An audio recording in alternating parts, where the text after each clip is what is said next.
Yo Shinobi fam, welcome back to Just a Shinobi. Today, we're diving into one of the wildest what-ifs. What if neglected Naruto absorbs the God Tree? Part 5. Check out the full playlist. So buckle up for some serious action and twists. If you're new here, smash that subscribe button for more mind-blowing Naruto scenarios. Check out the other videos on the channel, share them with your ninja squad, and don't forget to drop your thoughts in the comments. Your support keeps this shinobi going strong. Chapter 17. Talking, thinking, mental conversation, DMO and God or the like. Jutsu, who says violence never solves anything. Soon everyone was settled down as Minato rose to his feet and stepped to the edge of the booth, looking out over the crowd below, his eyes darting back and forth over it for a moment before his voice rang out over the stadium. Citizens of Konoha, guests and visiting shinobi, welcome to the finals of this year's Chunin exams. Called out Minato in a ringing voice that caused the voices to halt around the stadium, and everyone's eyes to turn to face the Hokage. The Chunin exam finals was about to commence. Down in the tunnel, all of the contestants turned their heads towards the entrance where a Jonin appeared, giving them a swift gesture of his hand to indicate them to follow him.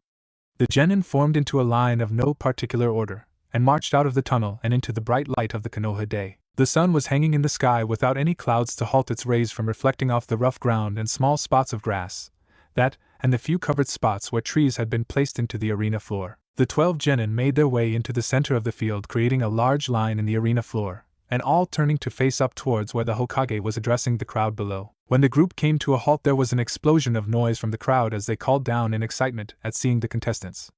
From several spots in the stands, names of those below were shouted and arms were waved, trying to announce their location to the people below. From one position in particular, the noise and intensity was particularly fierce. Aniki, Minami Nizan, Naruko Nizan. Up here, hey! Called an excited Mito as she waved her arms while looking down towards the group of participants below. Beside her, Hanabi was looking between his excited friend and the stoic figure of his Tusan sitting beside him with his arms folded and his face set in a forced vestige of calm. Although Hanabi did notice his eyes twitch slightly as Mito continued to cheer. Hitomi on his left had a large smile on her lips as she looked down at her eldest and waved down to her silently. After a moment, she noticed Hanabi's dilemma and the boy's desire to be cheering like his friend for his Nei-san. With a sly smile, Hitomi leaned over behind Haishi's stoic form and gently poked Hanabi, getting the boy's attention. As he turned to see her, she pointed to Mito, then to herself and him before giving him a happy nod. Hanabi for a moment seemed to be confused before his face split into a smile, and he nodded excitedly before turning back towards the arena floor. Hayashi at the moment was in a slightly annoyed mood. He had wished to observe the match from his usual position along with the other clan heads, being able to lecture Hanabi, and using the matches to better the boy's understanding of combat. However, Hitomi had made it clear that this was not on the table. Hayashi was many things, but a brave enough man to incite the Hyuga matriarch's wrath he was not. So he found himself seated along with his wife, and Sochi, and the human air horn that happened to be his Sochi's best friend, trying to remain stoic. It wasn't meant to last. Hey Hinata Zamuzum, up here, you can do it! Came a cry from both Hanabi and Hitomi from either side of Hayashi, joining their voices with Mito, and causing the stoic Hyuga to jump slightly in his seat, looking around annoyed at the two who just smiled back at him before turning back to cheer. Kushina arrived a moment later, taking a seat beside Mito, and cheered down to her children just as they were marched back into the contestant booth, leaving the first two contestants on the field. Down below, a jonin with short cropped brown hair, tied back with a bandana, and chewing on a saban needle looked around, his poise relaxed and slightly amused as he looked between the first two competitors. On the right stood Tamari, her battle fan already slammed into the ground beside her, while a breeze caused her blonde hair and its 4 ponytails to sway gently even as her teal eyes glared over towards her opponent. Kiba stood across from Tamari, his gray hoodie pulled back from his head, allowing his wild black hair to blow slightly in the wind as well, while his face fell into a feral grin, exposing his fangs to match the bright red ones on either cheek. Beside the boy on the ground was Akamaru, his body tense slightly while prepared for the coming fight, his fur standing slightly up as the pup's chakra ran through its body. As the two teens stood watching each other, the winds between the two seemed to bristle with energy, as if pulled between the two teens. Okay, you two, the rules are the same they were in the prelims. You will fight with anything at your disposal, till one of you is incapable of continuing. Death is not preferred, and once I call the match it will end. Do I make myself clear? Finished the jonin, looking between the two genin. Both teens nodded curtly in response, without taking their eyes off of each other for a moment. The jonin, seeing this, gave a small shrug before moving back a few feet from the two and raising an arm slowly as his eyes flicked back and forth between the two. Alright, first round of the Chunin exams finals between Temari of Suna and Kiba of Konoha begin. Shouted the jonin as he leapt back from the point between the two. For a moment the two didn't move an inch, their eyes darting over each other quickly as if taking in everything about their opponents. Then they were off. Temari was the first to move, taking her fan still closed in her hands and half swinging it, half dragging it before her in a semicircle so that its tip remained in the ground and created a wave of wind and dirt between the two. The wave of dust shot up some 10 feet in the air, momentarily forming a cloud of wind and dust that separated the two from each other. Before the dust had time to settle, Temari had allowed the force of the swing and the weight of the fan to pull her around, snapping the fan open as she did. Without letting her momentum fade, she completed her spin, ending with a horizontal slash from behind the wall of dust, flinging forth a blade of wind that clearly cut the dividing dust in half and flying forward towards where her opponent had been standing. However, Kiba was not there to receive it. Just as the wall of dust and wind had shot up, Kiba and Akamaru had leapt right, using the cover of the dust to close in on his target. Just as the blade of wind cut through the dust divide, Kiba had already fallen into his clan's taijutsu style, and had sprung forwards on all fours close to the ground as he did so. Temari's attack sailed uselessly over Kiba's head as he dove forward under the girl's swing. Temari had only a moment to recognize the danger before Kiba was on her, springing up under her outstretched guard, and bringing a clawed hand up towards her chin, aiming to make a quick end to the match. Slamming one foot down to the ground, the boy pivoted under the girl's chin, shooting an elbow up like a blade towards the girl's face. Temari's eyes went wide as the elbow shot toward her. At the last second she was able to throw her head back, allowing the elbow to fly up and wide from its target. Before Kiba could even register that he had missed, Temari had arched her back, allowing herself to fall backwards into a back bend and flinging her feet up in a sweep that caught the boy right on his exposed chin, forcing him to fly back from the blow, arching with it so that he landed on all fours not far from where he had begun the match. Temari finished her back arch, dropping down to one knee as she landed, while drawing her fan before her like a shield. The two genin just stared at each other for seconds before both genin's faces gave similar looks of satisfaction, and then a moment of confusion at the other's expression. Kiba was the first to notice the small smell of iron as he brought his arm up to wipe quickly at his chin, his sleeve coming away with the blood from where Temari's foot had slammed into it. Kiba looked down at the blood for a second before sinking back into his stance, staring over at the blonde-headed girl. Temari was still trying to figure out Kiba's expression when a small stinging sensation came from her cheek. Absent-mindedly she brushed the back of her hand against it, bringing it away stained crimson with the blood from where Kiba's elbow had caught the edge of her face as she had turned it to avoid the strike. The two genin seemed to consider each other slowly as Temari steadily made her way to her feet, and swung her great fan behind her back and over one shoulder, gripping it tightly as she did. Seeing this, Kiba gave a small smirk, before hunching back on his legs to bring his hands up to form a simple hand sign. Up in the stands, the Inuzuka clan was smiling down at the opening bout of the match, whilst some let out a bark of laughter down at the two genin. Not a bad opening for the pup. I guess he wasn't kidding when he said his opponent wouldn't be a pushover, right Hana? Chuckled Sim, giving her eldest a fanged smirk as she looked over at her. Hana for her part absently scratched one of the triplets' heads, while giving Sim a small nod, not taking her eyes off the match below. "Hi cousin, but if that is all she has, then Minato has it in the bag," replied Hana while the dogs let off small yips of agreement. Before the group could say more, a blast of noise from below drew their attention. Temari, seeing Kiba's hands moving to form signs, had decided to not give the feral boy time to complete whatever he had planned. With a swing like a baseball bat, she brought her fan around, slinging a great gust of chakra-laced wind towards the boy. Kiba didn't hesitate, and leapt immediately to the right, allowing the roaring gale to go by him, kicking up dirt and rock as it went. As Kiba landed, he only had a moment to steady himself before a second blast of wind was loosed towards him, drawing a small feral growl from the boy as he was forced to jump back once again from the blast. This time Kiba continued to retreat until he had put a small distance between himself and Temari, letting out a sharp whistle as he did so. The next moment Akamaru had leapt to his side with a small bark of excitement.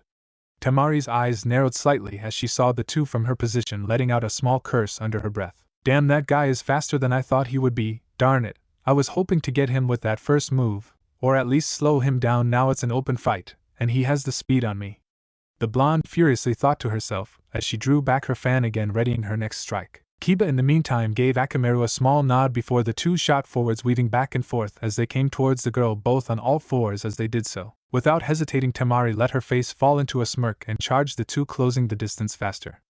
Kiba and Akamaru were momentarily caught off guard by the girl's advance, but kept up the charge. Just as the three were about to meet, Temari snapped her fan shut, swinging it above her before plunging it down into the ground before her and flinging herself up like an odd pool vault. As the girl shot up into the air, Kiba and Akamaru were forced to skid to a halt in order to not let their target fly over them and expose their back to an attack, Both dog and boy twisted their heads up to follow the girl's path as they did. As Temari reached the apex of her leap, she flew through a quick few hand sighs before thrusting both of her hands across her chest in a vicious slashing motion that caused two sharp blades of wind to fly down in an X-like shape towards the Inuzuka. Kiba was just a hair too slow to see Temari's plan before the two blades smashed down into his back, drawing a small cry of pain that the twin blades hammered him into the arena floor, forcing the air out of his lungs. With a small smirk, Temari turned her momentum downwards into a flying leg drop aimed at the boy's head.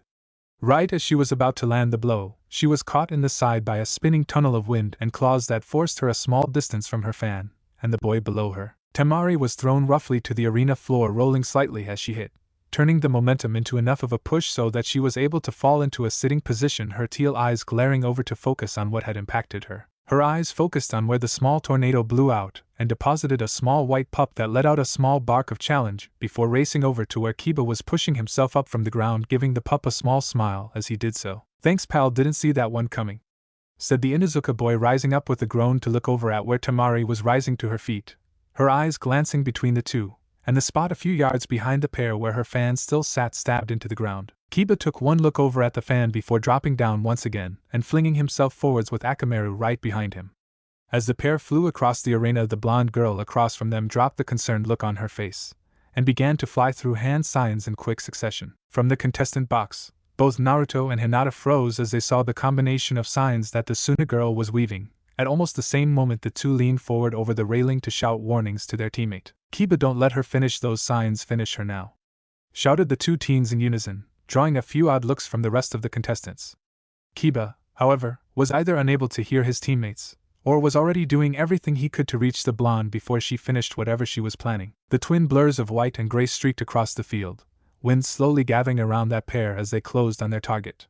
When they were about 15 feet from their target, the pair leapt forwards, twisting themselves as they did. With a loud cry, the two were surrounded in twin cyclones of wind and claw that twisted and writhed like some kind of great serpents as they struck towards the blonde even as she landed on her final sign, and with a fierce smile wiped one hand over her cut cheek before slamming it down onto the ground before her, which erupted moments later in a large cloud of smoke that the two cyclones crashed into a second later. With a thundering crash, the cloud exploded out with the sound of a great drill meeting a mountain. Bits of rock and dust shot in every direction from the point of impact as the scene became momentarily hidden from everyone's view. Before anyone could do more than stare, a sound of metal and stone rent the air, followed by a feral growl and the sound of commotion, before a figure in a gray jacket leapt back out of the dispersing cloud, clutching in right arm. Kiba looked as though he had just tangled with a lawn mower, his jacket and body riddled with numerous small cuts, none clearly deep, but the sheer volume made up for that as the Inuzuka let out a heavy hacking and spit a glob of blood from his mouth as he glared back at the dust cloud that was just beginning to settle. As the dust fell, it revealed three figures standing in what looked like ground zero of an excavation site. The ground around the three had great cracks in it as though some monstrous creature has torn and stamped the ground. Standing in the center of this was Temari, looking a little winded, but otherwise sporting a large smirk as she looked across at her opponent. The second figure was the prone form of Akamaru, who lay on his side, sporting a few cuts of his own, but seemingly fine otherwise. However, it was the figure that stood over the pup that drew Kiba's eyes the most, particularly because it had a sickle hanging down over Akamaru, apparently keeping the pup from struggling. The figure seemed to be hugging the sickle in question that was almost the entire length of its own body, which was long and lean, covered in a close-cut white fur.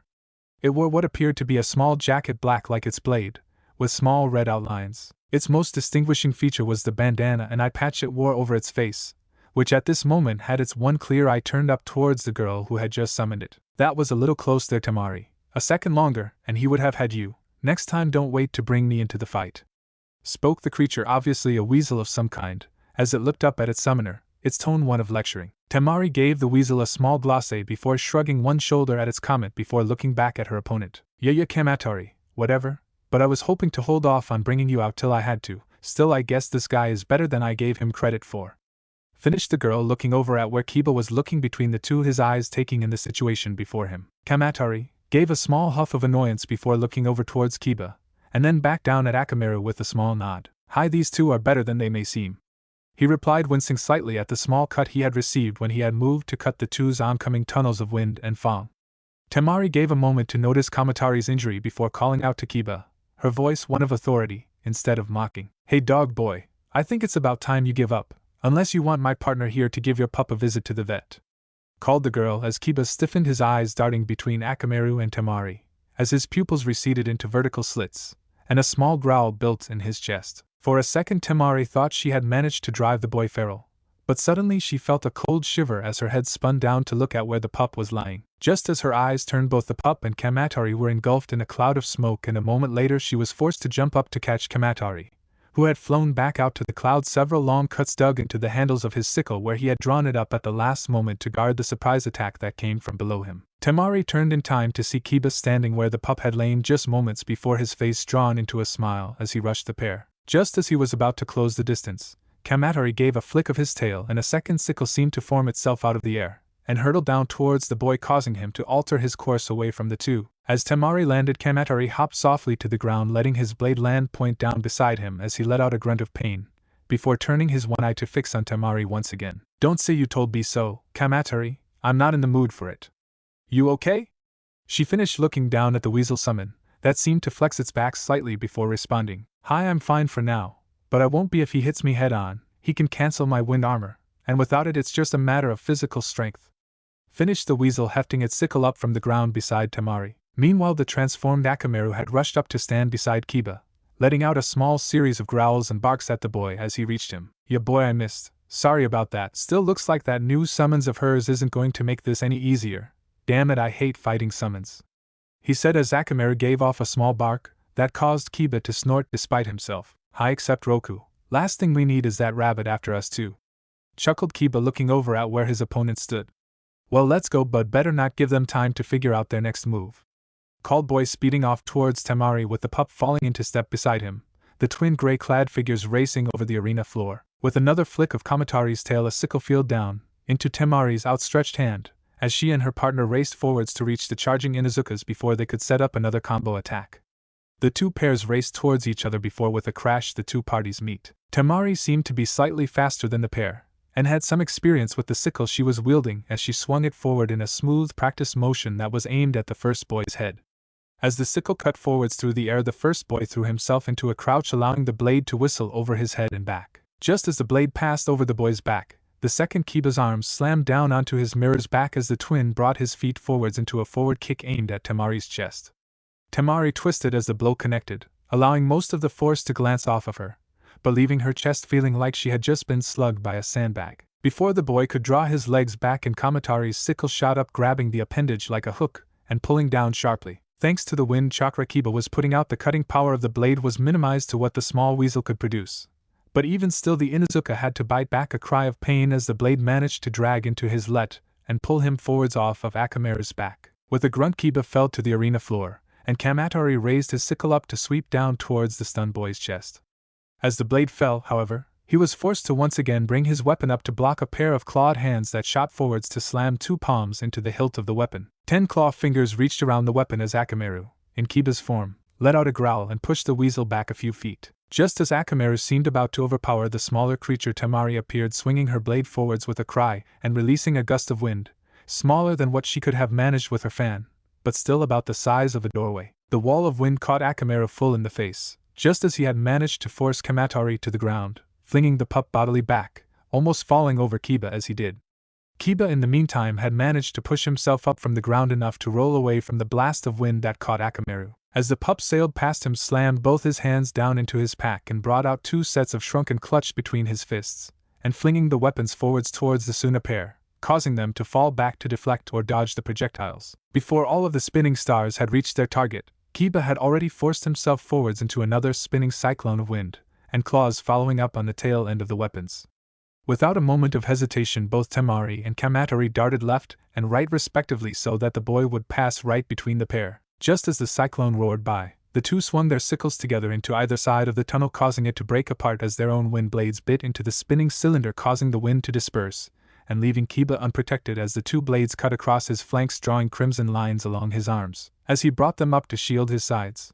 With a sharp cry of pain, Kiba fell forwards onto ground, rolling several feet, and coming up, his arms still held defensively before him. Without warning, Temari and Kamatari were again forced to spread out as a second tornado of wind crashed in between the two, scattering sharp bits of stone all around, a few clipping the two, and one particular rock managing to cut one of Temari's pigtails, as he twisted to avoid the projectiles. causing a clump of hair to fall lightly over her neck and sticking there thanks to the sweat pouring from the blonde. Akamaru used the two's momentary absence to rush over to Kiba's side, letting out a worried little whine as he saw the condition his partner was in.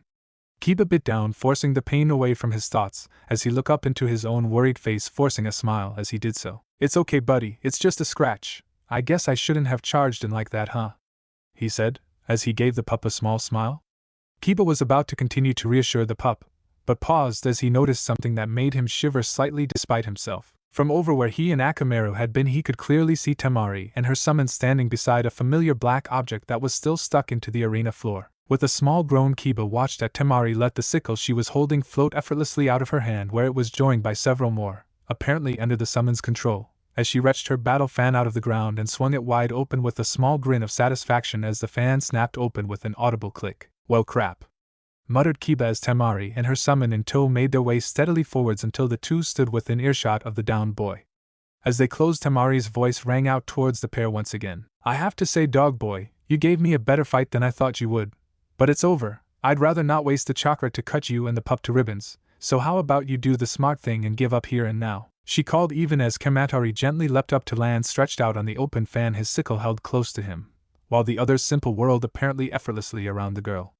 Kiba gave a look around at the blades and then back to Temari, and Kamatari, his face forced into a blank expression that didn't show the pain he was still in. "Really, I thought we were just getting started," fired back Kiba, putting as much bravado as he could into the words as he forced himself to his feet, never taking his eyes off of Temari as he did so. "And here I was starting to think that you weren't as stupid as you looked," fired back Temari in a slightly mocking tone, as her eyes narrowed and her mind raced. "What the heck, he is on his last leg, or is he? Well, either way, this isn't the time to start underestimating him. But damn, I need to have something left for the invasion, or I'll be a sitting duck. If this goes on much longer, I'll be helpless." Though the girl, as she steadied her grip on her large fan. "Nice try, but smack talk isn't going to work on me. Heck, my cousin and Nasan had to pound that one into me, and they are twice as strong as you," fired back Kiba, as he flexed his arms slightly, trying to buy some time to get the feeling back in his limbs.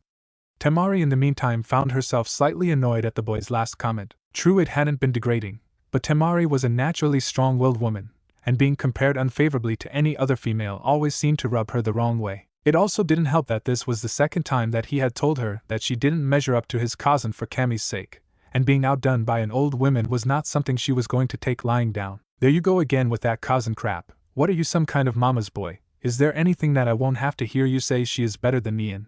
Shot back Temari, a tick mark appearing on her forehead as she spoke, and the wood of her fan creaking slightly as she gripped it tighter. Unknowingly, Kiba was managing to throw Temari off of her game, but despite this he was completely oblivious to what was occurring and so just responded without thinking of how the next words would sound, even if they were the truth. "Well, you're a lot cuter than her and Nasan," replied Kiba, not even realizing what he had said until the words left his mouth.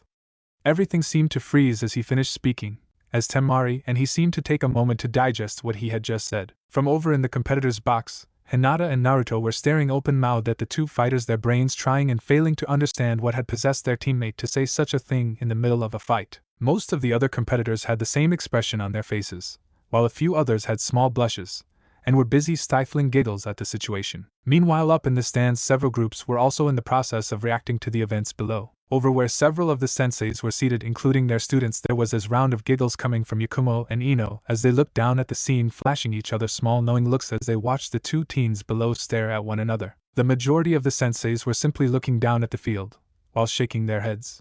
Guy had taken to shouting something about the flames of youth, but no one was paying attention to him. Shikamaru in the meantime was shaking his head slowly, letting a small smile cross his face as he looked down, muttering something that sounded like troublesome under his breath as he did. Over with the Hyugas, and Namikaze's Mito was letting out happy giggles as she looked down at the fight, while still cheering on Kiba, without truly understanding what was occurring. Hitomi in the meantime was flashing Kushina a small grin as the redhead buried her head in her hands, trying to stifle her giggles. "So Kushina, tell me, did you teach him that one, or was that something he picked up from his teammates?"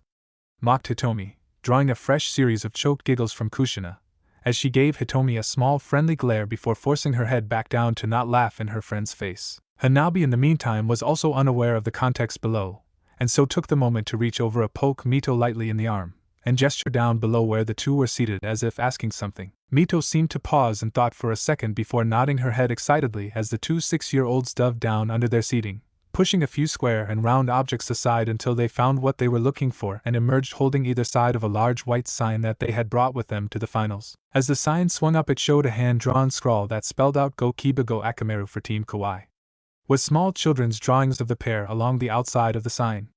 The day previously, with the help of Tsunade, the two children had constructed this and several other signs to help cheer for the people they knew in the finals. Tsunade had taken a liking to the idea and insisted on adding the Team Kawaii to it, while roaring with laughter. The sign itself wouldn't have been too bad if the two hadn't taken this time to call out the words in a loud voice into the relative silence of the arena. Go Kiba. Go Akameru. For Team Kawaii, shouted the two in unison, drawing an explosion of giggles from those around them, and even driving Kushina to fall out of her seat while trying and failing to hold in her now roaring laughter. Moments before the two children's proclamation, Tsum and Hana were looking down at the pair with matching grins plastered across their faces as they focused on their fellow Inuzuka. Tsum let out a small bark of laughter before looking over at Hana with a grin. Oh, this fight just got a lot more interesting, wouldn't you say? She chuckles as Hana gave a nod, smiling as well, as she looked down towards her sibling. If nothing else, Kazan, I think we have enough to blackmail him with for the rest of his life, chuckled Hana. Before the two could say more, Mito and Hanabi's cries reached their ears, and the two found themselves laughing so hard they almost weren't able to catch the most important reaction of all. Down below, Temari was frozen stiff. Kiba's words were bouncing around in her head for a moment as her mind fought to try and respond to the verbal declaration, and not just shut down. Temari had been prepared for a lot of things in this match and the coming events, but to be called out like this in front of a stadium of people was not on that list. She wasn't able to keep a small twinge of red from crossing her cheeks as she let the words play out in her mind again before she shook herself slightly and focused back on Kiba, who seemed to have pulled himself back together before her. Damn it, Temari, it was a stalling tactic. He was just trying to give himself time to recover, and you gave it to him. What the heck is wrong with you going all gaga over a compliment like that? You're a kunoichi for Kami's sake. Temari, though, giving herself both a mental and physical shake to clear her mind, directing her attention back to Kiba. Damn you, what the heck are you playing at? I'm a proud kunoichi of Suna. Some pretty words aren't going to throw me off my game, Temari said, falling back into a ready position, even as her thoughts gave her a mocking jab. Yeah, but they did throw you. Kiba seemed generally confused at the blonde's comment as he steadied himself, playing the words back in his mind, and not truly comprehending what exactly he had said that Temari was referring to. Huh? What the heck are you talking about? Asked Kiba in a tone of complete confusion that seemed to make Temari only angrier at him. Her eyes narrowed dangerously as she looked over at him. Trying to distract me by calling me pretty. I'm a kunoichi and won't go to pieces like some common village girl, so drop the act. She fired back. Kiba paused for a second, mulling her words over in his mind before he either did the most brilliant thing of his life, or more likely the dumbest. Huh, what the heck does being a kunoichi have to do with being pretty? Heck, you're one of the strongest fighters I've ever seen. The fact you're a pretty girl doesn't have anything to do with that. Heck, it may even make you more impressive. He said, the words hitting Temari like a physical blow. Her eyes went slightly wide, as her mind spun to absorb what she had just been told, but Kiba, not seeming to realize the effect he was having, pressed on. Beside, that's not important now, so let's get on with this fight, 'cause I'm not backing down from a fight this good. He finished as he leapt back from the still motionless girl, with Akameru in tow, pulling out a sealing scroll from his pack as he did. As he landed, he immediately spread the scroll out on the ground before him and slammed a hand down onto the scroll, causing a cloud of smoke to erupt from it. The sudden burst of smoke seemed to call Temari back to the real world, and as her eyes found Kiba's location, she let out a small angry growl as she wiped her fan forward, sending a blade of wind, followed by a sickle from her summons, that doubled the blade's deadly cutting power. Damn it, he got me again, she screamed inside her head as the blade and wind shot towards the source of her anger. Moments later, the sickle and wind crashed together into where Kiba and Akameru, still in his human form, had disappeared behind a cloud of smoke. There was screeching sound of metal scraping on metal for a few moments, before two pieces of the sickle exited the cloud, flying off to bury themselves into the arena floor a few feet away from one another. As the smoke cleared and showed the twin forms of Kiba both down on one knee with one arm each outstretched to that, the two here side by side, all five of their claws facing where the attack had come from. Only the claws weren't the simple ones of nail and flesh they had been before. Temari's eyes flew to the twin boys' outstretched arms that were now covered in a kind of black and gray gauntlets that sported 5 sharpened gray claws that were pointed forwards towards her, with small bright blue blades of chakra stretching out of each digit. From behind the twin steel claws, the grinning faces of the two boys flashed. Up in the Kage booth, May quirked an eyebrow as she looked down at the fight, letting out a small hum as if trying to remember something. Her hum drew both Zabuza's and Minato's attention towards her, causing her to notice her own actions and turn to face the two. Sorry, Hokagesama, I was just trying to think where I had seen those gauntlets before. They seemed familiar to me, but I can't quite place from where. Mei finished, inclining her head slightly in a polite gesture of respect. Minato simply bowed his head in turn, but before he could look back to the match, Zabuza let out a small chuckle, drawing the two Kage's attention. Do you have something to add, Zabuza? Asked Mei, her tone dropping down a few octaves as her face changed into a dangerous little smile, showing her annoyance with the man's actions. She had made it clear that while in Konoha they were to act respectful as possible in an attempt to secure an alliance that they currently were in need in after their last war. Zabuza seemed to simply shrug of the Mizuki's glare before speaking. It's those gauntlets, they belong to the Demon Brothers, those two who used to work for me, but looks like they had some modifications since then, replied Zabuza lazily, as Mei looked from him to the arena, and then back again. Wait, those two that robbed the armory during your attempt on the third Mizuki? Asked Mei, searching her memory for something on the two.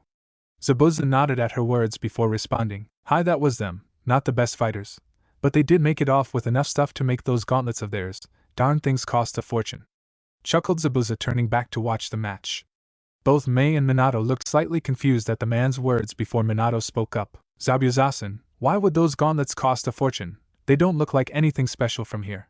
Asked Minato, Mei inclining her head in agreement with the blonde question as Zabuza allowed his face to form a small smirk. 'Cause the morons insisted on making the damn things completely out of chakra metal, Zabuza said, causing all three of the Kages to look back down to the arena floor. Chakra metal wasn't the rarest material, but refining it was expensive. If what Zabuza had said was true, then those gauntlets probably cost as much as a couple of A-class missions alone. As the Kage's eyes turned back below, Kiba and his twin were pushing themselves to their feet while smiling over at Temari as their new gauntlets pulsed faintly as the wind around them drew in, and began to slowly spin around them, giving a look as though the boy's arms were encased in small, slow-moving tornadoes. Temari, spying the boy's new weapons, had cocked back her fan with Kamari still perched upon it, ready to meet whatever the Inuzuka brought forth next. Kiba seemed ready to oblige her as he and Akamaru both bent slightly before springing forward into twin tornadoes spiraling towards her. For a moment she didn't notice the difference, but a sinister hissing sound alerted her to the extra spiral of blue-tinged wind that seemed to expand out from the funnel a small distance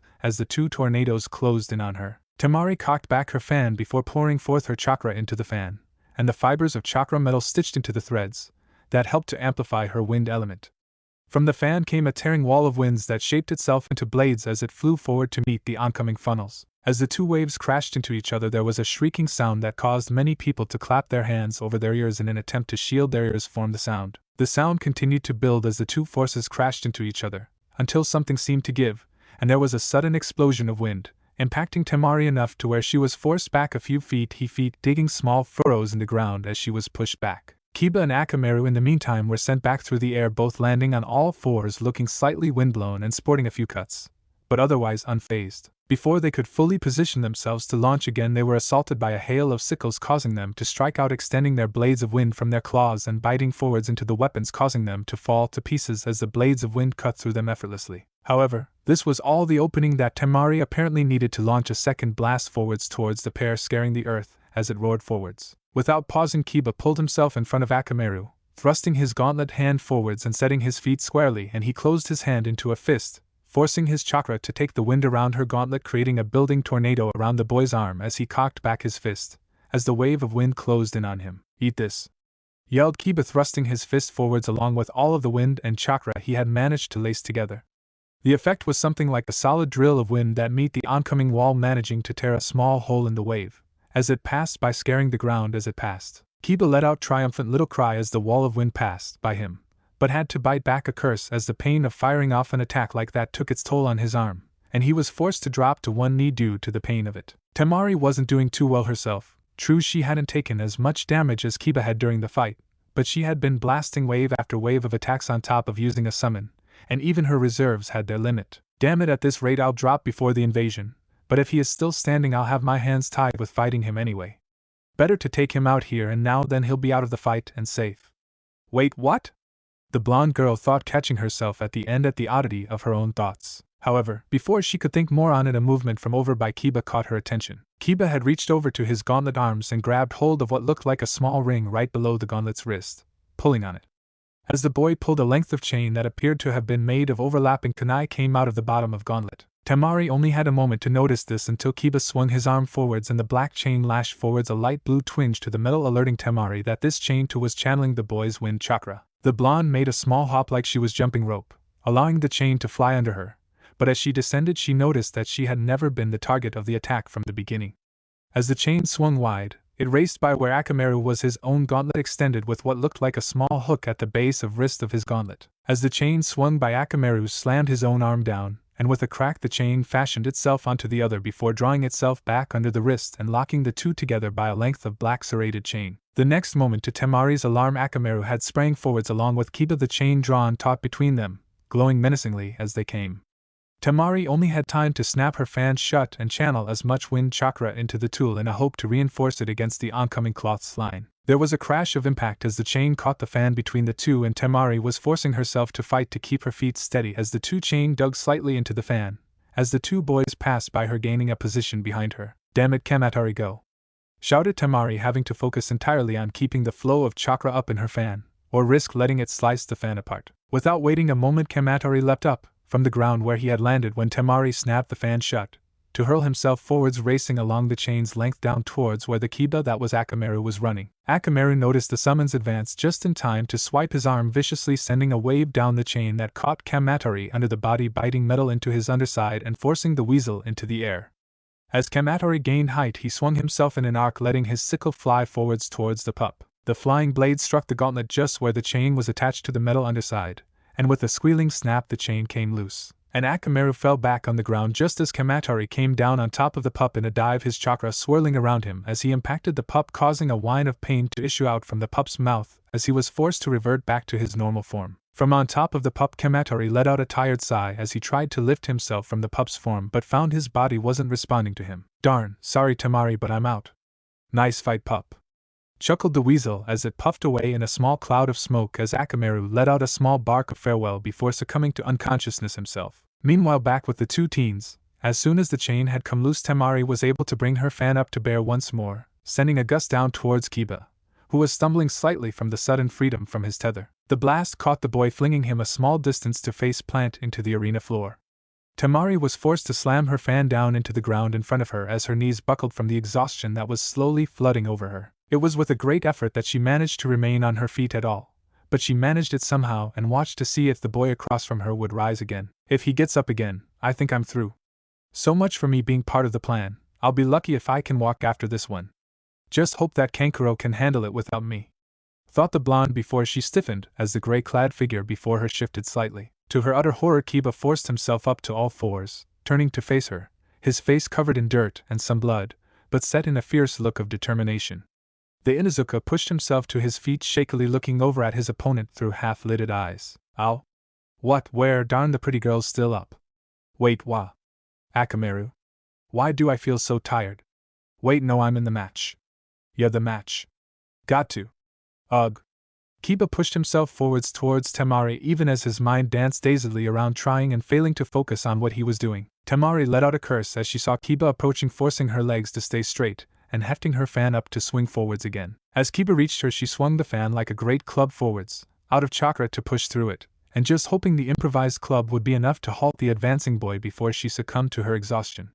The fan came around in wide swing and missed Kiba by inches. This was due to the fact that the boy had finally been unable to power through his wounds any longer, and had dropped unconscious. His momentum carried him slightly forwards, however, and as a result he bore Temari to the ground with him, finding himself with his face resting on the girl's stomach. When the two landed, Temari braced herself, thinking that the coming blow was about to fall, but nothing came. After a few seconds, Temari shifted enough to look down, and she saw the resting face of Kiba on her stomach. His face turned up in a small smile of apparent comfort as he let out a small humming sound like the kind a dog makes when he is content. For a second, Temari just stared at the sight before a shadow fell across her, causing her to look up into the eyes of the Jonin referee, who was giving her a small smile as he looked her over. "Well, Temari, it appears that you have won the match, but if you want to stay down there with your boyfriend, I'll understand," spoke the Jonin in a kind, but still mocking tone that caused Temari to blush and scowl in turn as she pushed Kiba off of her and shakily made her way to her feet, as the ref turned to call out her victory, and a squad of medical ninja rushed out into the arena to collect Kiba and Akamaru. Temari accepted their help as well, and soon the arena floor was clear of combatants. Up in the stands, the spectators were busy discussing the last match and commenting on how they thought the next contest would progress. All would know Kiba and Akamaru lost, called Mito in a wailing cry, of mingled annoyance and sadness at the result. Soon the little redhead found a hand gently rubbing her head, as she looked up to see her cousin smiling down at her. Hey now, Maida-can, none of that, they fought a great match, so don't be sad, okay? Kushina said in a comforting tone that caused Mito to pause for a second before giving the larger redhead a small nod. Hi cousin, but I really wanted him to win, replied Mito, looking down at the sign she and Hanabi had made, a small sad look in her eyes as she focused on it. Kushina noticed this but was momentarily lost as to what to say to cheer her daughter up. However, she needn't have worried, because Hanabi, it seemed, had the answer to the situation in hand. Or more specifically, the boy had a bright red marker in his hand that he bent down to the sign with and scribbled a quick addition to the sign before leaning back and looking over at Mito, who was busy reading the addition. The sign now read, Go Kiba. Go Akamaru. Go Team Kawaii. Great match, get better soon. Hanabi having added the final sentence below where the first had been written. As Mito finished reading it, her face became a bright smile as she turned to give Hanabi a tight hug that the boy seemed to only put up a token defense to. Both Kushina and Hitomi allowed a small giggle to escape their lips at the sight of their youngest, before turning to discuss the match in detail. Over with the Jonin senseis, the majority were discussing the impressive match. Well, now that pup of some sure has some nice wind channeling. Heck, if I have time I may stop by and see if I can help him out with it. Would be nice to see a few more wind users in Konoha. Asuma said, idly toying with one of his trench knives as he looked over at Kurenai, who gave him a small smirk. That's nice of you, Asuma, but don't you think you should focus on your team before you go offering your help around to others? Commented the black-haired woman, causing Asuma to drop one of his knives as he let out an embarrassed little chuckle. Hi, I guess you're right about that, replied the man, bending down to grab his dropped knife.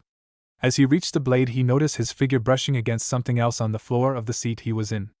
Curiosity won out, and as Asuma rose back up, he had both his blade and what looked like a small black marble in his hand. Putting away his knife, he turned his attention to the small ball in his hand, rolling it back and forth, trying to figure out exactly what he was looking at.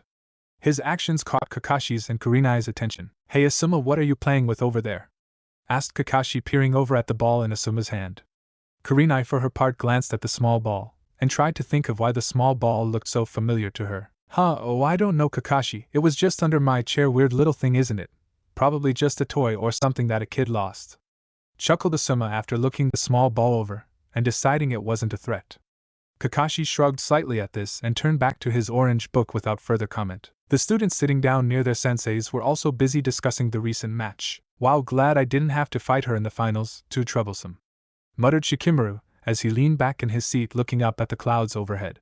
Choji was thinking along the same lines of his friend as the medics carried stretchers bearing Kiba and Akamaru out of the arena. That's just like you, Shikamaru. I swear you are so lazy, it's a wonder you didn't surrender before you even fought in the match. Fired off Ino, causing Shikamaru to wave a hand in a placating manner. Probably would have worked out better for me. I didn't have the information to come up with a real plan, and that arena was brightly lit. I was at a clear disadvantage and should have known when to fall back. No point in fighting a battle you can't win. Shikamaru replied lazily, causing Ino to glare over at him. Their antics drew a small chuckle from Yakumo as she turned back towards the arena. With the Inuzuka clan, Sim and Hana were oddly enough smiling, apparently satisfied at Kiba's performance in the match. So cousin, what do you think? He did pretty well for himself down there. Hana half-asked, half-stated, looking over at Sim, who nodded in reply. Hi, he fought well, and it seems he managed to wise up and come up with a few good combinations with Akamaru. Give him a few years and he will be a jonin in no time. You better get working on it yourself or he'll pass you up. Sim replied, flashing small fanged grin over at Hana. I guess that kind of makes me wish I was a wind user, but I guess fire fits well enough with me, said Hana in reply before turning to smirk over at her cousin. But you know, cousin, it wasn't the fighting I was talking about.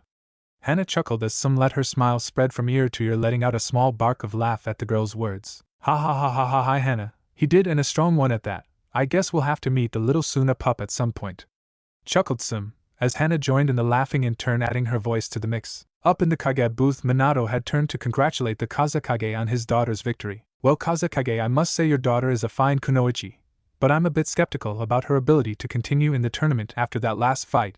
The Inuzuka boy was able to force her to spend most of her chakra in the fight, commented Minato, looking over at his guest, whose face was still in shadow thanks to his Kage hat and mask. The still figure of the Kazekage sat silently for a moment before nodding his head agreement. Hi, it would appear so. Still, a victory is a victory no matter the cost. Wouldn't you agree, Mizukichi?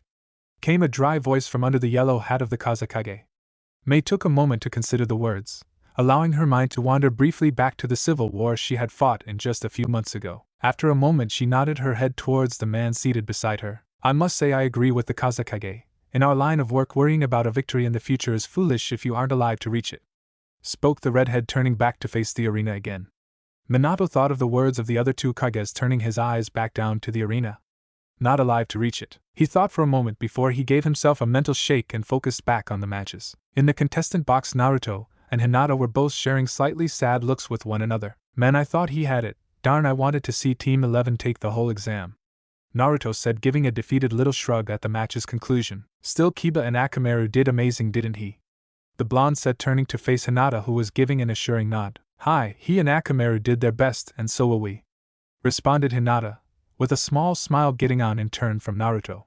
However, before Naruto could respond, a cough of apparent disapproval sounded from behind the two, causing them to turn slowly to face the origin of the sound. The two teens turned to see Neji leaning against an opposite wall, staring at them with a seemingly pitying look.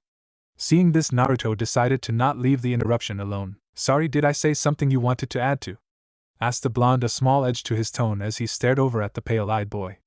Neji allowed his face to turn up into a cocky smirk before pushing himself from the wall. How you did, that part about your team taking these exams? Heck, the only one of you that stood a chance of even making it to the next round. Now all you have is 2 clan dropouts, finished Neji, causing both Naruto's and Hinata's eyes to narrow dangerously. Neji seemed to either not notice that, or simply not concern himself with it, as he continued to speak. So if you two are finished making jokes, I think it is time for my cousin and I to have our match, finished Neji as he marched past the pair and over towards the steps that he would soon descend to enter into the arena. Most of the booth's occupants' eyes followed Neji, before glancing back to the pair still standing there, glaring after him. The next person to speak was Sasuke, letting out a small snort before speaking. The Hyuga may be full of himself, but I have to agree with him on this one. You two are dreaming if you think you're winning this tournament. Right, Naruko? Spoke the dark-haired boy, glancing over at his teammate who stood beside him. Naruko looked between her teammate and the 2 members of Team 11 as if not sure at what to say. One part of her was telling her to agree with Sasuke's words, and to tell Naruto to recognize when he was making himself a target. But another side, the one that had been speaking up more and more over the past few weeks, was telling her to smack her teammate around, and then Neji for good measure. But the conflict resulted in her simply turning from the conflict and walking over to where Minami was looking at her concerned, and turned to look out at the arena floor, letting her mind wander as she did. I swear you are becoming more and more whipped as time goes on. I told you, you need to keep your eyes open now. Whatever those black things were, I have a bad feeling about them, spoke up Kyubi as Naruko was still debating with herself. His words seemed to snap her out of stupor slightly, as she turned inwardly to respond. Sorry, Furball, I've just been out of it for a while. Between Naruto and Minami, I'm starting to wonder what's happening around me. I mean, everything seems to be changing, and I don't know what I'm supposed to do. Naruko responded, casting a sad little look over to where Minami had turned to look over at where Naruto and Hinata were standing. Kyubi let out an angry little grunt as this response before continuing. Who cares about your family affairs? I told you something big is going on, and if I'm right then you need to focus, cause I'm not going to die just because you are having family issues. Fired of Kurama, getting Naruko to twitch slightly, a small bit of anger leaking into her thoughts as she responded. Oh, here we go again, Furball. This is where you get all cryptic and start saying you'll tell me what you're talking about later. Well, enough of this crap. You want me to listen to you, then you need to cough up some more than saying you'll tell me later. Fired back Minami, the annoyance and anger obvious in her tone. There was a moment's pause as Kyubi let out an annoyed sigh before replying. Fine, brat, I guess it's better you know now in case I'm right about this. Look, those black things, whatever they are, seem like something that may have come from an old enemy of my Tusen, the Sage of the Six Paths. I assume you remember who that is, right? Half lectured, half questioned Kyubi. Hi, I remember Kazan telling me about him. He defeated a great monster, then split it apart, creating all of the tailed beasts, right? Replied Naruko, Kyubi giving a small nod before continuing. Hi, that one. Well, my Tusen described that creature's abilities to us once, before he died, and those black things seem to have something in common with it. And besides that, something odd is up with Q's cage, remember? Continued Kyubi, getting a small nod from Naruko as she thought back to the odd appearance of Q's cage the last time the sisters had linked their minds during their meditation training the month previously. It had looked like someone had planted a field around the cage, lifting it out of the water, and there were spiraling vines growing all over the cage decorated with small purple flowers. Well then, keep your mind focused. If that enemy is somehow involved with what is going on, then you and I are in more danger than you could possibly imagine, so focus on that for now. And if we live long enough, you can go back to worrying about your family issues. finished the QB, closing its eyes and moving to sever the link between the two. However, before he could, Naruko shot off a final question. Hey Furball, what was this old enemy the sage fought anyway?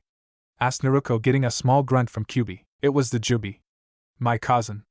Bit out the QB before severing the link. Naruko was shocked at the fox's words as she thought about what she had just heard. However, soon her attention was drawn forwards as the Jonin referee called out in a loud voice announcing the next match. Hyuga Neji of Konoha and Hyuga Hinata of Konoha, please enter the arena at this time. Called out the Jonin as a smattering of cheering answered his words.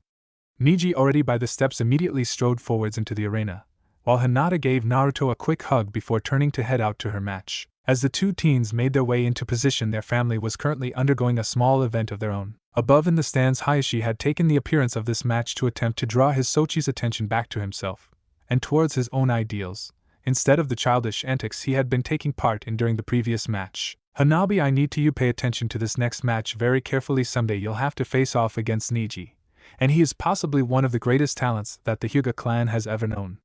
He said, looking over past his wife to where Hanabi was sitting, looking from the arena and back to Hayashi for a moment, as if confused. Hi too-san, but what about Nei-san? Shouldn't I watch her too? I mean, she's strong too, replied the boy with a note of curiosity present in his tone. Hitomi looked over at Hayashi as well, hoping that the man would not say something to upset the boy.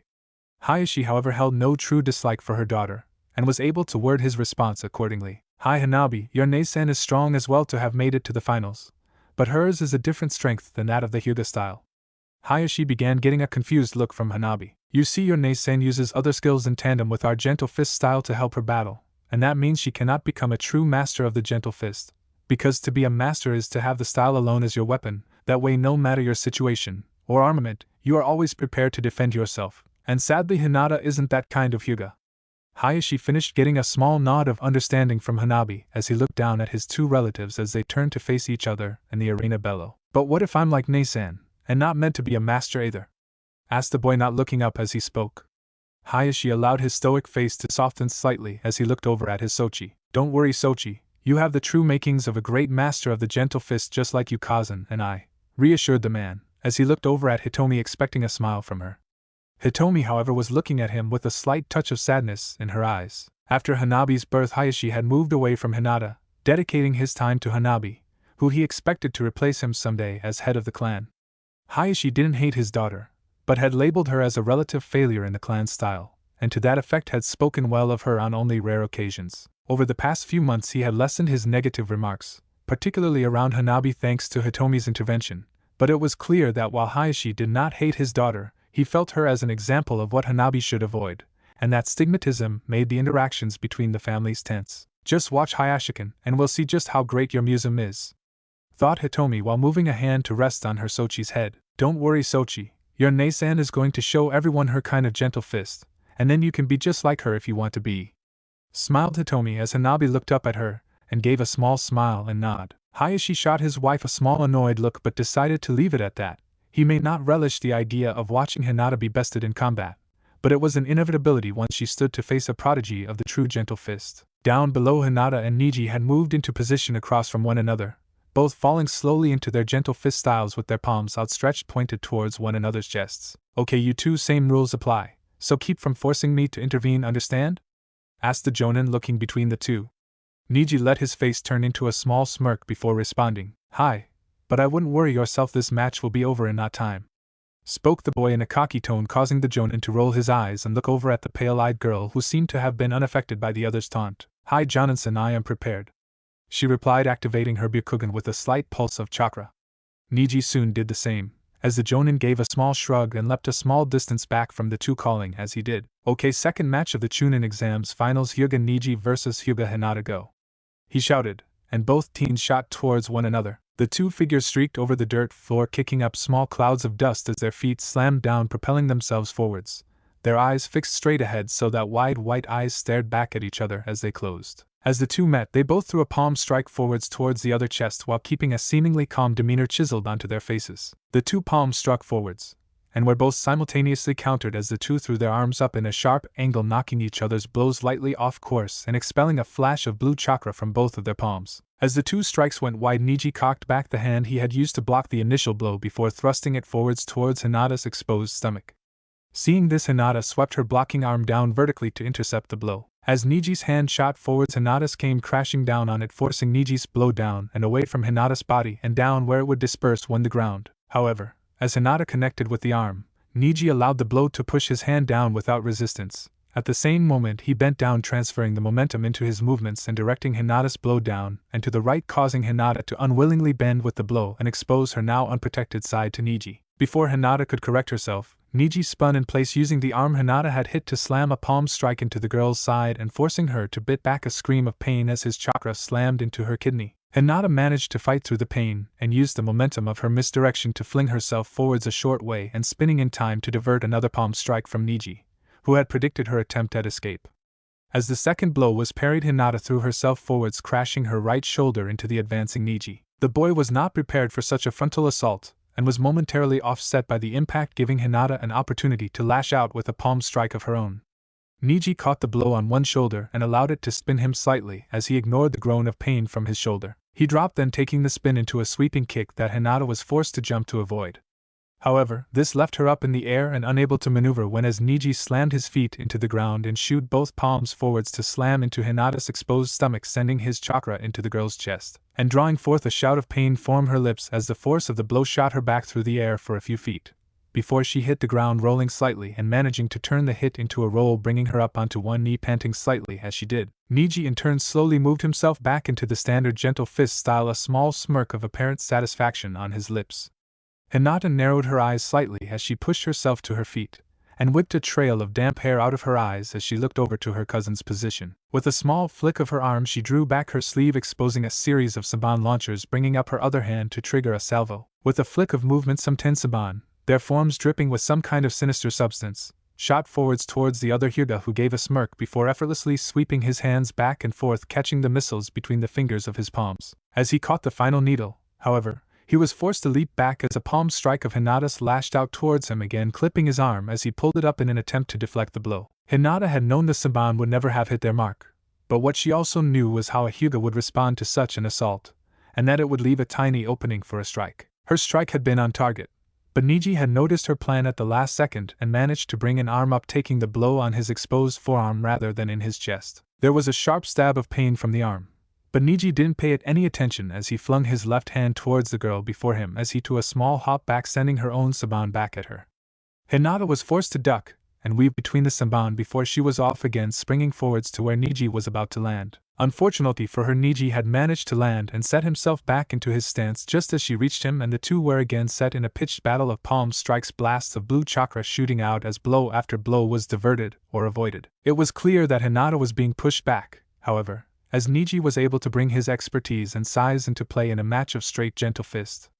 Hinata seemed to recognize this and was waiting for an opening to separate from the close quarters battle. As the next palm strike shot towards the girl's chest, she pushed herself to close the distance between her and the strike, throwing the timing of the strike off as he forced her own palm into the blow, getting a shock as the chakra flared between the two strikes. Before Neji could recognize what she was planning, Hinata had stepped within his guard, closing her hand over his as she did, and pulling as she swept one leg forwards towards the boy's now upset stance. Without any other choice, Neji allowed himself to be pulled forwards, turning the fall into a dive that carried him over the kick and a few feet past Hinata as he rolled, spinning, expecting an oncoming strike.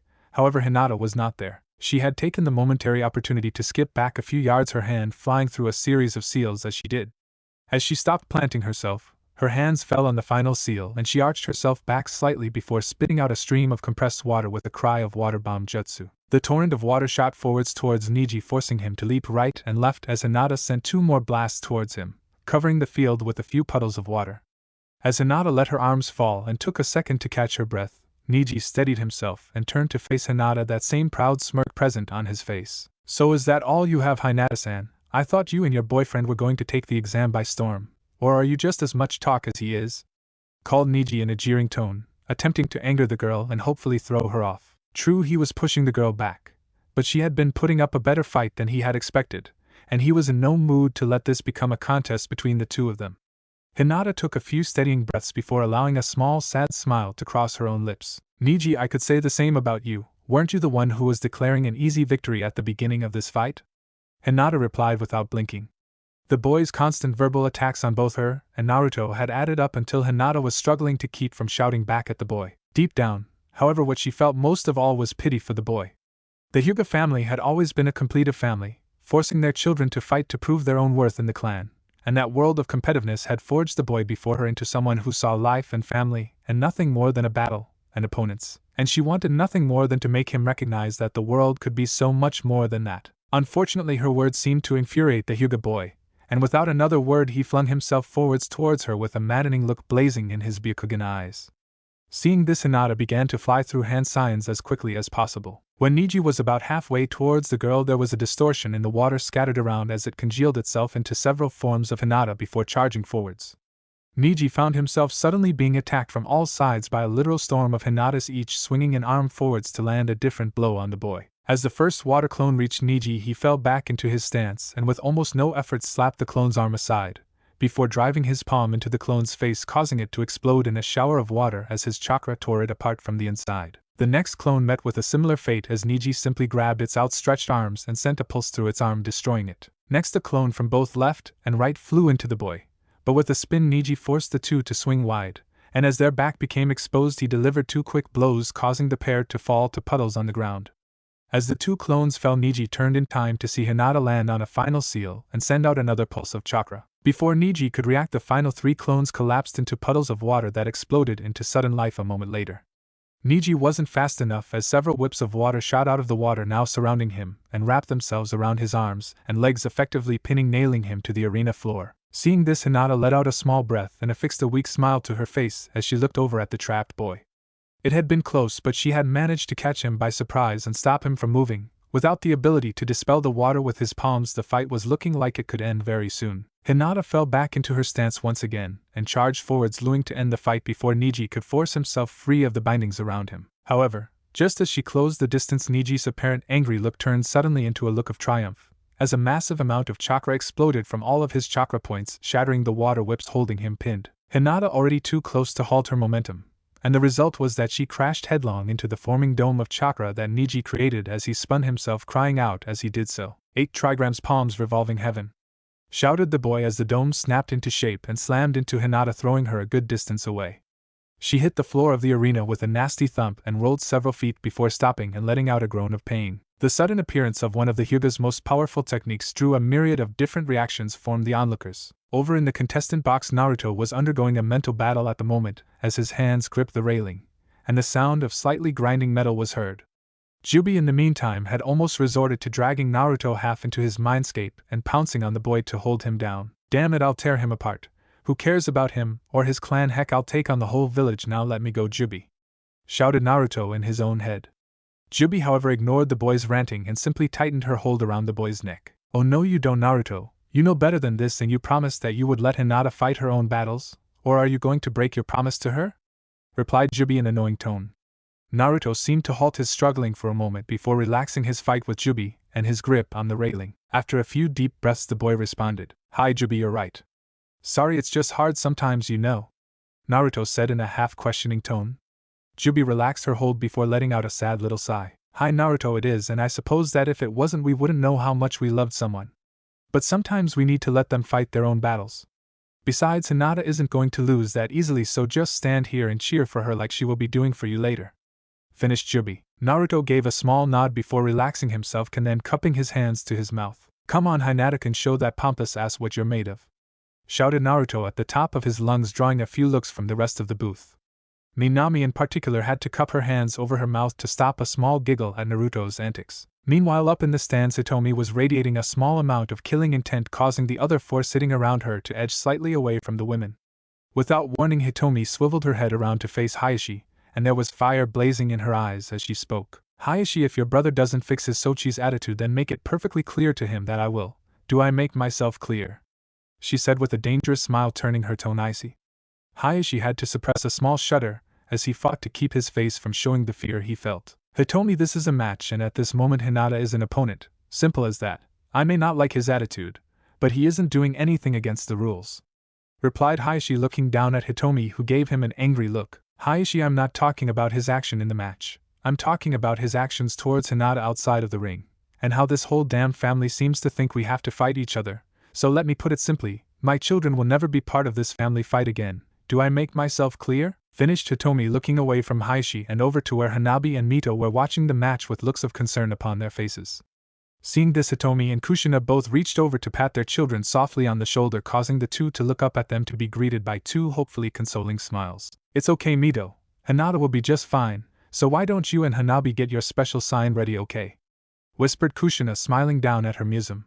Mito looked up at Kushina for a moment before giving her a smile and reaching over to poke at Hanabi, who was just finishing being comforted by Hitomi. Soon the two were busy bent over shifting through signs they had stashed under their seats. Hayashi in the meantime was watching the mothers and their children, and felt a small pang of sadness as he remembered how he and his own brother would run to their mother, looking to find comfort from their own father's actions. As these thoughts and other worked their way through his mind, he absently turned his head to look over to where the rest of the Hyuga clan and his brother sat watching the match below, and couldn't help but wonder if maybe he was truly making the right choice in regards to his family. While this had been occurring, the senseis had been distracted from the match by something that was quickly becoming a source of concern. When Naruto had been fighting with his emotions earlier, Asuma had been distracted as the odd little marble between his figures seemed to pull itself down towards the arena for a second. "What the?"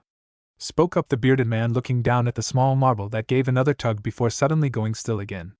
His exclamation drew the attention of Kakashi and Kurenai, who turned to look over at the man. "What is it, Asuma? The match is still going on," Kakashi said lazily, letting his one visible eye track over to his fellow sensei. "WH. Oh, nothing, Kakashi, sorry, just this marble thing seemed to tug all of the sudden, but I guess I could have been my imagination. I mean, it's not doing anything now," replied Asuma. Kakashi looked over at Asuma for a second before speaking. "Asuma, when you say it was your imagination, do you mean you didn't feel anything from it?" asked Kakashi, a small note of authority in his voice as he spoke. True, Kakashi was a naturally lazy shinobi, but no one would dare to call him foolish. He had learned a long time ago that the devil can be in the details, and simply dismissing something could have horrible consequences.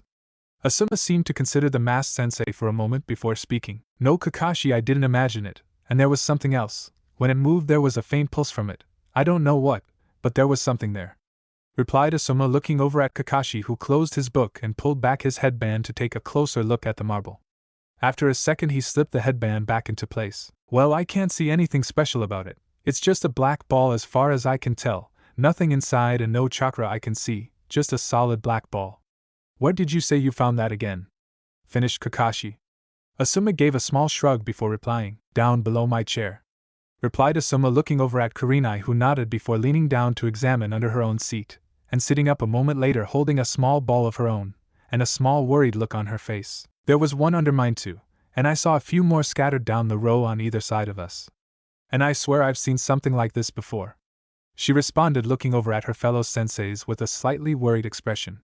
Kakashi pushed himself up from his seat with a small groan of effort. "Well, probably nothing, but I'll go and get some Anbu to take a look around, and tell the Hokage. Hey, Kurenai, mind giving me that one?" finished Kakashi, holding out a hand. Kurenai passed him the small marble, and soon Kakashi was making his way up the stairs while the other two looked on after him. Before they could speak to each other, however, their attention was drawn back to the fight below. In the arena floor, Hinata was slowly pushing herself shakily to her feet. Her legs and arms were pulsing slightly with the throbbing pain of the last blow that had thrown her across the arena floor.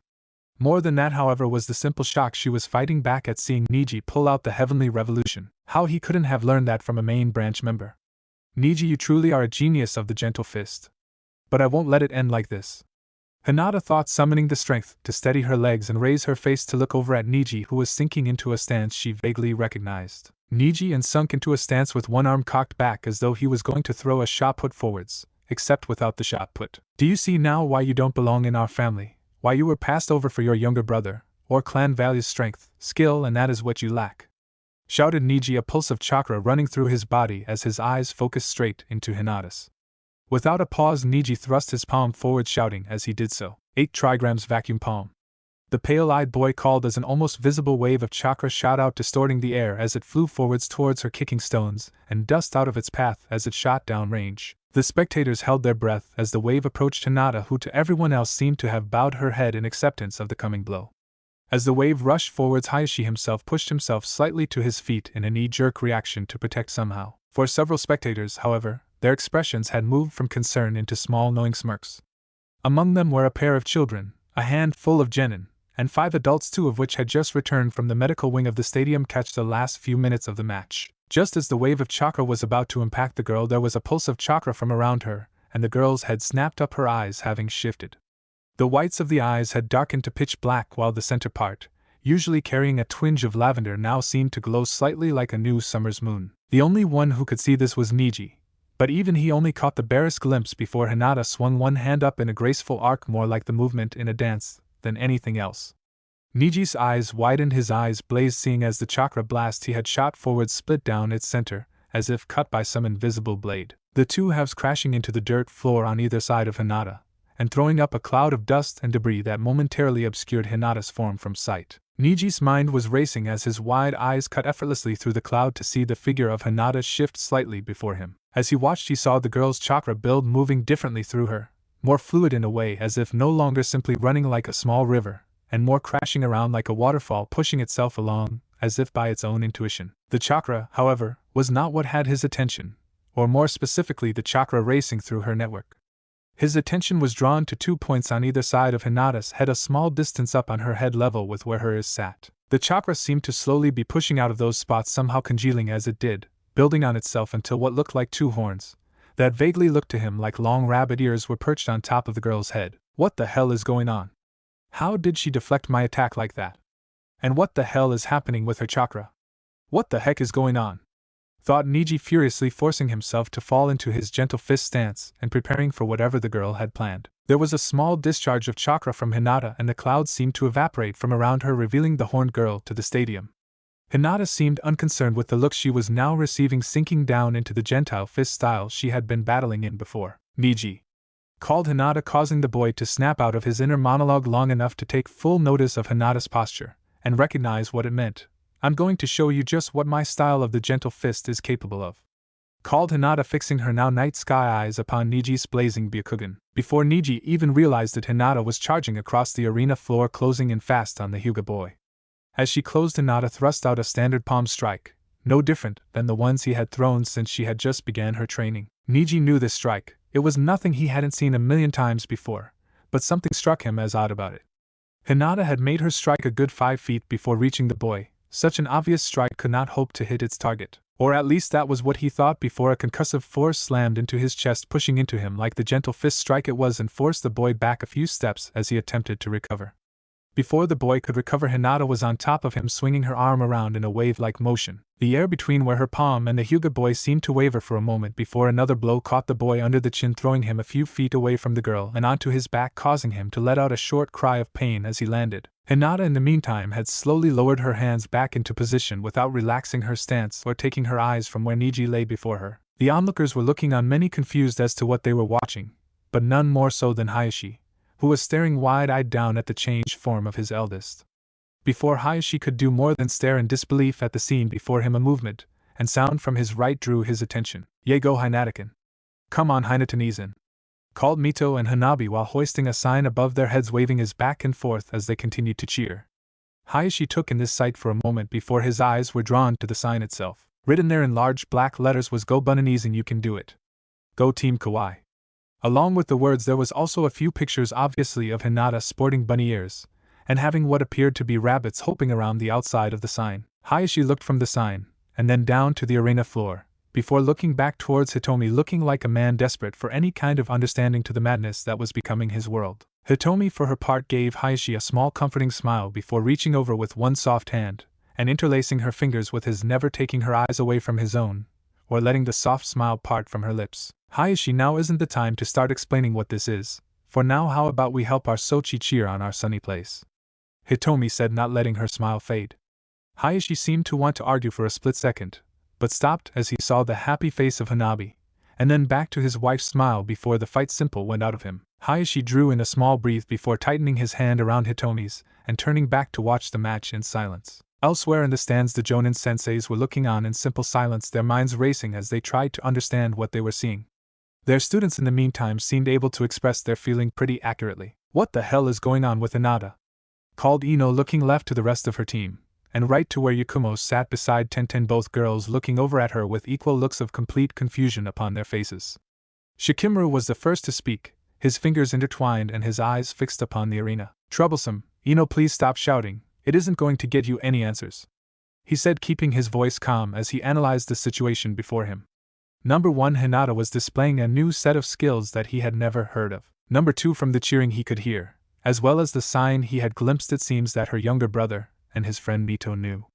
Given this, it was safe to assume that Kushina, and by extension most of her team including Naruto, knew of her abilities. Number 3, that information seemed to be known to only a few given his and the other sensei's reactions, as the other members of the Hyuga clan he could vaguely see from where he was sitting.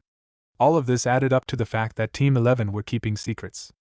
Before he could think further, his thoughts were interrupted again by Ino. "Come on, Shikamaru, you can't tell me this isn't weird. I mean, look at her. She looks like she has bunny ears, for crying out loud. Hey Yakumo, you said you met up with Team 11 a bit the other day. Did you know she could do that?" Finished the blonde, causing Yakumo to look up from the arena and over at her. "Wah. Oh no, nothing like that. I've never seen anything like that," replied Yakumo honestly, but with a speed that made her sound as though she was concealing something. Ino and most of the others were too concerned with the recent development to notice this, but Shikamaru wasn't among them. So Team 11 isn't the only ones keeping secrets. Or is it the same secrets? Something is going on here and I don't like it, thought the young Nara as he put his head down to brace against his interlocked hands, looking down at his feet. As he did so, his eyes caught a small black marble that had found its way under his seat. Shikamaru bent down, slowly catching the small ball up into his hand and looking at it with one eyebrow quirked up. "What the?" he thought, but before he could start to consider the orb in his hand, more a noise from below drew his attention. Neji had managed to stagger himself back to his feet, and was glaring towards his cousin with apparent hate etched into the features of his face. "What the hell is going on?" She was feet away, but it felt like she was landing solid blows on me. And what are with those eyes? I know. This is no time to get distracted. She is still the same weak girl she always was, and nothing is going to change that. Neji reassured himself as he settled into his stance and charged forwards towards where Hinata stood ready. Hinata braced herself for Neji's assault, striking forwards once again and allowing the chakra from her strike to travel a few feet from her before solidifying into a wave of chakra that could deliver her gentle strikes without having to lay hands on the target. Neji, however, caught sight of the girl's strike coming this time and managed to angle his body down and away from the strike, using her arm to guess the trajectory of the next blow. As he weaved forwards, Hinata stepped towards him, sending another strike forwards. Neji's body acted on instinct, and he lifted an arm up, flooding it with chakra as he did so, to block and redirect the blow he guessed was coming. However, as the arm came into contact with Hinata's strike, the blow, instead of being turned aside, instead slammed into his arm, driving it back with a stinging pain as the muscles and bones inside spasmed as Hinata's chakra crashed over it. Neji managed to push through the pain and thrust his unaffected right arm forwards to slam a blow into Hinata's shoulder. For a second Neji felt a moment of hope, as he saw Hinata's eyes cringe slightly at the blow, but his happiness was short-lived, as she brought her first arm back before slamming it forwards to crash into his open stomach, causing him to double over in pain as her chakra shot through him, hitting everything in its path before expelling and dispelling from his back. Neji let out a pain-choking noise as his legs lost their strength, and he sank slowly to his knees, his arms drawn in to cradle his now screaming stomach. Seeing this, Hinata took a few steps back and lowered her arms, her two white orbs suspended in their pool of black, never wavering from the figure before her. After a moment her voice came out, but not in the harsh tone it had worn earlier, or the angry mocking tone that Neji had used. Her tone was soft, and more than a little sadness was present in it as well. "Neji, please just stop this. We are family, please, we don't have to fight like this. Please Neji, can't we just be a family?" she said, speaking slowly. From Neji there came several haggard breaths before a bark of angry laughter sprang from his lips, as he turned his blazing eyes up to stare directly into Hinata. "Ha, failure, like you talking like you knew anything. The law of our clan is the strongest are rewarded while the weak follow them, and I will not follow the pathetic words of someone like you. You may have some new power, but you are still nothing," shouted the boy, before he kicked at the ground, forcing him back from Hinata, as he threw a series of shuriken and kunai that he had pulled out while she had been speaking.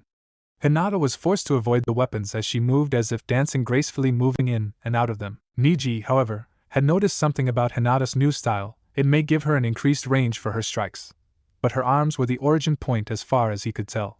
If that were the case, then if he closed in on her, he could negate her advantage. So Neji charged forwards again, not waiting for his weapons to reach their target, and rushing into another pitched battle with Hinata. Hinata's eyes tracked Neji's approach and she fired off a few quick strikes towards him while still avoiding the weapons, but her strikes went wide, and soon Neji was beside her. As Neji's first strike came towards her, Hinata was forced to arch herself back, allowing the blow to sweep over her head before she thrust one of her hands back towards the ground, firing off another blast of chakra as she did. The effect was that as soon as Neji's arms had swept out over her, The blast of chakra functioned like a rocket shooting her back up and inside of Neji's guard, where her second hand was already flying forwards towards the boy's chest. Neji had just a second to notice the blow coming and twisted sharply, allowing the blow to only catch the smallest part of his chest as it shot by. He then struck at her extended arms, slamming 4 blows one after another into it, and drawing out a sharp cry of pain formed the girl, who swung her left arm across her body and sending a wave of chakra into Neji's side. This time Neji did not fight the blast but instead leapt with the impact, able to mitigate the damage, but flying away from her all the same. As he landed, his face once again had a prideful smirk upon it, as he saw Hinata cradling her right arm, slightly pulling up the sleeve to see several black dots forming on her pale skin. She looked from her dotted arm to Neji with small look of shock on her face. Neji let out another pride-filled laugh as he made his way to his feet. "You may have some new eyes and a headdress, but my eyes see everything, and all I see is a failure who doesn't know it yet," he called. However, before he could say more, Hinata had gritted her teeth and swung her left arm into her right. Neji watched shocked as he watched a blast of chakra plow through her own arm, the arm jerking as her own chakra forced its way through it, distorting the air around it as it passed through.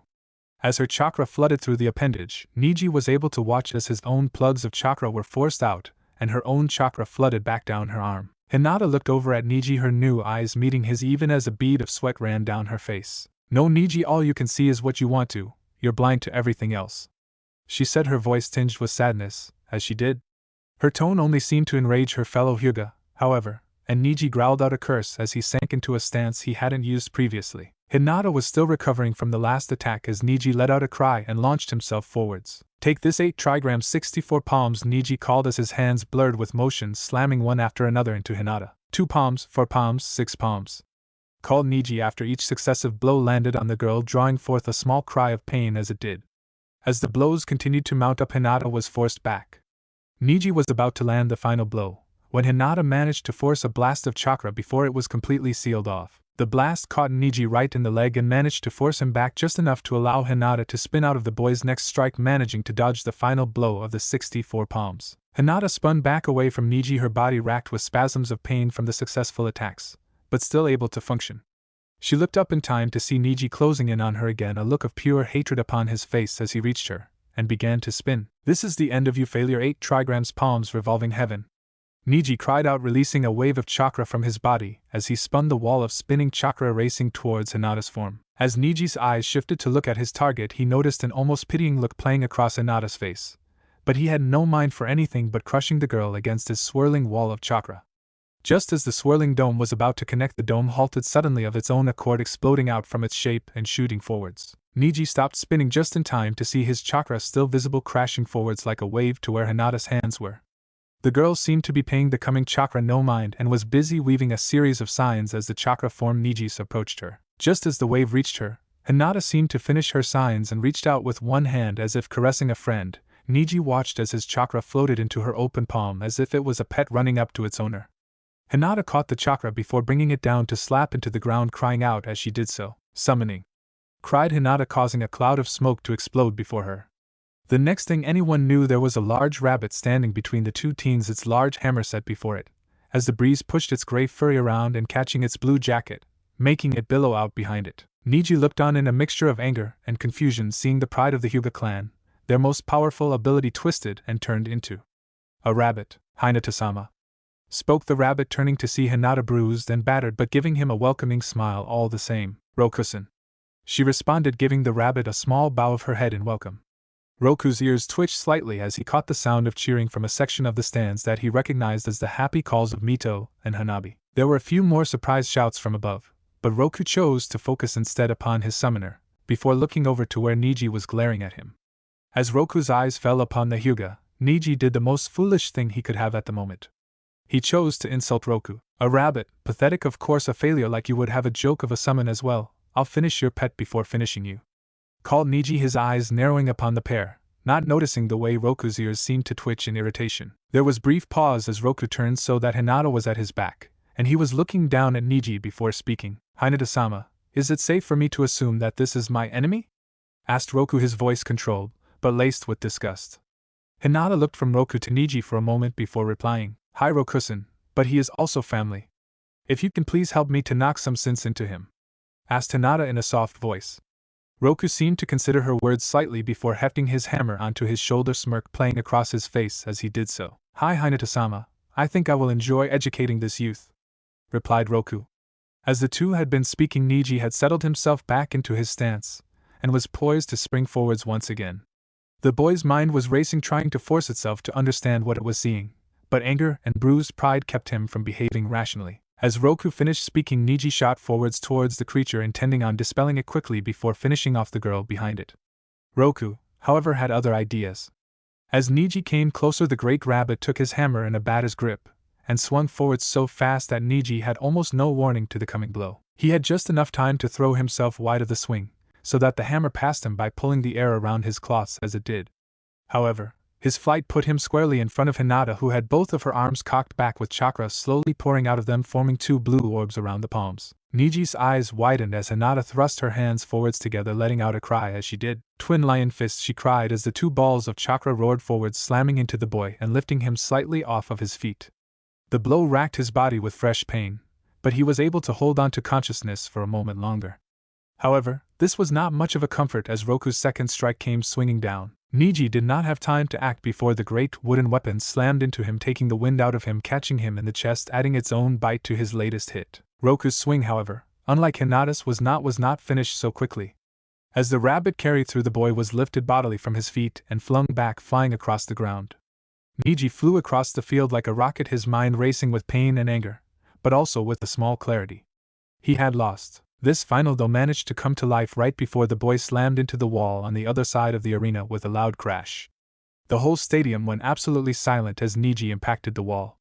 It isn't every day you see a giant rabbit slam a hammer into a boy and a girl sprout horns after all. Roku in the meantime simply slammed his hammer back down in front of him with a satisfied smirk on his face, cocking his head sideways so that he could look back at Hinata, who was slightly out of breath from her last attack. "I would say that if that didn't knock some sense into him, nothing will," chuckled the rabbit, looking down at Hinata, who let out a sigh, letting her horns and eyes deactivate. "Thank you, Roku-san," Hinata said, giving the rabbit a tired but genuine smile. Roku simply nodded and replied before disappearing in a cloud of smoke. For a moment Hinata just stood in the center of the arena, the crowd still looking between her and where Neji had impacted the wall. Then there was a soft thump as Neji's form fell from where it had been embedded into the wall, and not moving. The referee approached the downed boy, bending over him briefly before standing. He lifted one hand into the air before directing it towards Hinata. "Neji Hyuga is unable to continue. Hinata Hyuga is the winner," he called, his voice echoing around the stadium. Then there was an explosion of noise as the spectators shouted down at the match, some excitedly retelling parts while others simply shouted in enjoyment from the excitement of it all. Hinata, however, didn't take notice of all of this. Her eyes turned up into the stands to find where her family was seated. There she saw Mito and Hanabi excitedly waving their sign back and forth and obviously shouting something, while Kushina was excitedly pumping a fist up in the air with one hand raised to her mouth, evidently shouting something that was being drowned by the rest of the noise. However, Hinata's eyes were drawn to the other two figures, the seated forms of her cousin and Tusan, who gazed down at her. Hitomi was openly crying, but the smile on her face told Hinata that they were tears of joy, and not sorrow. At that moment the woman was too overwhelmed with pride and happiness to do more than smile silently down at her museum. The last figure, however, was the greatest shock. Hinata looked to see that Hayashi was looking at her. Really looking at her for the first time since she could not remember. His face showed many emotions: confusion, happiness, pride, wonder, but more than anything she saw in the man's eyes pleading. Pleading that he wasn't too late to try and be a part of his museum's life. A long moment passed as Hinata looked into Hayashi's eyes before a small smile spread across her face, and she gave the man a small nod, before turning to move back to the contestant box.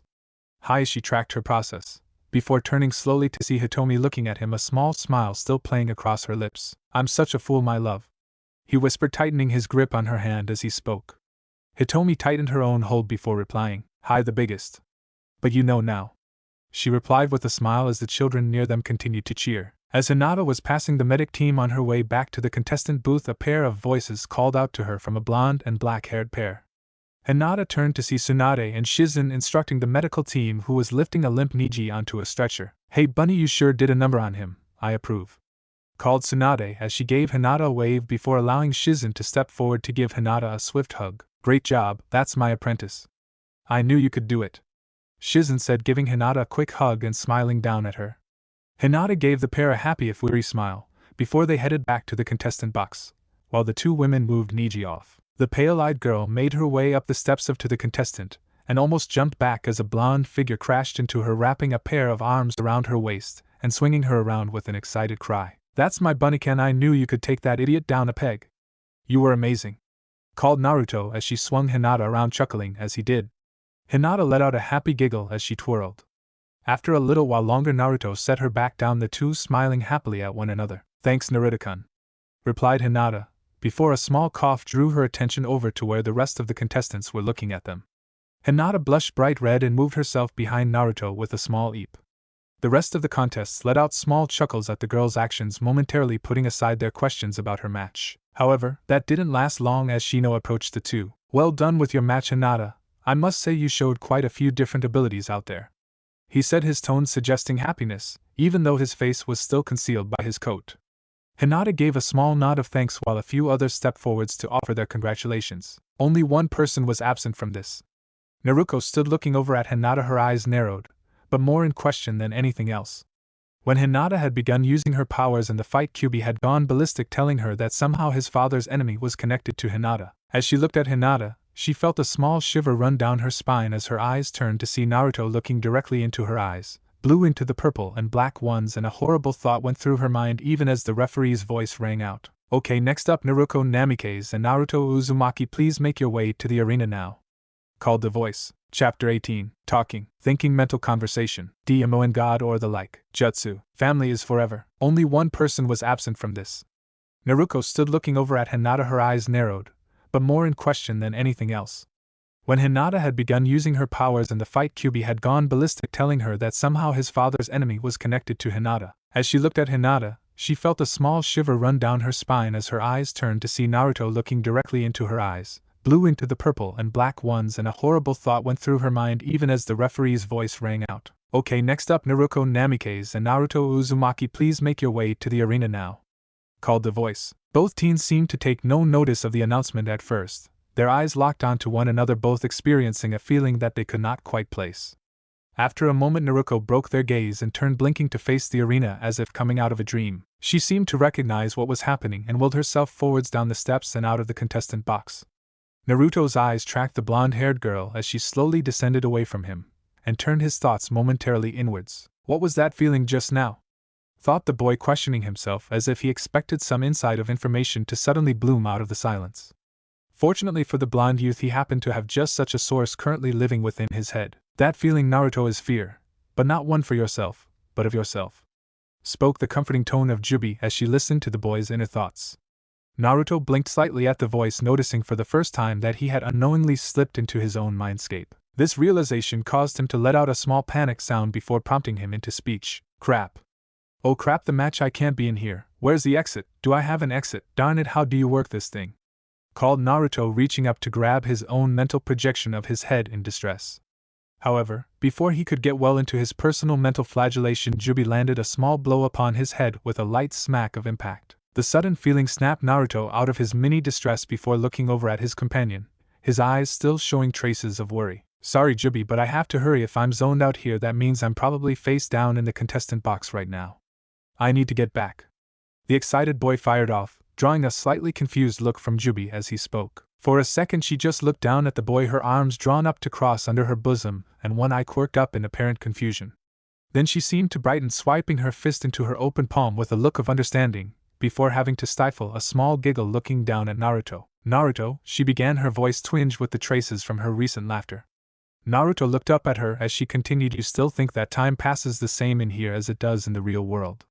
replied Jubi as Naruto seemed puzzled by her words. "Hi Naruto, it does, so don't worry. Outside almost no time has passed at all, maybe a few seconds, but nothing more, so we have time for a small talk before this next match," continued the woman, getting an accepting nod from Naruto, who allowed himself to sink to a sitting position as Jubi did the same, alighting upon a branch behind her. "So that feeling was me being scared of myself? I don't get it. Why would I be scared of myself?" asked Naruto as Jubi seemed to consider her next words for a moment. "Well, Naruto, you see, this is the first time you have fought someone that you know and care about. You've never risen a hand against someone you truly loved before. It isn't something anyone can do easily. It tears at you from the inside, and that is what you were feeling. You are afraid of hurting your Nasen Naruko in the coming match. Finished Jubi, her eyes not leaving Naruto's as the teen blinked a few times in surprise before shaking his head slightly. So what you're saying is I don't want to hurt her. But Jubi, I don't know if I love her anymore. I don't know if I have for years. Naruto said, his eyes dropping to look down at his hands in apparent frustration. Naruto, I can't tell you what to feel about your sister, but what I can tell you is what to be ready for in the coming match. Because something tells me that her hesitation will not last. You and I both know that if you enter this fight half-hearted you will lose, and with that loss will come the end of whatever chance you had at saving Naruko from the damn prophecy Kushina learned about. So for now put aside your doubt, and fight Naruto, and change this world for the better, Jubi said, looking down at Naruto with a small sad smile on her face. Naruto looked up from his hands and into Jubi's for a moment before letting out a sigh. Hi Jubi, you're right. I guess it's time Naruko and everyone else learned a little more about me, replied the boy, pushing himself up from the ground with a small effort and looking over at Jubi, who was smiling. Of course I'm right, when am I ever not? Jubi said with a smile playing across her face as Naruto began to fade, a small smile playing across his face as he did. Sure Jubi, whatever you say, called Naruto as he faded, leaving Jubi alone once again. For a moment her smile stayed, but it faltered after a moment as her thoughts turned to her own worries. Her thoughts turned to what she had feared for some time, but hadn't spoken of to anyone. Her youngest Sochi had been split in two, and she knew that before his split that he had adored the sage. It was why she had been so afraid when she first met Q, and honestly why she had delayed her meeting for so long. She had suspected that at least one half of her Sochi would follow the sage's words. Now, however, it was worse because she now knew which of her Sochis she was going to see soon. No, it wouldn't be the kind face of a happy child that she would meet, but the anger and hatred of one she loved more than her own life. And that thought terrified her. Kami, help me to be strong. Help me to stay strong against my Sochi's rage, Jubi whispered, even as she turned her gaze to look back out through her host. Naruto re-entered his body to see that almost no time had passed for him. In fact, he still stood beside Hinata, while Naruko was only about halfway down the steps leading to the arena.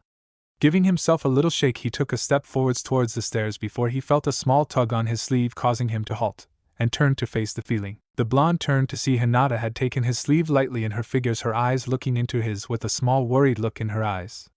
Hinata had been there to see Naruko and Naruto slowly drift apart, the sadness that occurred between them, and now the fear that had played across Naruto's face a moment before. So as Naruto turned to face her, Hinata took a quick breath before pushing herself forwards into Naruto, her body pressing lightly into his as her eyes slowly closed, and her delicately pink lips pressed gently into his own. Naruto simply froze as Hinata pressed into him, even as his senses took full notice of her. His boy feeling the warmth and softness of her form as it seemed to mold with his own. His nose picking up on the small touch of lavender still distinguishable even after her recent battle. Before he could take notice of more, her lips had found his own, and his body acted on instance, pulling her close him even as his eyes narrowed themselves as he allowed his lips to taste the girl's own. The two stayed like that for a few heartbeats before Hinata slowly pulled away from the boy with what seemed like an effort. For a second they just looked at one another, Hinata's pale eyes looking back into Naruto's own points of purple and black. Hinata's face slowly turned red as she looked at Naruto before her head dropped, and she spoke, apparently directing her words at Naruto's feet. That was for luck, Naruto, so now it's your turn to show everyone, she said, not looking at Naruto. For a second Naruto didn't answer. Finally he seemed to rouse himself slightly before he leaned forward, slightly cupping Hinata's cheek gently in his hand and raising her now bright red face to look into his own smiling one. Thanks, Hinata-kun, don't worry, I'll be okay. So cheer for me, okay? Said the boy before planting a soft second kiss upon the girl's lips before turning to start descending down the stairs towards his coming battle. Hinata simply looked after the blonde boy, her face still red from the moment before, not even noticing the other girl's presence until a small elbow poke drew her attention to the other. I swear you and Nizan need to get a room, chuckled Minami, causing Hinata to eep softly and turn to see the entire competitor's box looking her way. The poor girl flushed an even brighter red before moving to stand by the railing, looking pointedly away from everyone around her, even as Minami and Sakura let out some knowing giggles. As the two teens made their way into the area in the stands above, Kushina was watching her two children walk out to battle one another, and her heart clenched at the sight. Oh Sochi. Museum. I'm so sorry, if only I'd stopped this sooner. Please, my maelstrom. Please save our family. Please. Thought Kushina, forcing herself to keep the tears that threatened to fall from her eyes in. From beside the women, Mito seemed to notice her cousin's discomfort, and reached a small hand over to grab hold of Kushina's gently. As the two redheads' hands closed on one another, Kushina looked down into her museum's eyes, Mito giving the women a small hopeful smile. Kaka-san, are you okay? asked Mito, her small voice laced with concern. Kushina let the words wash over her, as she looked into the hopefully face of her youngest. After a moment, Kushina gave the girl a small smile before nodding to her. Hi Mito, I'm fine, now let's cheer for your Nei-san, and Nizan. Kushina replied, attempting to force a smile onto her face as she spoke. Mito, however, was not convinced by Kushina's words, and hopped down off her seat, diving beneath her chair again, apparently looking for something. Kushina stared after her museum in a mix of confusion and worry. Mito had just pulled herself out of Kushina's hand and apparently taken shelter under a chair for some reason. However, before Kushina could mentally berate herself further, the smiling face of Mito popped back up with something held behind her, as she smiled up at Kushina. Here cousin, Naruto Nizan gave this to me this morning and said to keep it close if I was sad, so don't worry, Kyuit will make you better, announced the little redhead as she pulled from behind her back a large black and red orb about the size of a small watermelon. The girl's announcement drew confused looks from Hayashi and Hitomi, who along with Kushina thought the same thing at one. Kyuit.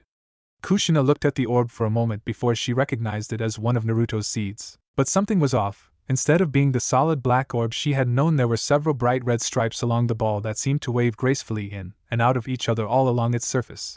Something she had never seen of any of Naruto's seeds before. However, before she could allow her mind to wander further, Mito had pushed the orb into her open hands with a satisfied smile on her lips as she hopped up to sit beside Hanabi, apparently pleased with her work. While Hitomi vaguely recognized the ball as one of Naruto's seeds, she had noticed the difference as well, but decided that it wasn't something she was going to find out anytime soon, so just settled her eyes forwards once again. Hayashi in turn had decided after a quick check with his Byakugan that the ball was indeed just a ball, nothing but a black and red solid ball, so turned his attention away as well. Kushina in the meantime was looking down at the orb in her hands, her mind trying to piece together why Naruto had given it to Mito, and possibly more importantly why it was different.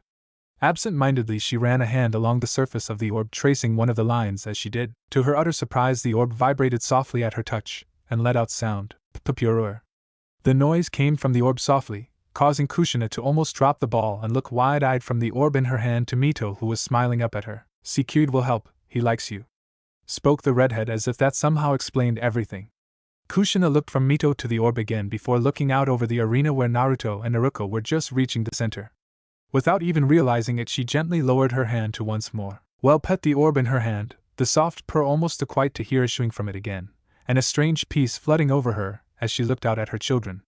For some reason she could not explain, she was confident that Naruto had things well in hand. And maybe, just maybe, he had this planned out as well. From up in the Kage booth, another figure was busy letting his thoughts race through him as he looked down at the teens below him. This fight isn't going to be fair at all. I mean, Naruko is already high chunin in skill alone, and her power is easily above some jonin. And Naruto doesn't have a chance. And that's my fault, isn't it? Thought Minato, looking down at his children as they turned to face one another. Damn it, why is this happening? I did this so that they would all be safe. Dear Kami, why are you forcing them to fight? Not like this. Don't make me watch my son be humiliated because of me. Please just have him walk away. Please. Continued the blonde man, letting his face drop slightly from the match below. As Minato looked down, a figure who had been hidden until recently decided to speak up. After all, the tournament had been going perfectly smoothly. Maybe his old teammate wasn't going to pull a stunt after all. With those thoughts, Jiraiya the Toad Sage slowly rose out of the shadow cast by Minato's chair, giving a little cough as he did so to alert the others to his presence. The other Kages simply gave him a small look before focusing forwards. They had known that Minato would not have stood so close to them with no guards, and given his connection with the Toad Sage, they had rightly predicted that the spy master was in the room with them somewhere. Jiraiya rested a hand on Minato's shoulder before speaking up. So, kid, ready to see your girl win this tournament? Asked Jiraiya, trying to make his tone one of comfort and happiness. However, his words just made Minato flinch slightly, but this was not the place to show any weakness, so despite himself he straightened before replying, his tone forcibly pleasant. Jiraiya, let's not assume too much. Remember that Naruko has many strong opponents before her, replied the blonde, giving a small incline of his head towards the other Kages, who gave him small nods in return, accepting the gesture. Jiraiya shrugged his shoulders in reply, personally knowing that Minato had to keep up a public face between the other two Kages, but personally thinking the only contest that Naruko would have would be Minami, and either way it had to come down to one of those two. The children of prophecy. Hi, still never hurts to bet on your own children, right? Replied the sage, giving Minato a smile. Minato seemed to consider the sage's words for a moment, as he turned to look down at the arena again, his mind repeating the sage's words over and over as he did. Finally, after a moment, he spoke up, his voice coming out with a weight as though the words were somehow physically heavy. My own children. Right. Never hurt.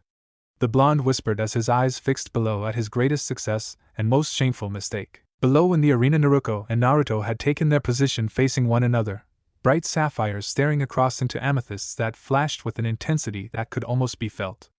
The jonin between the pair looked back and forth for a moment before speaking up. Okay, you two, you know the rules, so Naruto, are you ready?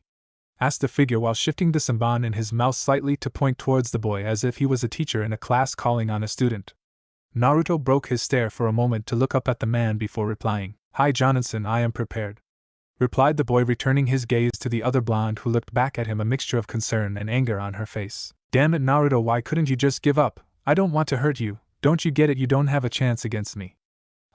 I don't want to hurt you, Nizan, thought Naruko as the jonin turned his attention to her. However, before he could speak, Naruko cut across him. One moment please Johnson, I have something to say to Naruto. Fired off Naruko, her voice crisp, but respectful despite that. The jonin looked at her for a moment before shrugging slightly. Fine by me, but make it quick, he replied, stepping back slightly to give the two some kind of privacy. Naruko turned back to face Naruto, her face set in determination as she did. Naruto for his part was now looking at his Neisan with some confusion playing across his face at her actions, but before he could do more than stare, the blonde girl spoke. Naruto, I want you forfeit the match, you know you can't beat me, and I don't want to hurt you, so please, just stand down. If this is about proving something to Toussaint or something, just stop now before you force me to embarrass you, spoke Naruko, her voice heavy with emotion, both aggressive and concerned, as though she was fighting with herself just to speak what she was. Naruto looked at her for a moment before the shock slowly faded away from his face. That confused look and expression fell away as though a light rain had washed it away. As his confusion left, his eyes dropped slightly into ones of a small gentle happiness, even as his mouth quirked slightly despite itself. The change shocked Naruko enough that she stopped speaking and simply looked across as her fellow blonde, allowing him to reply softly, his voice wistful, almost as though he was recalling a distant happy memory. Still trying to protect me, huh, Naruko? Just like you always did. I guess we really don't change as much as we think we do sometimes. Me still trying to keep up with you and Minami. You always trying to shelter us even if it cost you everything, replied Naruto, his voice still carrying that wistful tone, his words hitting Naruko like a physical blow, not from their force, but from the simple sincerity in that tone. Before she could pull herself back together enough to respond, Naruto had continued, but Naruko, you shouldn't have to bear that burden. And I'm not okay with hiding behind you anymore. So I'm going to take some of your burden away from you, Nei-san. Even if you don't want me to, finished Naruto, sinking slowly into a fighting stance, his arms hanging limply at his side, and his face sinking into one of joyful concentration, as though he had suddenly been invited to join a game he had only been able to watch for a lifetime. Naruko in the meantime was staring at Naruto, her mind torn between confusion at his words, concern for the boy, and a growing aggravation at his seeming calm at the coming fight. A fight she didn't want. A fight she shouldn't have to have. Damn it, Nizan, what the heck is wrong with you? I don't want to fight you, but darn it, if that's the only way to get you to wake up to reality, and see this isn't some game, I will. She thought back, sinking slowly into her own stance, one hand held before her palm up, while her second crossed her in front of her chest, and slightly behind her other arm, her face setting into an annoyed, determined look. The jonin seemed to sense the two's intentions, and slowly made his way forwards. Well, I guess it's not necessary to ask if you are ready, joked the jonin, looking between the two before raising his hand high and calling out to the crowded stadium. Naruko Uzumaki Namikaze vs Naruto Uzumaki, match of the Chunin exam finals, go, he called, swiping his hand down in an arc and taking a leap back from where the two teens stood. Naruko was the first to move, shooting forwards like a bullet, crouching low to the ground as she did. She closed so quickly on Naruto that he only had a moment to cross his arms protectively in front of him in an X to catch the fist that Naruko had driven upwards towards his chin in an attempt to knock him out early and finish the fight. Naruto's X-guard caught the blow, but a dull thud of pain shot through his arms as the hit actually lifted him slightly off his feet and into the air as it connected. Naruko didn't waste a moment, and even as her first blow landed, she pivoted her body, bringing a spinning roundhouse kick to crash into Naruto's guard, flinging him back from the impact. The boy, already in the air, flew several feet back, hitting the ground with a roll, before managing to find his feet and facing back towards Naruko, his face still holding that excited expression, as though he wasn't actually fighting her at all. Naruto pushed himself slowly to feet, staggering just a bit with the impact from the last blow. Darn it, I forgot Naruko hits like Kazan when she wants to. All my arms feel like they want to fall off, and she only hit me once. Naruto thought, falling back into his stance. Well, Naruto, no one said this was gonna be easy, just remember what Kushina told you, spoke Jubi in an encouraging tone. Naruto let out a little chuckle in his mind before replying, oh yeah, if it hurts don't get hit, why didn't I think of that? Naruto laughed to himself even as Naruko bent forwards before rushing towards him once again. Naruto was ready for her speed this time, and was able to turn aside of her next strike, grabbing her wrist as he did so and pulling hard while swinging his other fist up at the girl's chest. Naruko didn't even slow down, taking the blow right on her exposed chest, and plowing forwards through it, throwing her head forwards to deliver a crushing blow to Naruto's own, causing the boy to falter in his footing. Before he could steady himself, Naruko pulled her hand free of Naruto's grasp and dropped down, sending out a leg sweep that caught Naruto's legs, forcing them out from under him, and causing him to fall to the ground hard on his back. Before Naruto could move, Naruko was upon him with one hand pinning him down, while another was suddenly filled with a kunai pointed down at his chest, the girl's bright blue eyes blazing into his own. Naruto was pinned below Naruko, and it looked like the fight may be ending here and now. Give it up, Naruto, you're no match for me, shouted Naruko, looking down into Naruto's face that, despite his position, still held a small smile upon it. Naruto's face changed from a small grin into a lager one for a second before he let out a happy little laugh, shocking Naruko for a second. Come on, Naruko, you know I'm not that easy to pin down, chuckled Naruto, causing Naruko to suddenly look around, spotting Naruto's hands with both his sleeves opened up and an odd blackness within them like dark shadows found only at midnight. Before she could do more than notice their presence, a black bar shot out of the sleeve, aimed directly at her face, causing her to push herself up and away from the prone boy, skipping back a few steps as she did. Over with Naruto, he had pushed himself up into a sitting position, his hands on either side, still with that happy smile upon his face. Pretty fast, Naruko. I thought I might have actually gotten you with that one. Guess all your training wasn't for nothing. He finished, pushing himself up to his feet and throwing his arms out to either side, causing two black bars to extend from each sleeve to be caught in his open hands. Meanwhile, Naruko was shaking a little with anger at how close Naruto had gotten to getting a hit on her. Darn it, I was careless, I can't let him get me distracted, I need to concentrate. Now where the hell did those bars come from? He was using them in the prelims too. Wait, Kazan, seals, that's it, he must have been learning seals from Kazan. Okay, now he won't catch me off guard again, thought Naruko, dropping back into her stance, pulling out a second kunai to match the one already held in her right hand. Stay focused, Naruko, something is off about those weapons. I just don't know what yet, spoke up Kyubi, his focus centered on the two black bars now clutched in Naruto's hands. Naruko was about to question Kyubi's sudden interest in the weapons, but was forced to focus forwards as Naruto advanced. Naruto was streaking towards Naruko, dragging the bars as he advanced, kicking up small twin trails of dust as he came. As he reached Naruko, he swung his arms up the bars, crossing each other before him, forming a cross shape, before his left arm shot out, swinging the bar in a wide arc, causing Naruko to bring up her kunai to block the blows, sending up a row of sparks as the two weapons scraped across one another. As the first blow was met, the second arm shot down, aimed at the girl's exposed shoulder, but again was intercepted by Naruko's other kunai, more sparks flying up between the two. Once again, Naruto and Naruko stared into each other's eyes as sparks danced around the two. For a second the two seemed evenly matched, but Naruko slowly pushed Naruto's attack back from her, a small smile creeping across her face as she felt Naruto being pushed back. Just as she was about to speak, the pressure on her blades disappeared and she lurched unexpectedly forwards. Her eyes turned just in time to see that the bars had slipped back into Naruto's sleeves with a small twitch of his hands, and Naruto in turn had ducked down under both of her outstretched arms, his hands disappearing into his sleeves again. Recognizing the danger, Naruko pulled herself sharply back from Naruto, trying to catch herself from falling forwards. But this appeared to be what Naruto had been waiting for, as he threw both his hands towards her, and from his sleeves came four familiar-looking lengths of metal. Before Naruko could react, the newly appeared black chains, in the same style as her cousin's, had shot out of his sleeves, wrapping around her arms and binding them close to her chest. Before she could do more than register the odd pressure that the chains made as they tightened around her, there was a yanking sensation as she was pulled forwards along the path of the chains. Naruto pulled for all he was worth, flinging his bound Nasan up and over him in a wide arc and throwing her across the arena towards where a small grove of trees grew, the chains from his coat clinking as they extended farther and farther downrange. With a crash, Naruko slammed into a tree trunk, sending a small series of spider cracks up its length. Ha, take that, Nasan. Note to self, thank Kazan for working with me on her chain techniques, thought Naruto, allowing himself a moment of excitement at what he thought could well be a coming victory.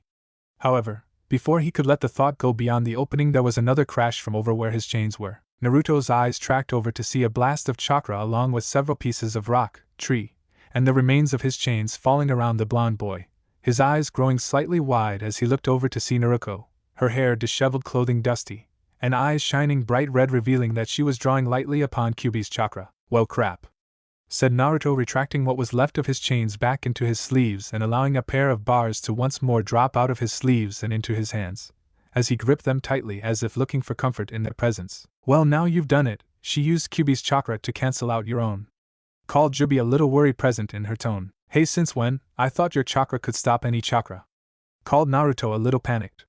Jubi only offered a small shrug and replied before speaking up. "Well, he is my Sochi. Figures it wouldn't work as well on him," she replied with a small nervous chuckle. Naruto faltered slightly at Jubi's words before dropping back into a defensive stance. "You know, Jubi, sometime I really hate you," Naruto said just as Naruko pushed herself forwards into a sprint straight at him. Over in the contestant box, several of the other genin were looking out at the match with eager excitement. "While looks like Naruko is taking this seriously, I hope Naruto is prepared for what that means," spoke Sakura, looking out at the fight playing out before her. Several of those who knew the girl well enough nodded their heads in agreement to the comment. Minami was about to speak up in support of her other sibling, but before she could, a small chuckle came from her left. Turning, she saw that Haku was standing a few feet away, his arms crossed before him as he looked out, focusing on where Naruto stood, his bars clutched in his hands. The feminine boy seemed to notice the girl's eyes on him and spoke up, never taking his eyes off of the fight before him. "I may not know about the kunoichi's abilities, but to underestimate Naruto would be a very large mistake," he said, his voice coming out with an experienced tone that made it clear this was not baseless flattery.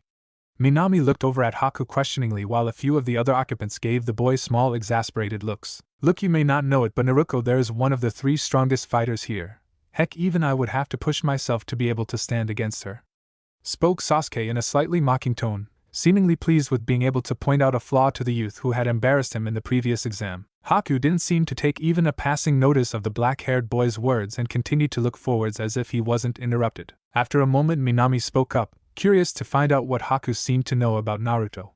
She herself was still only starting to learn everything about Naruto, and something told her that Haku had information that she still lacked. "Hakusen, what exactly makes you think that Naruto Neisen is someone not to be underestimated?"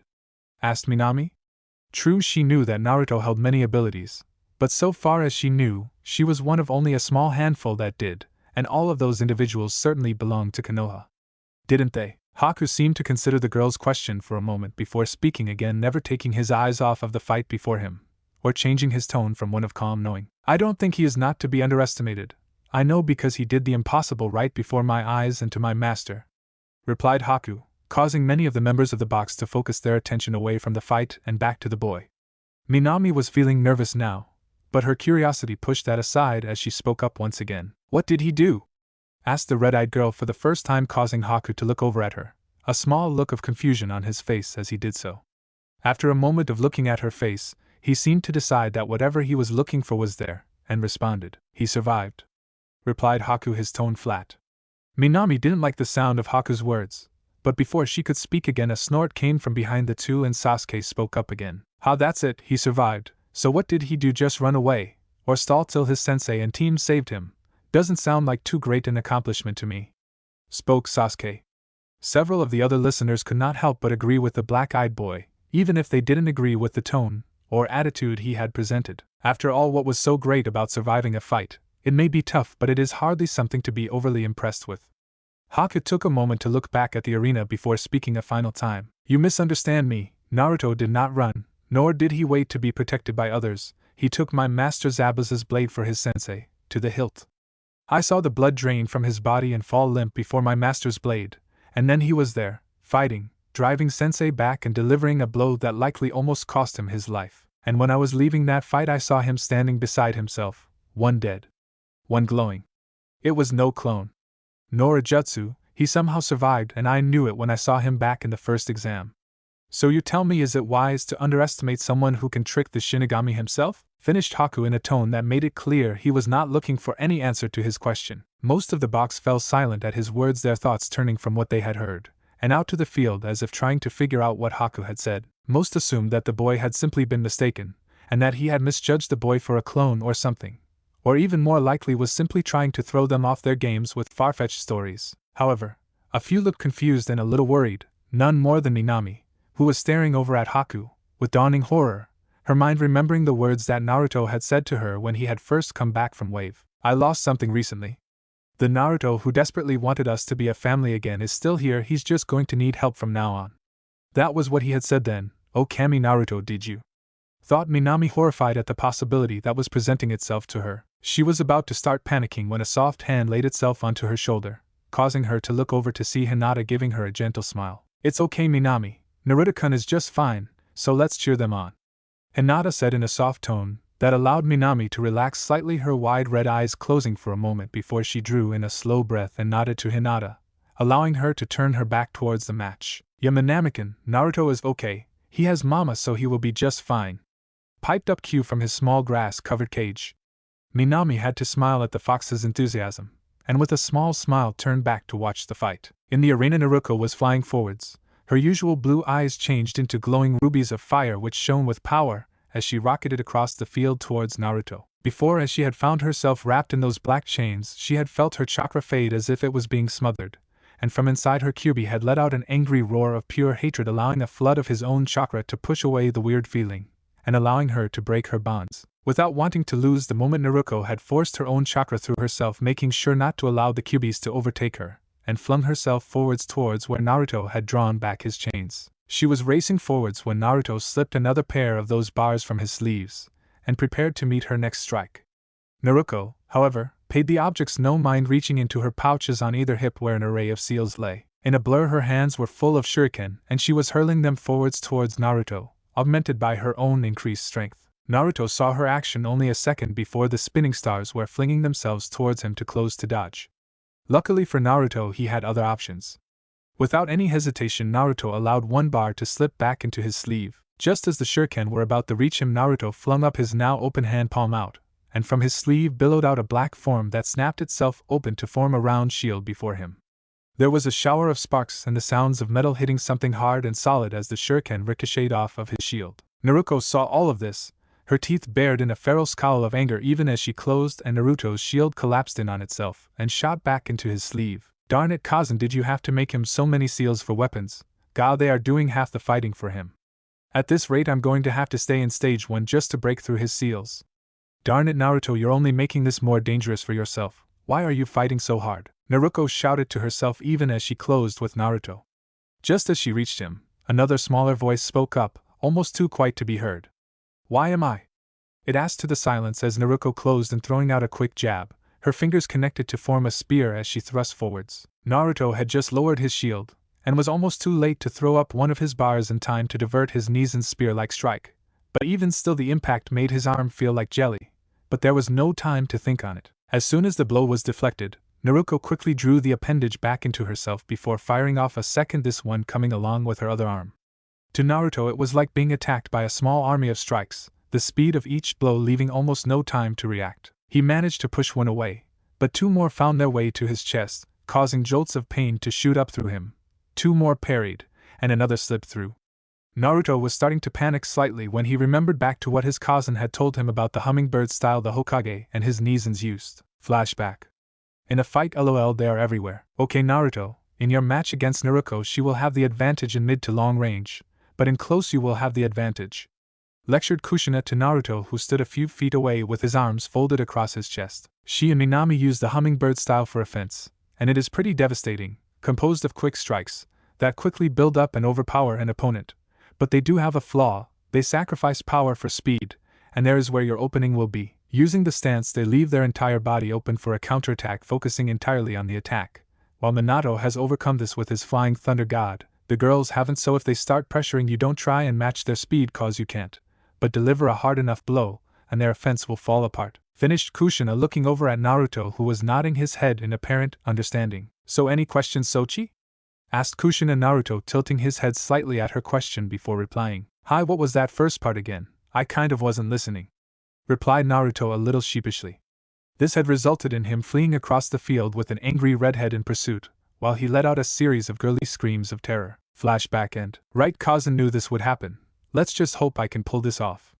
Thought the boy as he allowed his arms to pull close, no longer trying to deflect the incoming attack, and instead drawing them into himself like a boxer shielding his body. Before Naruko could recognize what Naruto was planning, the purple-eyed boy had pushed forwards into the girl's attack, taking a number of blows but pushing forwards until he was right up against her. With a swift motion, Naruto drove one knee upwards into Naruko's exposed stomach, causing her to let out a cry of pain, and doubling over slightly despite herself. This allowed Naruto to bring his two rods out, swinging them up and around so that they slammed into Naruko's side, forcing her to stagger sideways a few steps. Seeing his chance, Naruto shot forwards to land another blow, but was forced to jump back as Naruko's arm blurred and there was another wall of oncoming metal that forced Naruto to leap back and dodge wildly to avoid the attack. This in turn gave Naruko enough room to widen the gap between the two. Naruko wasn't going to make the same mistake twice, and when she had put some distance between herself and Naruto, she flew through a set of hand signs before drawing in a deep breath.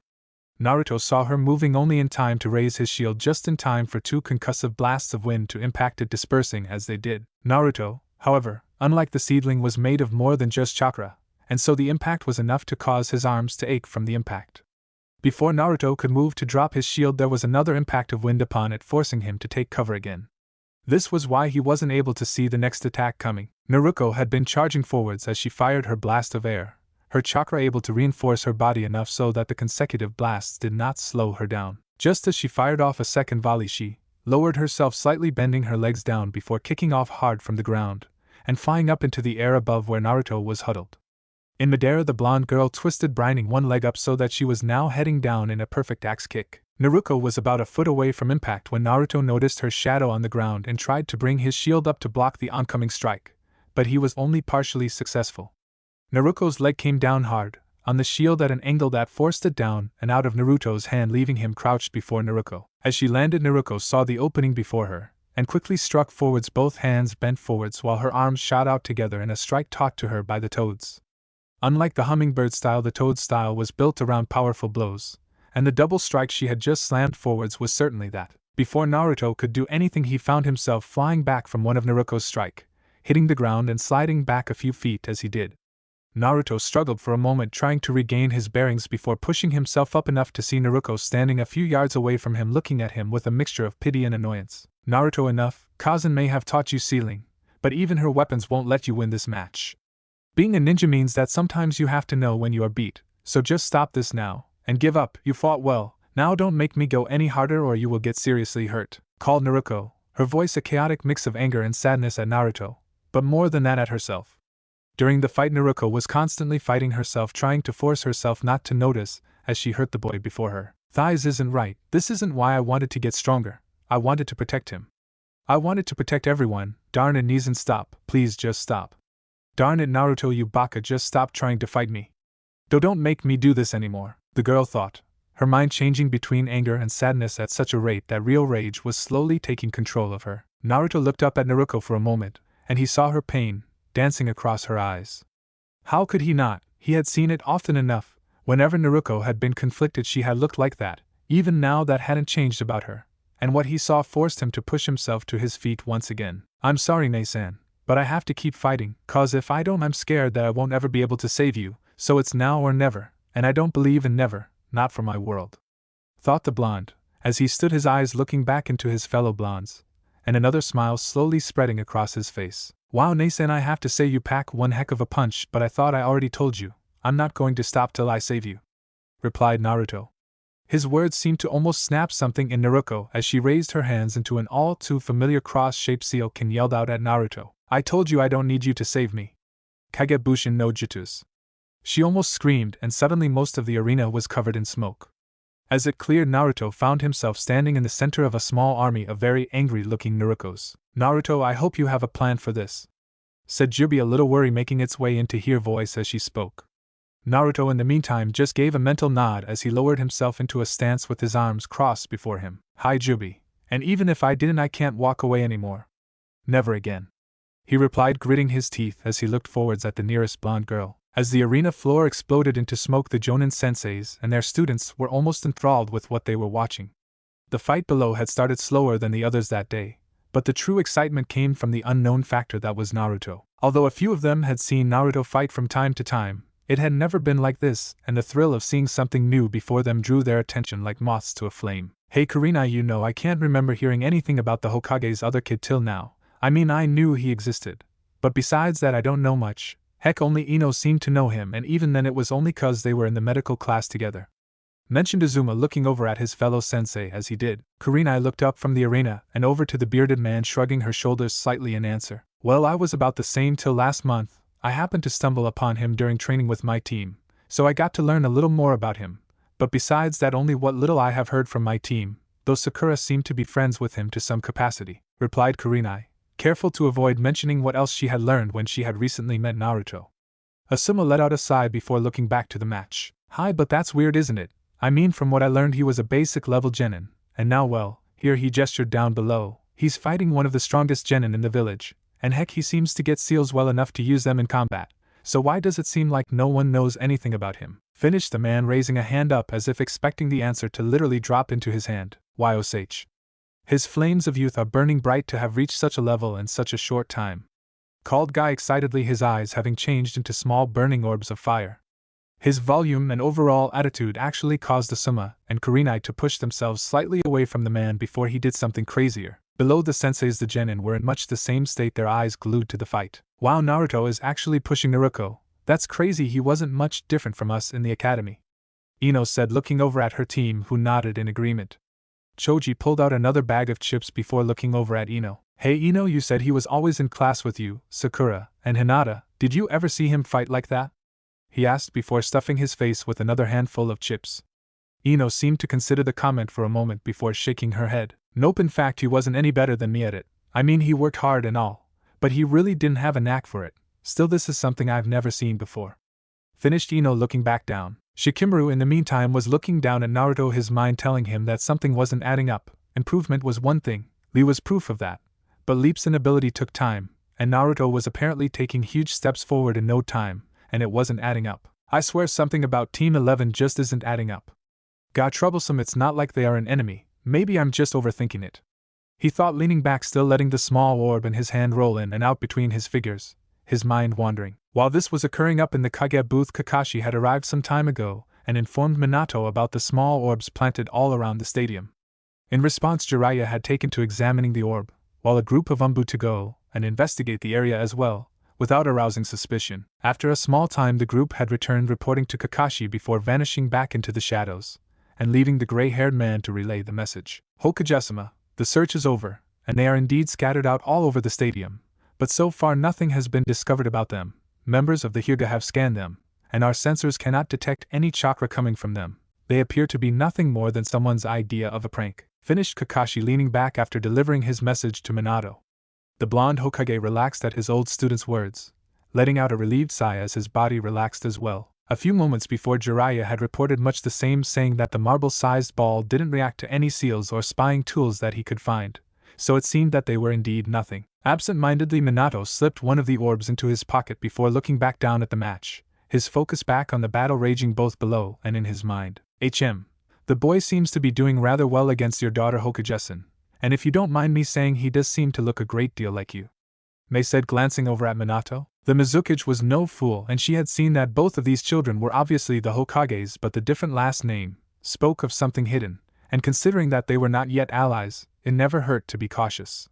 Minato looked over at Mei for a moment before answering. Hi, he should my-sama, he is my Sochi, and yes, he does seem to be doing well, but I am afraid that he does not stand much of a chance against Naruko in a fight like this, replied Minato, forcing his voice to hide the feelings that were raging inside of him. Mei seemed to consider the Hokage's words for a moment, before simply shrugging it off and looking back to the match. Hi, I suppose not, you have trained her well, and being a Jinchuriki doesn't hurt her chances either. I'm afraid that your Sochi simply drew a poor matchup, she replied. However, just as she finished, there was a small snort from behind her, and the booth's occupants turned to see that Zabuza was looking around at them in apparent amusement. Mei's face slowly fell into a dangerous smile as she looked over at her bodyguard, her face adopting the dangerous sensual look it often did right before she took violent action. Zabuza, what, may I ask, do you find so funny about what the Hokage and I were speaking about? Asked Mei, her tone frosty. Zabuza in turn looked over at her before shifting his view over to the Hokage for a moment before folding his arms in front of him and quirking one eyebrow up. Hi Mizusama, but first I have a question for the Hokage, spoke the man, looking over at where Minato sat as he spoke. Mei looked as though she was about to blow Zabuza out of the booth, but Minato raised a hand in apparent acceptance of Zabuza's words. Hi Zabuza, I will answer your question provided it is reasonable, replied the blonde, causing a small nod from Zabuza. It's pretty simple, you said that boy down there is your Sochi, right? He started, getting an affirmative nod from Minato before continuing. Okay, well, my question is, have you ever had another Sochi, or someone who looked just like him? Asked the bandaged man, causing Minato and the other occupants of the booth to look extremely confused at Zabuza for a moment. The man seemed to accept their looks without any reaction, only turning back to look at Mei. To answer your question, Mai-sama, I was laughing because it seems that everyone here is severely underestimating just what that boy is capable of. Chuckled Zabuza, his eyes glinting slightly in apparent remembrance of something that excited him. Minato considered Zabuza's words for a moment before putting together what he knew and coming up with an answer. So this is about when you meet the team protecting the bridge builder. I understand that you were unable to take out the target, and that my Sochi's team drove you off. Spoke Minato, drawing a small nod from Zabuza as he spoke. So what did Naruto manage to impress you somehow during that fight? Asked Minato in apparent confusion. His information had been limited on the battle, and honestly he was having trouble remembering if there had been any information pertaining to Naruto's encounter with Zabuza at all. However, before he could follow this train of thought, it was derailed by a loud laugh from Zabuza that even managed to cause the stoic Kazekage to look around at the man in apparent interest. Zabuza managed to quiet his laughter after a few moments, and reply, Ho ho, that's a good one, managed to impress me, he damn well better have. Hell, it's not every day a shinobi gets run through and eaten by my blade and then breaks my jaw. Replied Zabuza, his words carrying traces of amusement with them as he spoke. The booth looked completely stunned. Everyone in turn looked towards Zabuza, focusing particularly on the massive blade on his back. The executioner's blade, known for drinking the blood of its enemies, and they had just been told that the boy below had somehow survived its bite. Most of the booth looked completely shocked at Zabuza's words, but Minato was looking at the man as if he could no longer see him, his eyes drifting through the man to the blade on his back, and slowly drifting down to the arena below where Naruto had just been surrounded by a small army of Narukos, and his mind bleated out a small confused moan carrying with it a simple thought. Naruto? Meanwhile, as Minato had been having his discussion with the group in the Kage booth, Kushina was looking around at an equally entertaining conversation, if not as revealing a one. No, Mito, we can't hold two signs up by ourselves. I told you we should have just made a big one for your Nei-san and Nizan's match. Hanabi said in an I told you so tone. This of course resulted in Mito bopping him over the head with one of a pair of signs she had in her lap before looking over at where Hitomi and Hayashi were sitting, her eyes flashing with sudden excitement. Well then, you and I hold one, and your cousin can hold the other, replied Mito smugly, causing Hitomi to look over at her name at the two children beside her. Mito, cousin can hold up the sign the whole match, replied Hanabi in a small reprimanding tone. Mito looked over at Hitomi for a moment before feeling a little embarrassed at her idea. Hanabi's cousin was really nice, but she was also pretty weak, and she knew that asking her to do something like that wasn't considerate. But Hanabi, cousin already has QI'd, and we have to cheer them both on, replied Mito, turning her wide eyes over to look at Hanabi, a small bit of moisture building in her eyes as she did.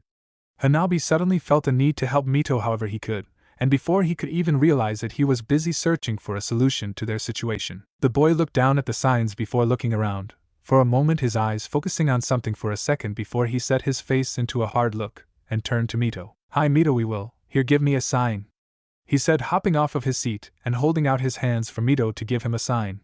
Mito looked confused but handed over a sign to Hanabi, who gave her a small smile before setting his face back into a look of determination. He turned to his right and marched over a few feet until he stood facing directly in front of Hayashi, who looked down at his Sochi, noticing his position before him. Hayashi had been sitting with his hands resting lightly on his knees in a regale posture, and before he could do more than look down at his Sochi, Hanabi was stepping forwards towards him, and had maneuvered the sign in his hands into Hayashi's own. Hayashi just sat there stunned as Hanabi moved his hands to either side of the sign, and then, as if positioning an action figure, took a step up onto the seat beside his two-san and moved his arms up so that Hayashi was holding the sign above his head with both arms, his face completely lost as to what his Sochi was doing to him. After a moment, Hanabi nodded at his work and hopped down to move back and sit beside Mito, helping her to heft the second sign over their heads, even as the little redhead looked at her friend with a huge smile and star-struck eyes upon her face. Hitomi and Kushina were at that moment struggling to keep from exploding into laughter at Hayashi's state. The man looked left for a moment to see that his wife was smiling happily at him, and then directing his own eyes to look across her and into the happy face of his Sochi, who was grinning back up at him in apparent admiration. Hayashi took all of this in and couldn't help but let his face turn into a smile of his own as he settled himself to watch the rest of the match, the sign held above his head as he did. So as the group looked back down, two signs were now raised above the group, the first held in the small fists of two children reading, Go Aniki, Go Nizan, along with small drawing of both of the combatants done in the excited hand that only a child can accomplish, as though they somehow managed to put their very happiness into the simply pictures they could produce. Hayashi in the meantime was standing stoically holding a sign proclaiming in bright letters "Go Team Kawaii," and looking happier than he had in a lifetime. Naruto was slowly looking around him, a small bit of panic growing in his chest as he looked around to see what looked like over 100 myth Narukos looking at him from all sides, some cracking their knuckles while a few had pulled out kunai, or were simply standing with their arms crossed facing him with quiet anger. From that sea of blonde and blue, Naruto focused on the original Naruko who stood just a few feet apart directly ahead of him, her eyes back to their bright blue, but still holding the slitted pupil that showed she was in completely control of the Kyuubi chakra within her. Naruto let out a small chuckle seeing at his situation. Ha ha ha ha, well it looks like I still know how to push your buttons, Hane-san, called Naruto in an oddly cheerful tone that caught Naruko slightly off guard. For a second she seemed about to smile, but fought it down, forcing her tone into one of command and authority. Naruto, this is your last chance, give up. You and I both know you can't beat me just with Kazan seals, and I am not going to hold back anymore, called Naruko as she lowered her arms slightly to her side, her bright blue eyes never leaving Naruto's own. Her words did not have the reaction that she had been expecting. For a second Naruto just looked at her confused before he let out another bark of laughter, actually dropping his form momentarily to hold his stomach before speaking. Kazen he seals, ha ha ha he. Oh Kami, that's good. I couldn't do a seal yet if my life depended on it. Ha ha ha he. Oh man, the first time Kazan tried to show me, it blew up in my face, hee hee ha ha. Laughed the boy, his words coming out interspersed with laughter. His actions caused Naruko to falter slightly, not understanding why Naruto was so seeming amused by his words. After a moment Naruto managed to control himself enough to speak up again. Oh man, that was a good one. Is that what you thought I was doing till now, using Kazan seals or mine? Sorry Nasen, but no such luck, this is all me. He chuckled again. Naruko had now gone from confused to embarrassed and angry at Naruto. He was laughing at her, here in front of everyone, and she was not in a state that this was a good idea. Without waiting, Naruko flew through a quick series of seals and forcing out a small burst of wind, not very powerful but enough for what she had intended. Just as she had suspected, Naruto managed to bring his arms up to block the strike, but that had been her plan. The small blades of wind impacted his sleeves, just below the elbows, sending bits of orange cloth, and what she suspected to be where he was keeping his seals hidden. However, as the cloth fell away, what appeared confused her into a blank silence. On both of Naruto's arms there were what looked like perfectly cylindrical water wings that stretched from his wrists up to his elbows, the same black color as the weapons he had been using throughout the fight. Naruto slowly lowered his arms, looking down at them for a second before looking back to Naruko, a small proud smile playing across his face. See, told you, but did you have to destroy my coat? Naruto half joked, looking over at Naruko, who just looked more confused than ever. However, her confusion was soon replaced by annoyance. This isn't a game, Naruto, stop trying to make this a darn joke. I'm done playing nice. I don't care if you have some new arm guards, I'm not letting you humiliate me, I gave you a chance, now I'm taking you down, called Naruko, falling into a combat stance as her army of clones followed her example. Naruto seemed to sadden slightly at Naruko's words, his grin shrinking slightly. Naruko, I'm not here to humiliate you, he said even as the army of clones charged forwards at him from all sides, and these aren't arm guards. They are seeds. Finished Naruto just as the clones closed in on him, some leaping into the air as they aimed to land an aerial assault upon the blonde boy. Naruko just caught the last words as Naruto disappeared behind a wall of clones, and she felt a small pang at the look of sadness on Naruto's face before it was obscured by her own attack. However, before she could consider that feeling more, she was suddenly assaulted by a wave of memories from the clones around Naruto. Right before there was a small blast, and smoke erupted around Naruto. Before she could even begin to focus, there was another storm of popping as trails of clones began to disperse all around the arena, as though someone was drawing huge lines through their ranks. More memories kept flashing before her eyes, as what looked like black balls smashed through her ranks before shooting back towards where she knew Naruto stood. Then a voice called out through the smoke, I'm here to show you that I can stand beside you, and that we can be a family again, called Naruto from the slowly dispersing smoke in the center of the arena. Naruko's eye swiveled to the source of the sound just as the smoke dispersed. What she saw made her freeze, even as from inside her the Kyuubi roared in anger, calling out as he did, "It is him, he is the enemy." Naruto was standing tall in the center of where the clones had attacked him, but there was something's with him. Slowly circling around him was what looked like large black orbs, all giving off a faint glow of purple energy. There were 6 in total, 4 of which had formed a small circle behind the boy and seemed to be floating unsuspended by anything in the air. Meanwhile, the second 2 were floating just a few inches away from either of the boy's hands, and as Minami watched, Naruto grasped small protrusions from the orbs, and pulled, 2 identical bars slowly rising from the orbs as his did before snapping off with a soft crack, as he settled himself back into his stance. Naruko's mind was racing trying to understand what she was seeing, when Naruto spoke again. "So Nei-san, let me show you just how much I've changed," called Naruto, a grin spreading back across his face as he spoke. "Because my world won't make you stand alone anymore." The boy finished, dropping down into his stance once again, and fixing his shining eyes upon the girl once again. Before Naruko could register or stop to consider Naruto's words, the boy shot off away from her and towards her army of clones, who seemed to be less confused about the situation, and charged to meet the boy. Naruko turned to see Naruto, and the orbs smash into the oncoming wave of clones, throwing up fresh pops and trails of smoke. The memories came flooding again, as she was able to watch from several angles as the Naruto cut into her army. The first clone to reach the boy had spun forwards, trying to land a driving kicking into Naruto's side, but was caught in midair by one of the orbs that shot into its chest, causing it to explode into smoke. A few clones, seeing this, hurled a series of kunai forwards through their dispelled fellow and towards the projectile, but from the smoke there was a series of sparks and scraping sounds as the smoke cleared to show the shield that Naruto had used to protect himself earlier. Before the clones that had launched the assault could recover, Naruto was among them, and he plunged one bar into the clone on the right and left, before slamming his head into a third in between, causing them all to dispel again into bursts of smoke. A few of the clones saw Naruto's unprotected back and shot forwards, looking to get in a strike, but were forced to leap left and right as from the 4 orbs circling Naruto's back shot out a few chains each out towards them, rocketing forwards like pointed black missiles. Most of the chains missed, but a few smashed into their targets, causing them to dispel. Seeing this, a few clones drew kunai and swung them down on the chains, drawing sparks as they tried and failed to cut them. Before they could recognize the ineffectiveness of their attack, the chains waved slightly before pulling themselves back into the orbs as Naruto rose and turned to shoot off towards the clones. He was about halfway to them when he was forced to stop as several balls of compressed air and kunai flew from both sides at him from the still vast number of clones remaining. As the projectiles hurtled towards Naruto, he drew in his seeds, all of them shifting into round shields and racing around him, taking the impact of air blasts, or deflecting kunai with small sparks of impact before they dispelled. The clones before Naruto looked on in a state of panic as the deflected or missed attack crashed into his shields, throwing up another cloud of smoke and dust around the boy until their assault died away a moment later. For a second the clones looked at each other, mixed relief and worry on their faces, wondering if they had been overzealous in stopping the boy's assault. However, they needn't have worried, as a moment later black rods began hurtling out of the cloud, smashing into their number.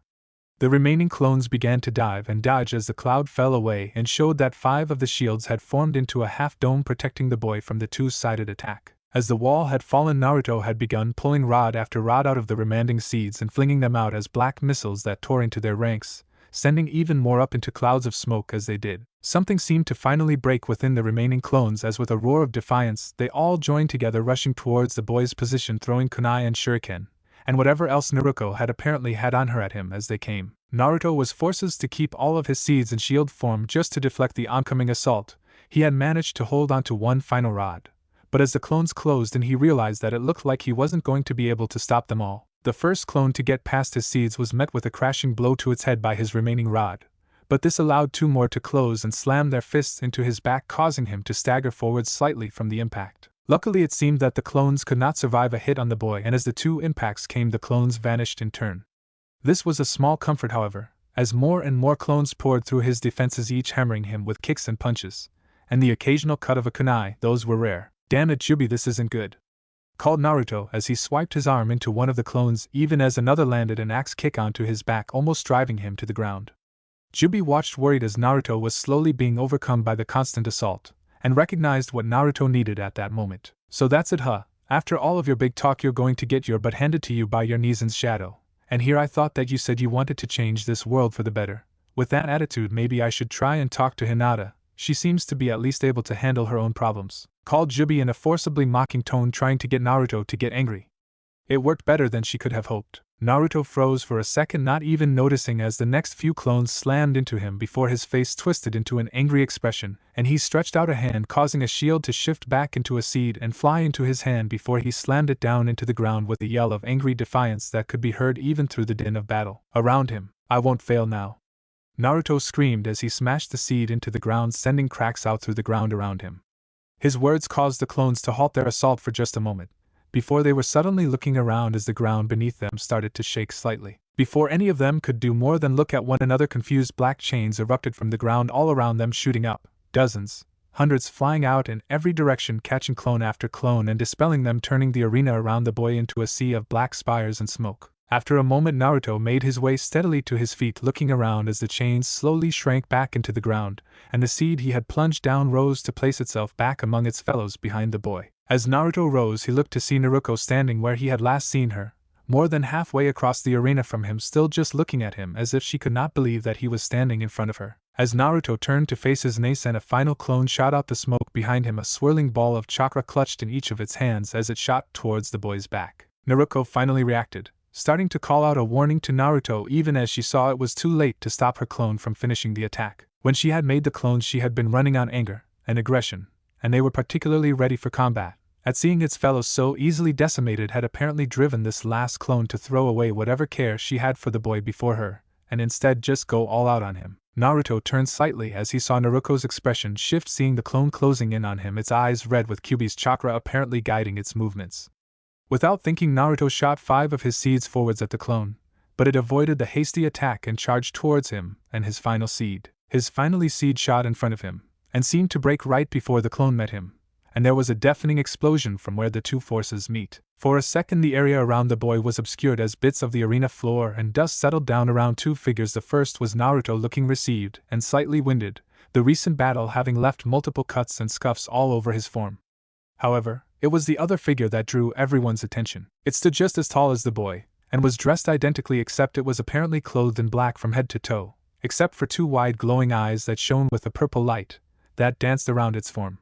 The creature had one hand outstretched before it, in front of a small crater where the clone had apparently detonated. Everyone, including Naruko, stared in silence as Naruto turned and the other marched up to stand beside him, looking around the arena in apparent interest, letting out small humming sounds as it did. Slowly, Naruto's remaining seeds floated back to where Naruto stood before spreading out gradually from him and cracking, slowly dripping down till Naruto stood beside 6 of the creatures, all looking around in apparent interest, letting out small hums as they did, and one even looking over at the stands and waving its arms in excitement. Naruko stared forwards at the scene before her, before Naruto's voice called out to her from across the field. "Oh, and I'm not going to hold back anymore, Aidane-san," he called as the seedlings and he sunk down into a familiar combat stance, all turning to face Naruko. In the stands there was blanket shock playing across the faces of most of the crowd, and none more so than with the Jonin senseis, and their pupils some more vocal than others. What the hell, there is more than one of those things and Naruto is the one who has them. What the hell is going on here? Ino practically screamed, her hands digging into her hair as she looked out at the arena. Choji had simply dropped the chips he was holding and still had one hand frozen a few inches from his face, the chips still grasped in it, and apparently forgotten. Ino meanwhile went on ranting. What the heck is going on? Since when could Naruto control chakra like that? I mean, I went into that thing's head. It wasn't a clone. What the heck is going on? Continued the blonde, apparently lost to the world around her in her ranting. Yakumo on her side was fighting back a smile at the girl's reaction, but a giggle escaped her lips, and suddenly Ino turned on the girl, her eyes wide, with an almost maddening look in them. "Yakumo, you know something, spill it," fired off Ino, almost pouncing on the poor girl, who had clapped her hands over her mouth to keep from laughing in the girl's face.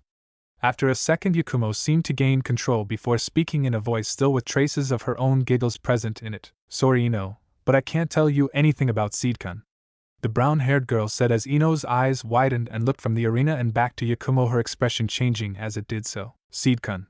Is that what they are called? Tell me, Yakumo," cried Ino, reaching out to grab hold of Yakumo's shoulder as Yakumo let out another small giggle at the expression Ino had across her face. Before Ino could continue, however, a strong hand placed itself on her shoulder and pulled her back from Yakumo. Ino looked up to see Kurenai giving her a small annoyed look. "Ms. Yakumo, would you mind not trying to attack my student right in front of me?" the woman asked, giving the blonde's shoulder a small squeeze as she did, prompting Ino to relax slightly, and looking over at Yakumo a little embarrassed. Asuma looked over at Kurenai as she spoke before looking over towards his student in turn. "Ino, she is right. Apologize to Yakumo," started Asuma, then looking over at Kurenai, his eyes narrowing slightly as she spoke his next words. "But Kurenai, it's clear that Ms. Yakumo does know something about what is happening, and I think we would all like to know," finished Asuma, turning his gaze over to Kurenai, his tone soft, but with a slight amount of insistence behind it all the same. Kurenai turned her ruby-red eyes to Asuma's for a moment before letting out a small sigh. "Well, I guess they can't get angry at me after Naruto basically just showed the whole village. Or at least I hope not," thought the woman as she leaned back in her seat and looked over at the ground around her. "I won't go into great detail for now, But yes, Naruto wields a new type of chakra that allows him to manifest it physically. Those here, she gestured out towards the seedlings, are clones built of the stuff. Apparently they get some kind of minor intelligence and mimic most of what they see, but besides that they are mostly harmless unless some attacks them," said the red-eyed women, looking around as the members of Team 10 digested the information and put it to what they had already encountered. As the members replayed their encounter with the creature, they remembered how it had started relatively docile, and had only gotten violent after they had initiated combat. For a second they simply digested that before a particularly lazy member summed up their reaction as a whole. "Troublesome. So if we hadn't attacked, the darn thing would have just watched us like it did with Team 8 and then left," Shikimura summed up as he looked out at the arena. His mind seemed to be poking at him for a moment until he felt a small pressure in his hand, and looked down to where he still held the small black ball he had picked up. For a second he just stared at it before his thoughts fell into place, and he suddenly looked up and around the stadium, a slightly alarmed thought in his mind as he did so. "Asuma-sensei, how many of those marbles did you say were around the stadium?" asked Shikimura, looking around as Asuma looked down at the boy, momentarily not seeing the point of his question. After a moment he looked down to see what Shikimura was holding, and suddenly it all snapped sharply into focus for him. Before he replied, his voice not betraying the small worry he was feeling. "There were several thousand, Shikimura." "You don't think?" he started, the rest of the group looking between the two, confused at what the two were talking about. Shikimura simply interlocked his fingers together and leaned forwards, looking out at Naruto, his eyes focused on the blonde boy more intently than he had ever done before. "Hi sensei, I think that Naruto has more at play here than just the match," replied Shikimura, as the rest of the group looked at the pineapple-haired youth, oblivious to what he had apparently put together. While the senseis were busy handling their students, another group was also having their own reaction to the changes in the match. Bello, Kushina and Hitomi had remained mostly unchanged, simply looking down with small smiles as Naruto managed to finish off the last of the clones, and the seedlings made their appearance. Hayashi, for his part, had looked over at the rest of the group, taking in their apparent acceptance of the situation, and wondering just how much of the world was going to be going crazy on him, and why no one else seemed to mind. He had immediately activated his Byakugan as the orbs had made their appearance, and was shocked to see whatever they were, they didn't appear to show up as chakra to him, simply as the different black forms they seemed capable of taking. His attention was also drawn right to notice that whatever Kushina had in her hands was assuredly based off of the same principle of the things below, and that only made things even more confusing for the poor man. However, before he could make a comment, a sudden commotion between the adults caught his attention. Mito and Hanabi had practically dropped the sign they had been holding, the redhead letting out a squeak of excitement before diving down to where she had stored her signs, followed after by Hanabi a moment later. The two children rustled around under the seats for a moment before both emerging holding what looked like two poles with a wrapping of cloth between them. The two children turned to one another, hefting the poles up and smiling as they both walked away from one another, the cloth slowly stretching out between the two as the distance between them increased.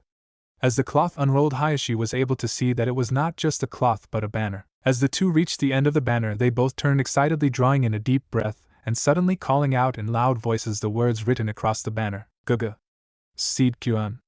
The two children trumpeted as the banner's words showed to anyone the same words upon it in bright black and purple lettering, along with another picture, this time depicting several black figures all standing with their hands intertwined, along with two smaller figures that were obviously supposed to be the two children themselves. It was at this point that Hayashi just gave up and decided that if the world was going mad, he might as well just sit back and enjoy it.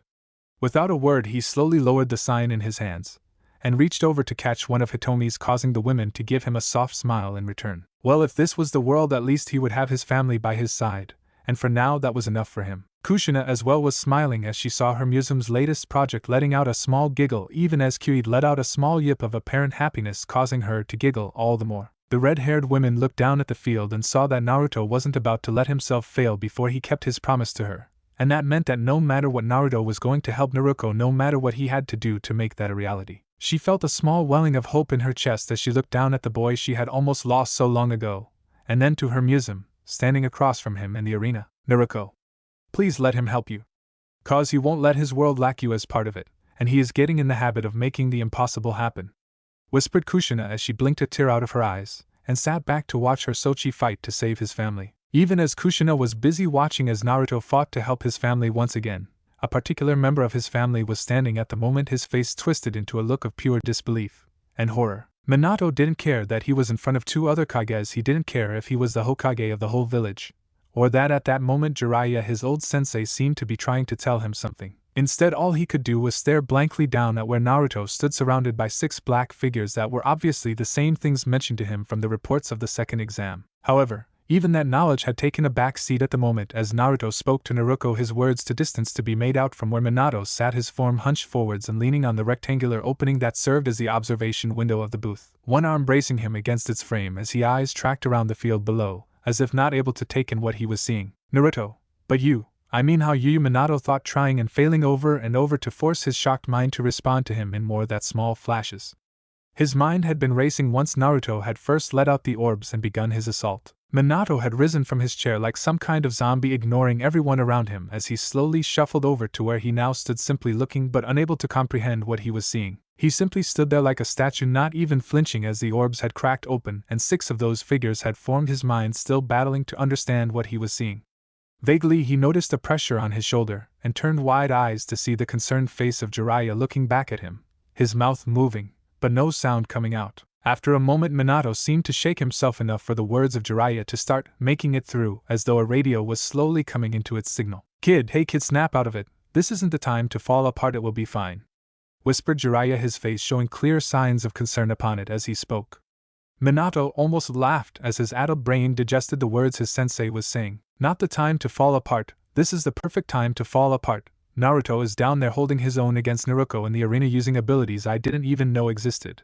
And I have a man standing a few feet away claiming to have disemboweled the same boy. And I haven't got a freaking clue as to what is happening around me, and I'm getting to the point that I don't care anymore," thought Minato, his addled mind becoming angry at the sage for his calm attitude, which was clear with Minato's next words. "Fine," Minato said, his voice low but dangerous, his eyes narrowing slightly at Jiraiya as he spoke. "What in the name of all of Kami's court would you know about things falling apart? My Sochi is down there doing I don't know what right before my eyes, and I know less about him than a man who apparently rammed a sword through his chest. So you tell me, sensei, what part of this clusterfuck of a life I've made with my Sochi is fine?" shot back Minato, his voice staying low, but the raw anger in it coming through clearly.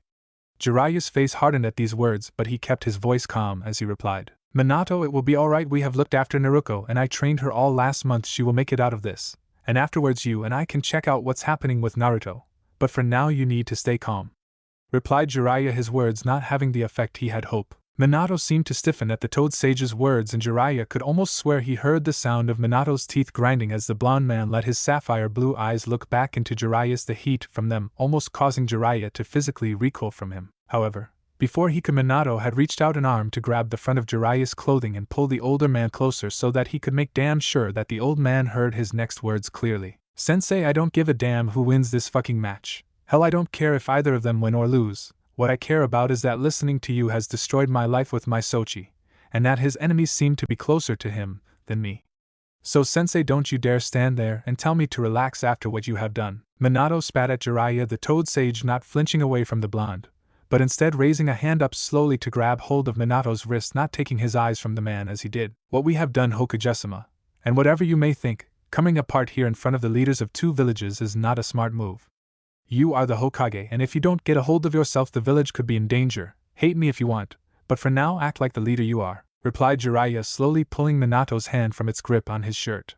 The fight seemed to have gone out of the blonde as Jiraiya had spoken, one word repeating over and over in his mind as he slowly made his way back to sit beside his fellow Kages, who acted as though they had not seen anything out of the ordinary, even as Minato's mind still repeated the word, "We, Hokage-sama.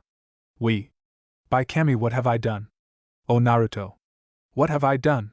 Minato's mind repeated even as a sinking cold feeling settled throughout his body as his eyes stared down at the fight below, his whole body numb to everything around him. The only feeling he had being the sickening guilt that was now working its way through his body, even as flashes of Naruto fired one after another before his eyes. A smiling child, his face scrunched up in concentration as he carefully made his way one foot after another into his own outstretched arms. The same child only a year later, laughing happily from his shoulders, one small hand clutched in his hair, as the other pointed out at the parade before them, excited noises issuing between giggles as he had stood feeling the simple weight of the boy letting him know that he was there. Still more flashed by a boy running around his office pursued by his Nizans hopping from couch to floor as the 3 giggled in excitement, the blonde's face turning to his and exploding into a large smile that reached all the way to his eyes as he shouted out in joy at seeing the man. Then a final memory came, a boy. No, not a boy, a young man standing at a doorway looking back at him, one hand raised to hold the door ajar, tears glistening in his eyes as he whispered to the man before him, "Well, Hokages-san, I've never been that good of a namikaze, so I thought I would try at being an Uzumaki," the boy had said before he had turned and left the room. Minato saw all of this and more as he looked down below, and a feeling of deepest sorrow fell over him, like he had been cast out of a sunny day and into a cold, starless night.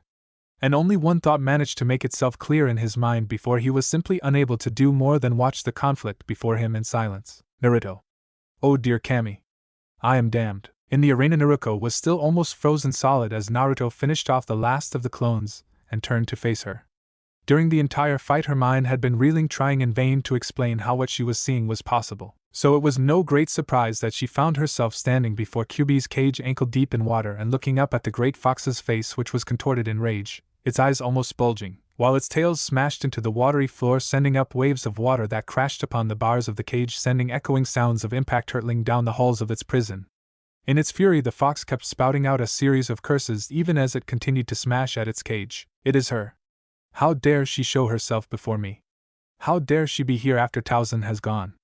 I will smash her form and drive her back to her prison, howled the great fox as Naruko stood there watching the creature rage.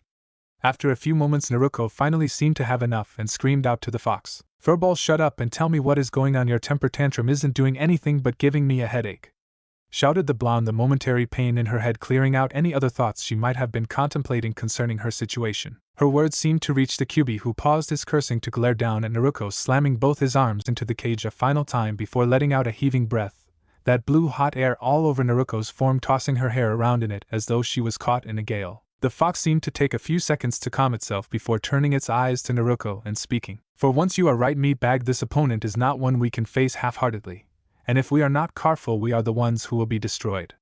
He finished, drawing a confused look from Naruko as he did. "What are you talking about? Naruto may be throwing some pretty weird moves, but you're acting like he is some kind of monster or something," fired back Naruko, still trying to piece the situation before her into something she could understand.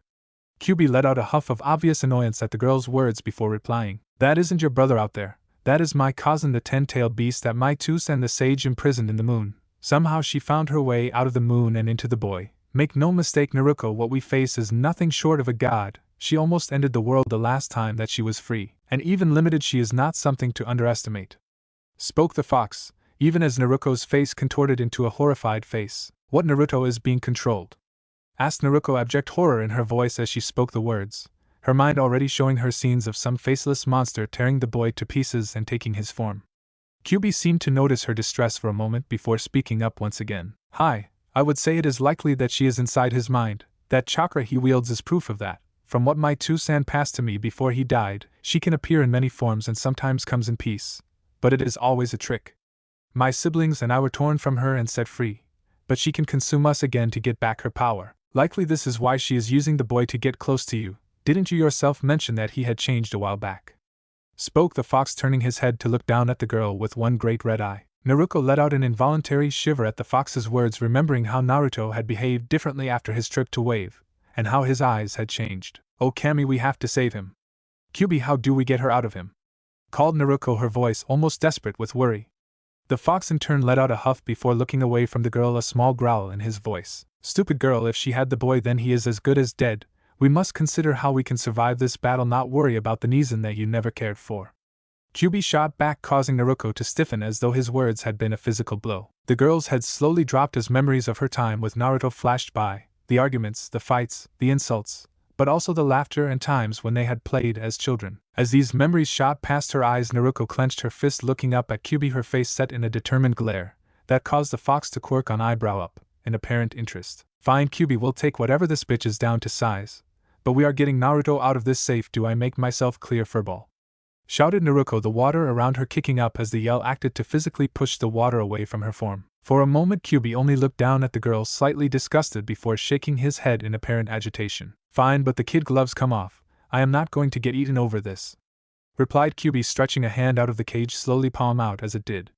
Naruko in turn raised her own hand out so that their palms were facing one another as red chakra began to leak into the girl. Back in the real world, Naruko's eyes snapped wide as she took notice of the situation before her, and acting on instinct tried to call out a word of warning to Naruto, as one of her clones rushed him with twin Razengans. However, as she watched the clone was destroyed, and Naruto turned to face her, the orbs around him forming into the figures she had heard described formed around him. As the forms before her sank into battle stances, Naruko let out a breath before allowing the Kyuubi's chakra to flood out of her, flowing around her like a sudden torrent held back for too long.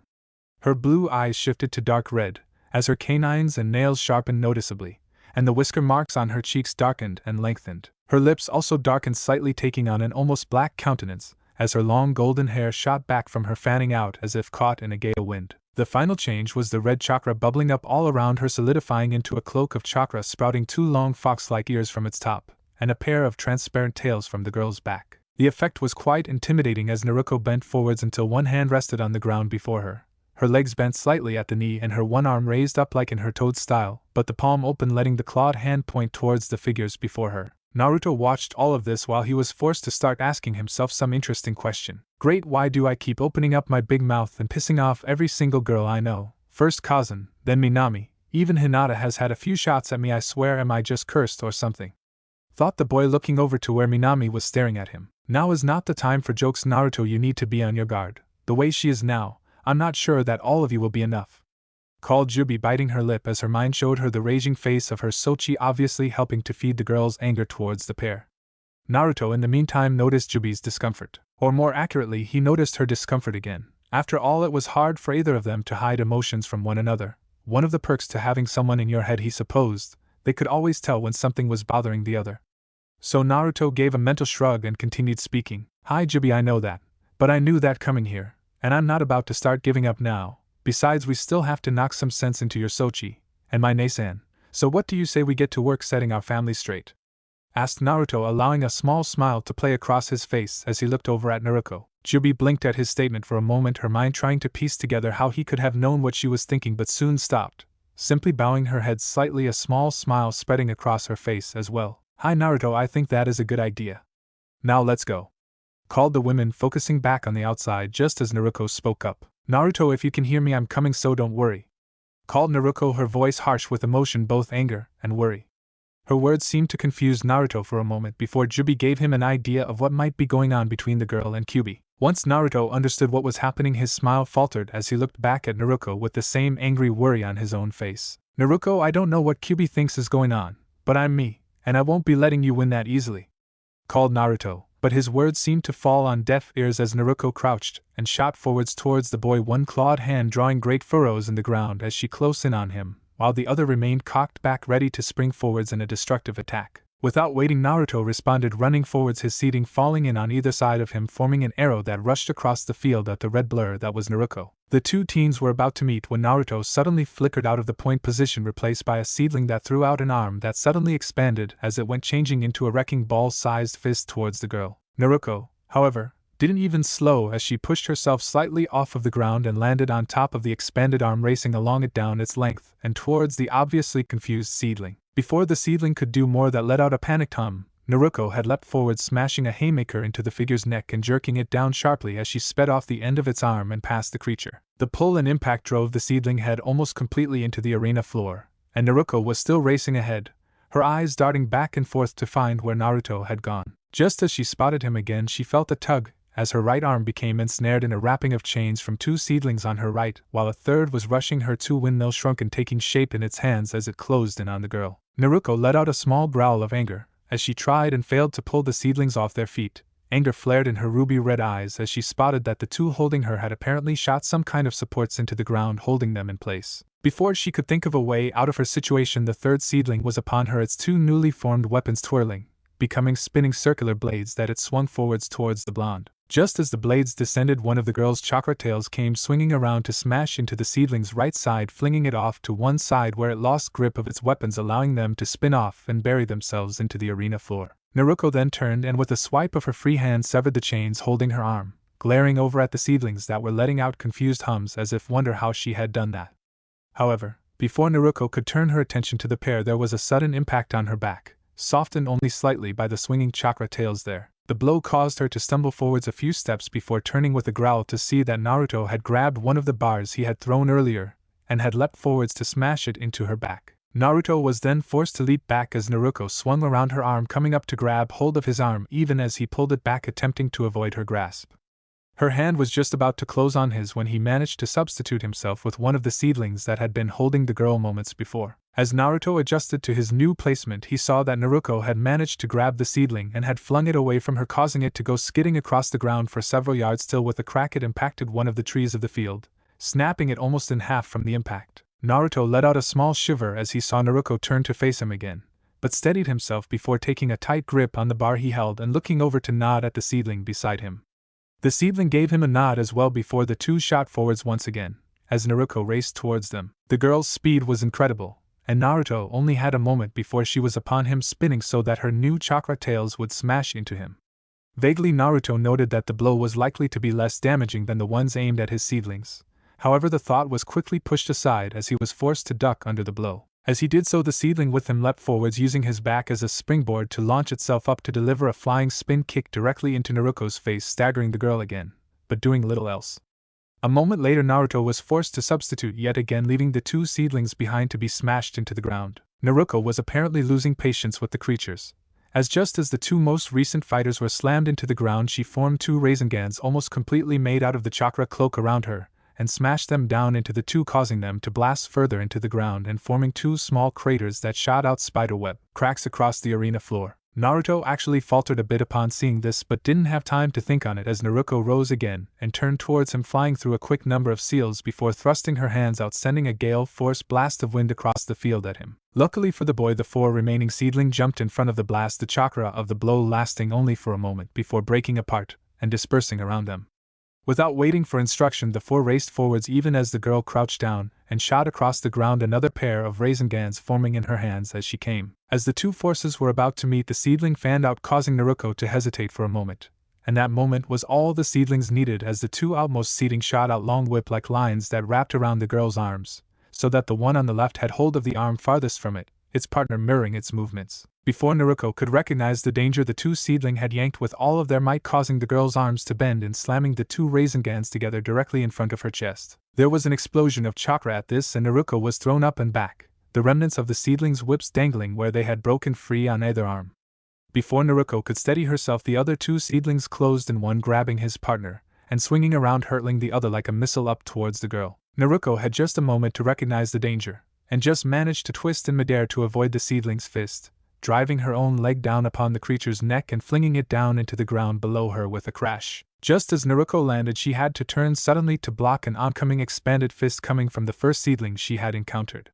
The impact blew her back off of her feet and sent her skidding back across the arena, where she managed to spring back up a moment later. Naruko was breathing heavily as she looked across the field to see Naruto standing along with three of the figures around him, while the two she had hammered with her Raisengans seemed to be out of it for now, and the one she had just crushed into the ground seemed to be out of commission for a time as well. She allowed herself a small smile as she looked out at her work. Damn, those things are tough. Guess the other teams weren't kidding, but at least it looks like 3 are down for now. Benizen keeps dodging me, and if I keep dialing back my hits he will have time to switch out between those things, and I end up getting nowhere. Guess I need to hit them all at once, Naruko thought, stepping back and crossing her fingers in a familiar sign. Naruto was watching Naruko and felt the bottom drop out of his stomach as he saw the sign she was making. Before he could even shout, there were a series of poofs around the girl, and soon there stood a few dozen feral-looking Narukos, all looking his way, their eyes burning with battle fire. Naruto was about to take a step back upon facing such a force, but a humming sound from his sides drew his attention. On either side of him, the remaining 4 seedlings were all holding out their hands, palms up, letting out soft hums of concentration as they did. As Naruto watched, bits of black and purple chakra began to break away from their hands, swirling around and twisting as it did to form small orbs of swirling chakra in the creature's palms. Even as they all sank into a fighting position, their hands held limply at their sides, holding their mimicked versions of Naruko's Raisengans in their palms. Naruto could not help but let a smile cross his face as, with a small will of effort, the 2 seedlings Naruko had smashed into the ground collapsed back into seeds and came flying over to float just in front of the boy's arms. Without pausing, Naruto thrust both his fists forwards into the orbs that seemed to slowly liquefy and work their way up his arm, leaving what looked like black skin-tight gauntlets as they passed over his skin. Naruko watched in sick fascination as Naruto's arms slowly became covered in the black substance until she saw it bubble up over his neck and face, obscuring it in for a moment in inky blackness. The liquid seemed to stop its progress at this point, shrinking back until Naruto appeared to be wearing a black umbu mask, smooth like those that the Mizu shinobi wore, the only mark on it being a pair of bright orange orbs of light over where the boy's eyes has been. As she watched, Naruto sank down into his own stance before him, and the four creatures shot off towards her force. Without hesitation, Naruko and her clones shot forwards in turn, several swiping their hands violently forward, throwing pure wind out, laced with their chakra like invisible missiles. The two sides closed, the humming from the seedlings clashing with the primal roars from the clones as the two raced in 20 feet, 10 feet, 5 feet. Then they were amongst each other. Mayhem was the only way to describe it. Naruko got a flash of memories as the first of her clones hurled themselves upon the nearest seedling while the creature threw its attacks forwards into the first of the two. However, even as those two fell, the remaining four rushed over the creature, slamming claws into it and dragging it down. Another two clones perished as two chains shot out of the creature's shoulders, impaling them and forcing them back. But the remaining two managed to dodge the blow and slam their fists down into the creature once again, forcing it further into the ground. Her mind snapped back as she saw Naruto slamming his now blackened fists into two of her clones, dispelling them, before turning his glowing orange eyes to meet her own red ones. There amongst the chaos, the two stood for a moment completely frozen, before at the same moment the two sprang forwards towards one another. Naruko was faster and managed to dodge Naruto's first strike, bringing down a hammer-like blow onto the boy's shoulder. But instead of buckling, Naruto grabbed hold of the arm, pinning it to his shoulder before driving a fist forwards at the girl, slamming it into her chest, lifting her slightly off her feet as he did. The blow, however, did not stop the girl for long as her two chakra tails shot forwards to wrap themselves around the arm, jerking it back and away from her, opening up the boy's chest for a series of fast jabs that drew a muffled cry of pain from Naruto. Before Naruko could repeat the assault, Naruto forced every bit of strength he could into his feet and pushed forward, managing to throw the girl off balance, and together they toppled to the ground, leaving Naruto on top of the girl, his glowing eyes only inches from her own. "This is gonna hurt. Jubi, be ready, we're taking this fight inside," shouted Naruto inside his head as she swung back his head and slammed it down into Naruko's forehead with a cracking sound that sent splinters all throughout the mask he was wearing, but dispersed the chakra cloak around Naruko's heads as well. Before Naruko could do more than look surprised as the cloak's absence, Naruto hauled back and crashed his head forwards once again into the girl's head, this time sinking into it as he did. Naruto blinked his eyes open, looking around at what he could only describe as a dimly lit sewer. Idly he noted that his body no longer was sending him the small twinges of pain it had been, and he was able to stand up out of the water he was apparently sitting in. As he did, he looked back to see the grassy field he knew as Jubi's part of his own mind, the light from it stopping suddenly even as the water washed up and over the grass as what looked like the entrance to this sewer he found himself in. Before he could say anything, Jubi stepped up beside him, looking towards the end of the tunnel they were in, her eyes set and posture guarded. "It looks like Kyubi's seal is more solid than Q's. I can't seem to do more than link them together. From here on out we have to proceed carefully," the woman said, as Naruto turned his gaze from her to the long tunnel before them, with a sigh. "Of course it is. I swear nothing is ever going to be simple, is it?"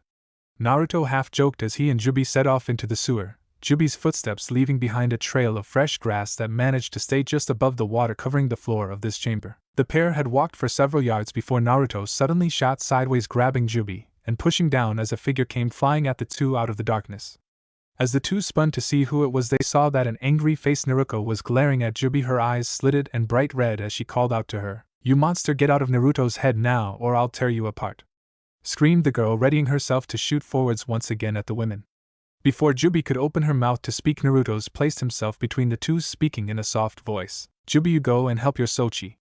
We both have someone to save here," spoke the boy without sparing a glance over at Jubi, but simply looking over at Naruko, his face set in a determined mask. Jubi looked at the boy's back for a moment before giving a small nod and turning to continue down the corridor towards where Kyubi's cage sat. "Where the hell are you going?" shouted Naruko, attempting to follow her, but finding Naruto barring her path, his arms outstretched and his eyes focused on her. Naruko halted for a moment, the expression on Naruto's face causing her to turn her attention to him. "Naruto, get out of the way, that thing is messing with your head. I need to get rid of it so we can be okay. Please, you don't know what's happening to you," called Naruko, her face heavy with emotion. Naruto, for his part, just looked back at his niece, and a small look of pity playing across his face as he did. The boy didn't move at all, and Naruko, her emotions pounding at her, quickly grew angry, and acted throwing herself forwards trying to get around the boy.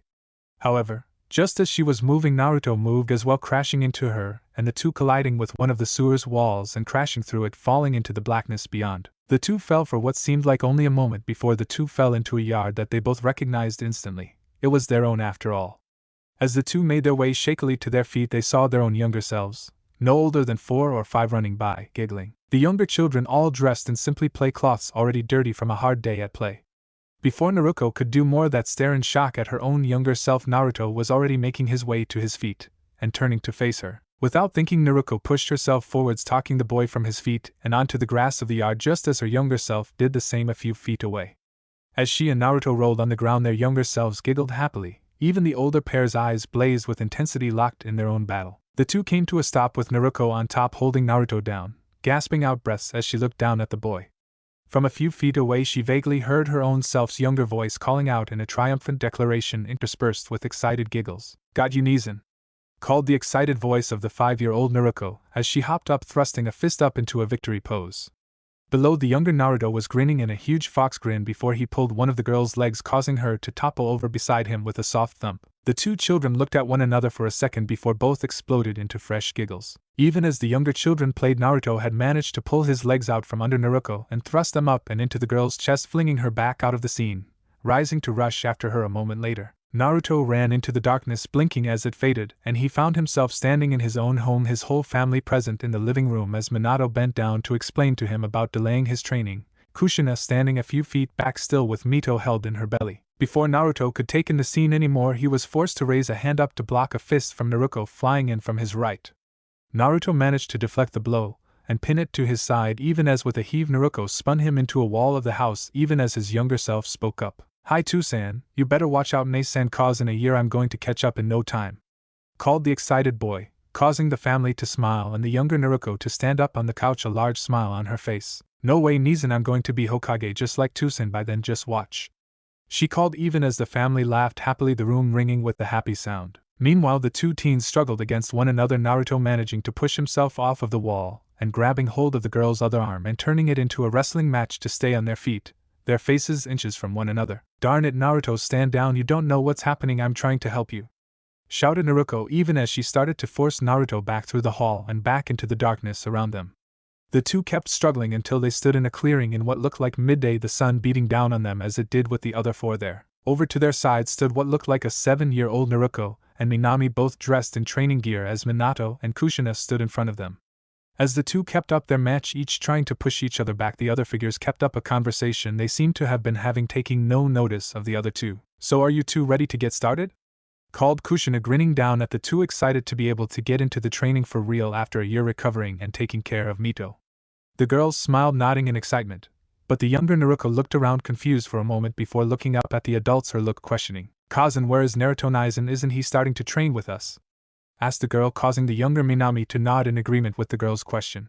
What the younger girl hadn't noticed was the pained expressions that flashed across the older parents' faces at the time before they had replied. But the older Naruko did, and it caused her to pause just long enough for Naruto to force her back, the pair once again plunging into the darkness and exiting out into a park scene where a young Naruko looked horrified as she turned to run from a red-faced 3-year-old Mito who had tears streaming out of her eyes. The young Naruko fled soon, followed by a concerned-looking Minami. Even at Mito turned to see a young Naruto looking at her with a pained expression. "Mito, why did you yell at Naruko-Nezen like that?"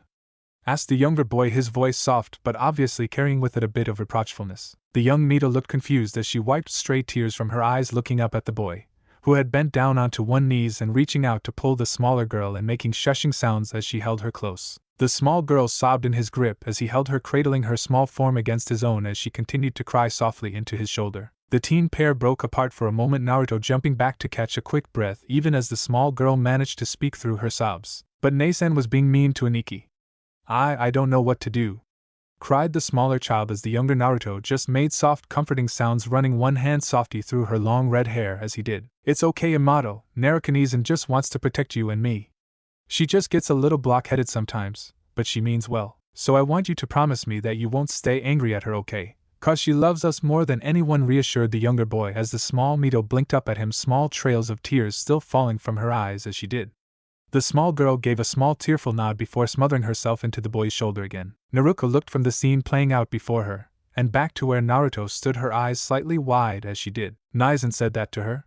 For me," thought Naruko, remembering the day and how Mito had come to hug her just the next day, and had never even mentioned what had happened that day. As these thoughts flew past her eyes, she looked up to see Naruto backing up slowly from her, his eyes seeming to notice something in her own. Naruko stretched out a hand towards him and was about to call after him as the boy stepped back and faded into the darkness. Without hesitating, Naruko charged in after him. Naruko burst through the blackness into another scene, this one showing Naruto sitting alone in the yard as he looked off towards where she and the rest of the family were working on something, noises of enjoyment drifting over to where the boy sat, his eyes fixed upon the source of that happiness. As Naruko was about to make her way out of the clearing, the small boy spoke up. "Why? I don't understand, Jubi. I know they have to help Naruko and Minami-ne-sans, but why can't I be there too?" The small boy asked, apparently thin air, even as Naruko turned to face the child. Then from nowhere she heard a soft voice answer the child. "I know it's hard sometimes, Sibling. You can still leave if you want. The training would be easier if you hadn't split yourself," spoke the soft tone of what Naruko assumed had to the women she had briefly seen earlier in the hallway. As she watched, the young Naruto shook his head in apparent disagreement. No, Jubi, I told you I have to stay. I can't leave them, they're my family. Besides, if I left, my ne-sans would be sad. I mean, they're always looking after me and all. I just want to be able to help them too, you know," replied the boy. Although Naruko could not see the Jubi, she could imagine the creature giving a small nod as it spoke its next words. "Hi, Sibling, family isn't something you should ever let slip away from you," agreed the voice. As those final words came, the scene before her began to fade slowly away as if the color was simply draining out of it. Naruko spun as the scene began to fade and saw a visage of Jubi standing not far away. As Naruko watched, she too faded, and Naruko was left alone in darkness with only her thoughts to keep her company. And they were not pleasant ones. Naruto was alone all that time and I never even noticed.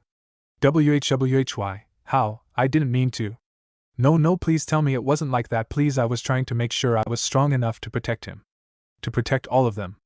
That is what I'm supposed to do." The girl, though, even as the scene shifted to show the figures of Minato and Jiraiya standing before the girls, who looked to be just turning 11. "See, girls, you too have a big responsibility ahead of you. As Jinchuriki, you have to be very careful.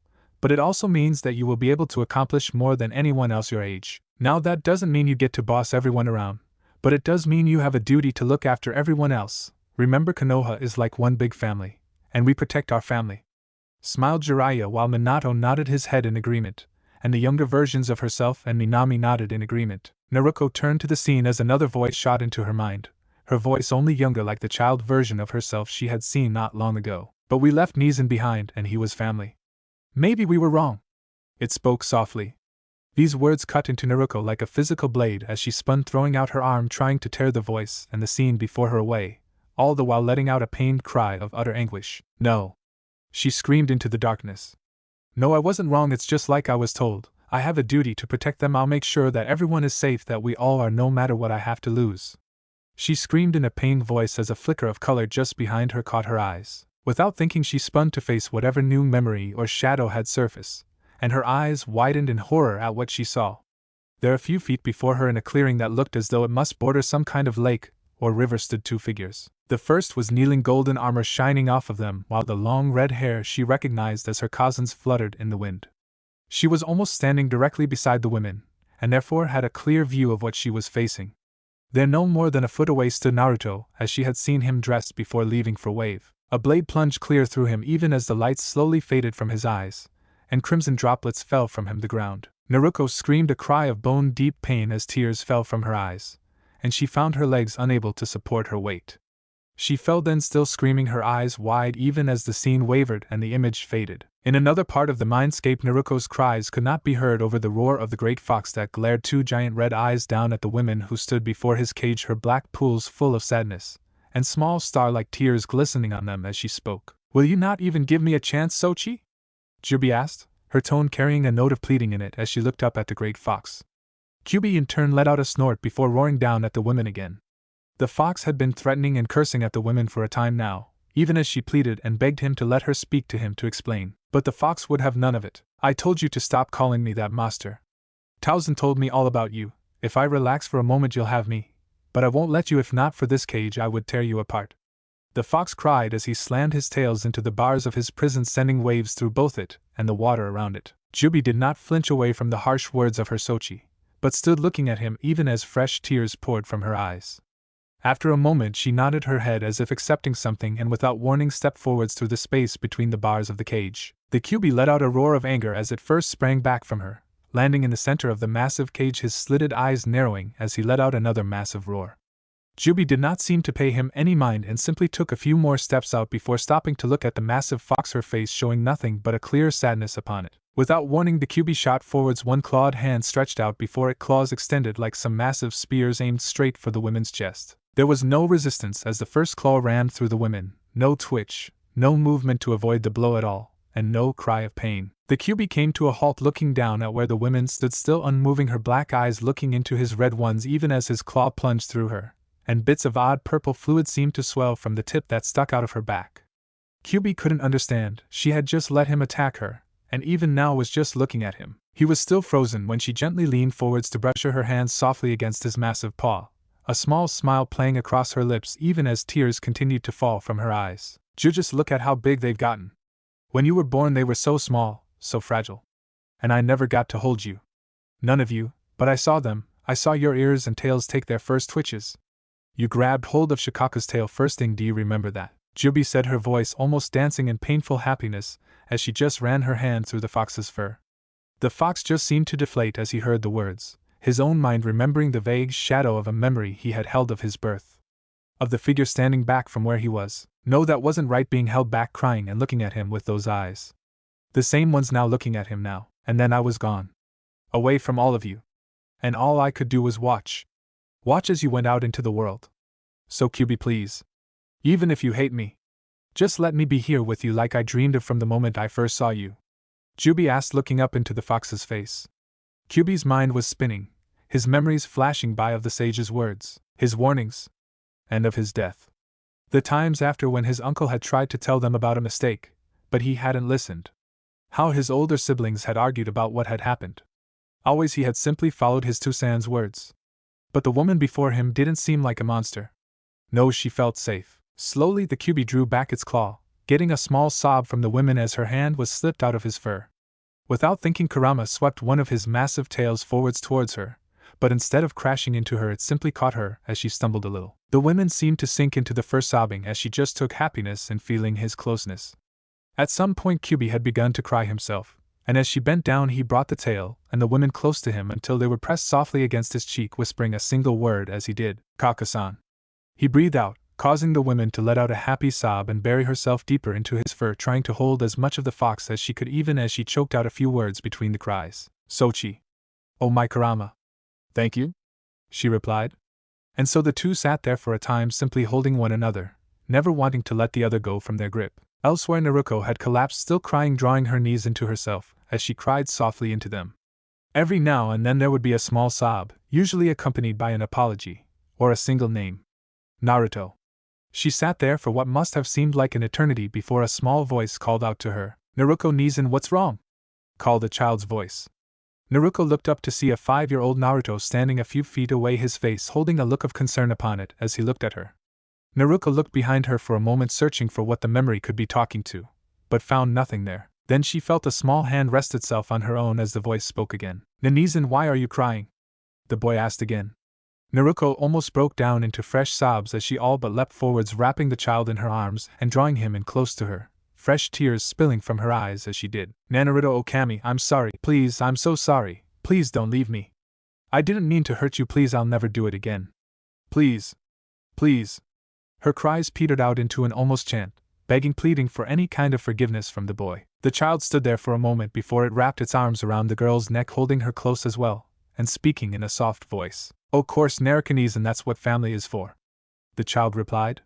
As Naruko blinked tears from her eyes, she looked up to see that the child was emitting a soft, golden glow. She almost cried out again as the child slowly began to break apart, but a whisper kept her from doing so. "It's okay, Nei-san, I'm not going anywhere. I promise, Databeo," whispered the voice as the golden light began to eat away at the surrounding darkness. The blackness gave way to a field of soft green grass that slowly spread out around her, even as a clear sky began to become visible as the blackness seemed to be wiped away from it. Naruko, however, didn't notice. Her eyes were drawn to a figure standing just a few feet from a great white tree. The figure of her Nizan. Without a pause, Naruto slowly walked down to where the girl sat, offering her a hand up.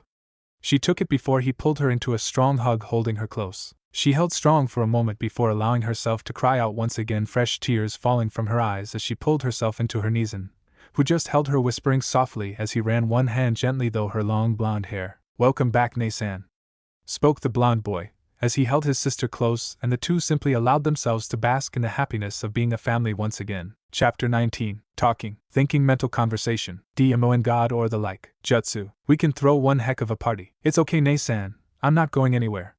I promise, Databeo. Whispered the voice as the golden light began to eat away at the surrounding darkness.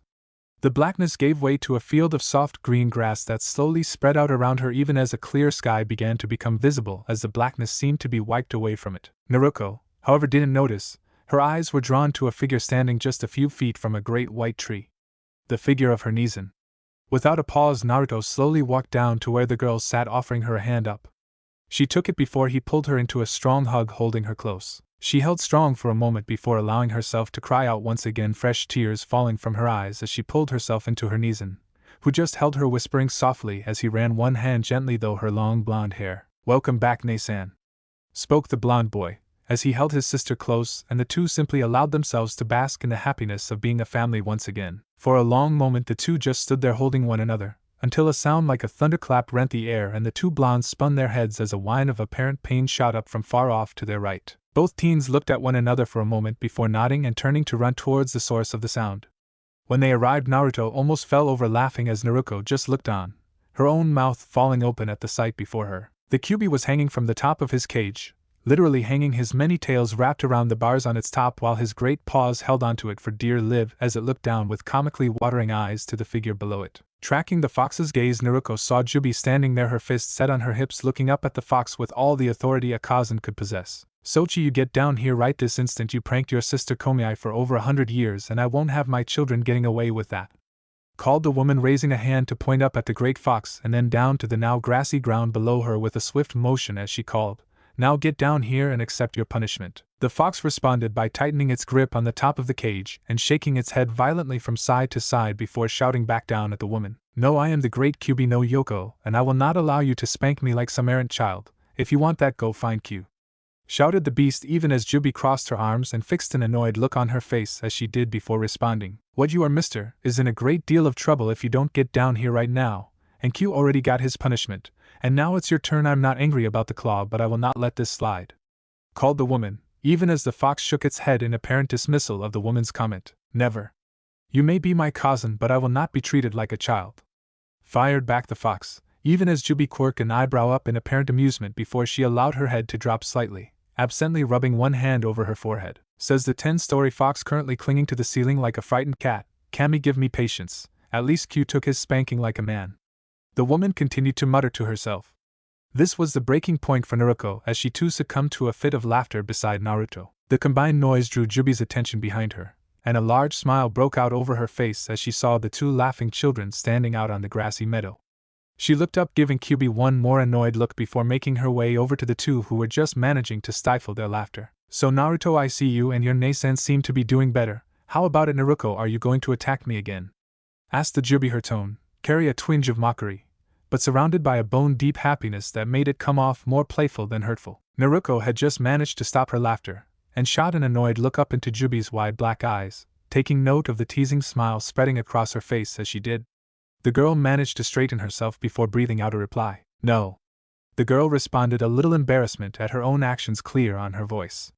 Jubi saw this and the small downcast look on the girl's face, and shrugged before plopping a hand down on the blonde's head, ruffling her hair slightly as she did. "It is okay, Naruko, this is all a bit fast, but I'd like for you and I to be friends, so let's just start fresh. You can call me Jubi and I hope that we can get along. Besides," here she shot a thumb back over her shoulder at where Kyuubi was still hanging from the top of his cage, "my youngest is renting a room here. I should at least try and be on good terms with the landlord, shouldn't I?" she finished in a kind tone that brought a small smile to Naruko's lips. "Hi, thank you, Jubi-san," replied the girl, giving the woman a smile, just as Naruto managed to control his laughter and stepped forward to clap on hand onto his knees and shoulder. "Ah, come on, Jubi, lay off. After all, she's still getting over losing to me in the match," chuckled Naruto, a large smile spreading across his face as he said it. Naruko spun to face her brother, an annoyed look now on her face instead of a saddened one. "You're right, Neji, I totally had you beat. I was holding back, and I was still bouncing you all over that stadium," shot back the girl, making Naruto's smile falter slightly as he looked back at the girl, a little annoyed as well. "Bouncing all over? Heck, you were doing your fair share of that if I remember, and I was holding back too, and besides I got you in here, didn't I?" Naruto fired back, leaning in just as Naruko did the same. Naruko waved that aside for a moment before speaking again. Yeah, but that doesn't change the fact that if I hadn't pulled my punches you would look like Neji after his fight with Hinata. The blonde girl replied, leaning in even more, just as Naruto had. Naruto in turn leaned in until their heads were almost butting together, and let out a small growl. "Wanna try me?" he said in a challenging tone, a smile spreading across his face as he said it. Naruko smiled as well, the same smile she had once worn years ago when the two were still children, when one had challenged the other to a game. Neither had ever been willing to back down, and this was no exception. "Bring it on, Nizan," Naruko said, her voice carrying a happiness in its challenge that had not been there for years. Sometimes it is the simplest things that brought people comfort, and for the siblings their old rivalry was just that. There were still many things that the two needed to overcome between each other. Even now Naruto could see the ghost of those feelings etched into Naruko's eyes, and Naruko could see the small twinges of pain still visited upon Naruto as well, but for now. Just for now they could be as they once were, without anything else to focus on, nothing to take their attention away from one another. Which is probably why they didn't see it coming when Jubi swung a fist down onto the top of both children's heads, causing them to let out gasps of pain as they both pulled up their hands to rub furiously over the small bumps appearing on their heads, even as water appeared at the edges of their vision. As the two looked up at Jubi, she had an exasperated look on her face as she let out a small sigh. "I swear Kushina must have had the patience of a saint to look after you two as children," the woman muttered as she gave the two a wiry smile. Both teens shot the woman an annoyed look even as they continued to nurse their heads slightly. "God, Nizan, it's like you have another cousin living in your head, and she hits just about as hard," commented Naruko as Naruto paused for a moment before letting out a small chuckle. "Hi, I guess I do, but she does keep me in line.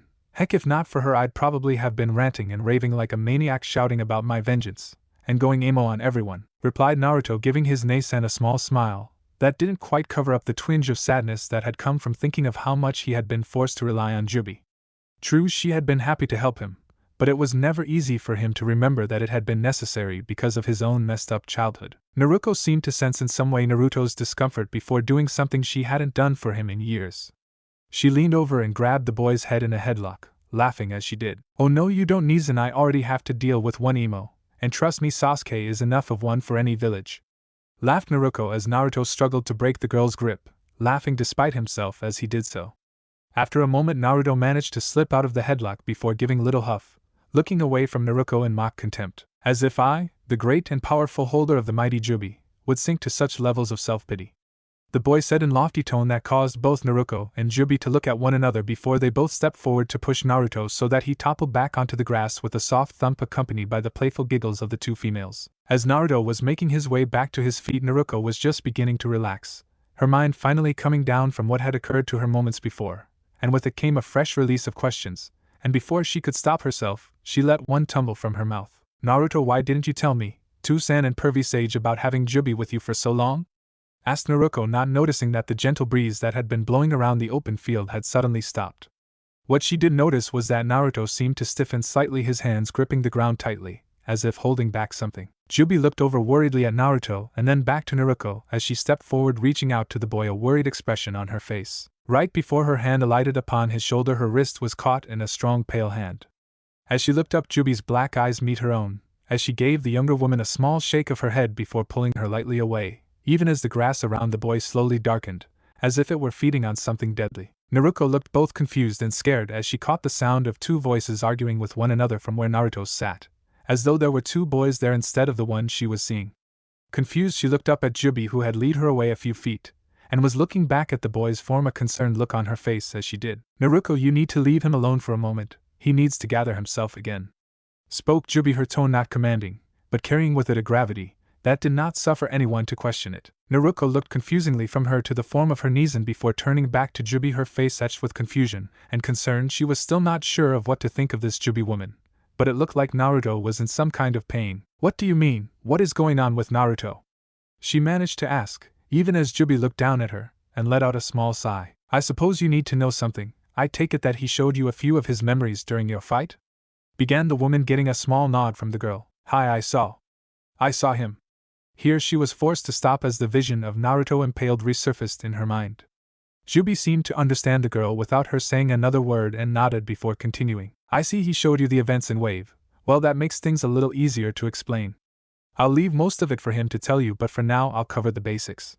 You see, Naruto was split, not unlike how my Sochi, Kyubi, and Q are now. You grew up knowing the Naruto from Wave, and when he was attacked he was mortally wounded, and the other Naruto and he joined together again. But there was damage. You see, the Naruto now is made up of those two halves, and usually they are in agreement, and you see the happy boy you knew your whole life, explained the Jubi Naruko, looking more confused than ever. Wait, then what's this?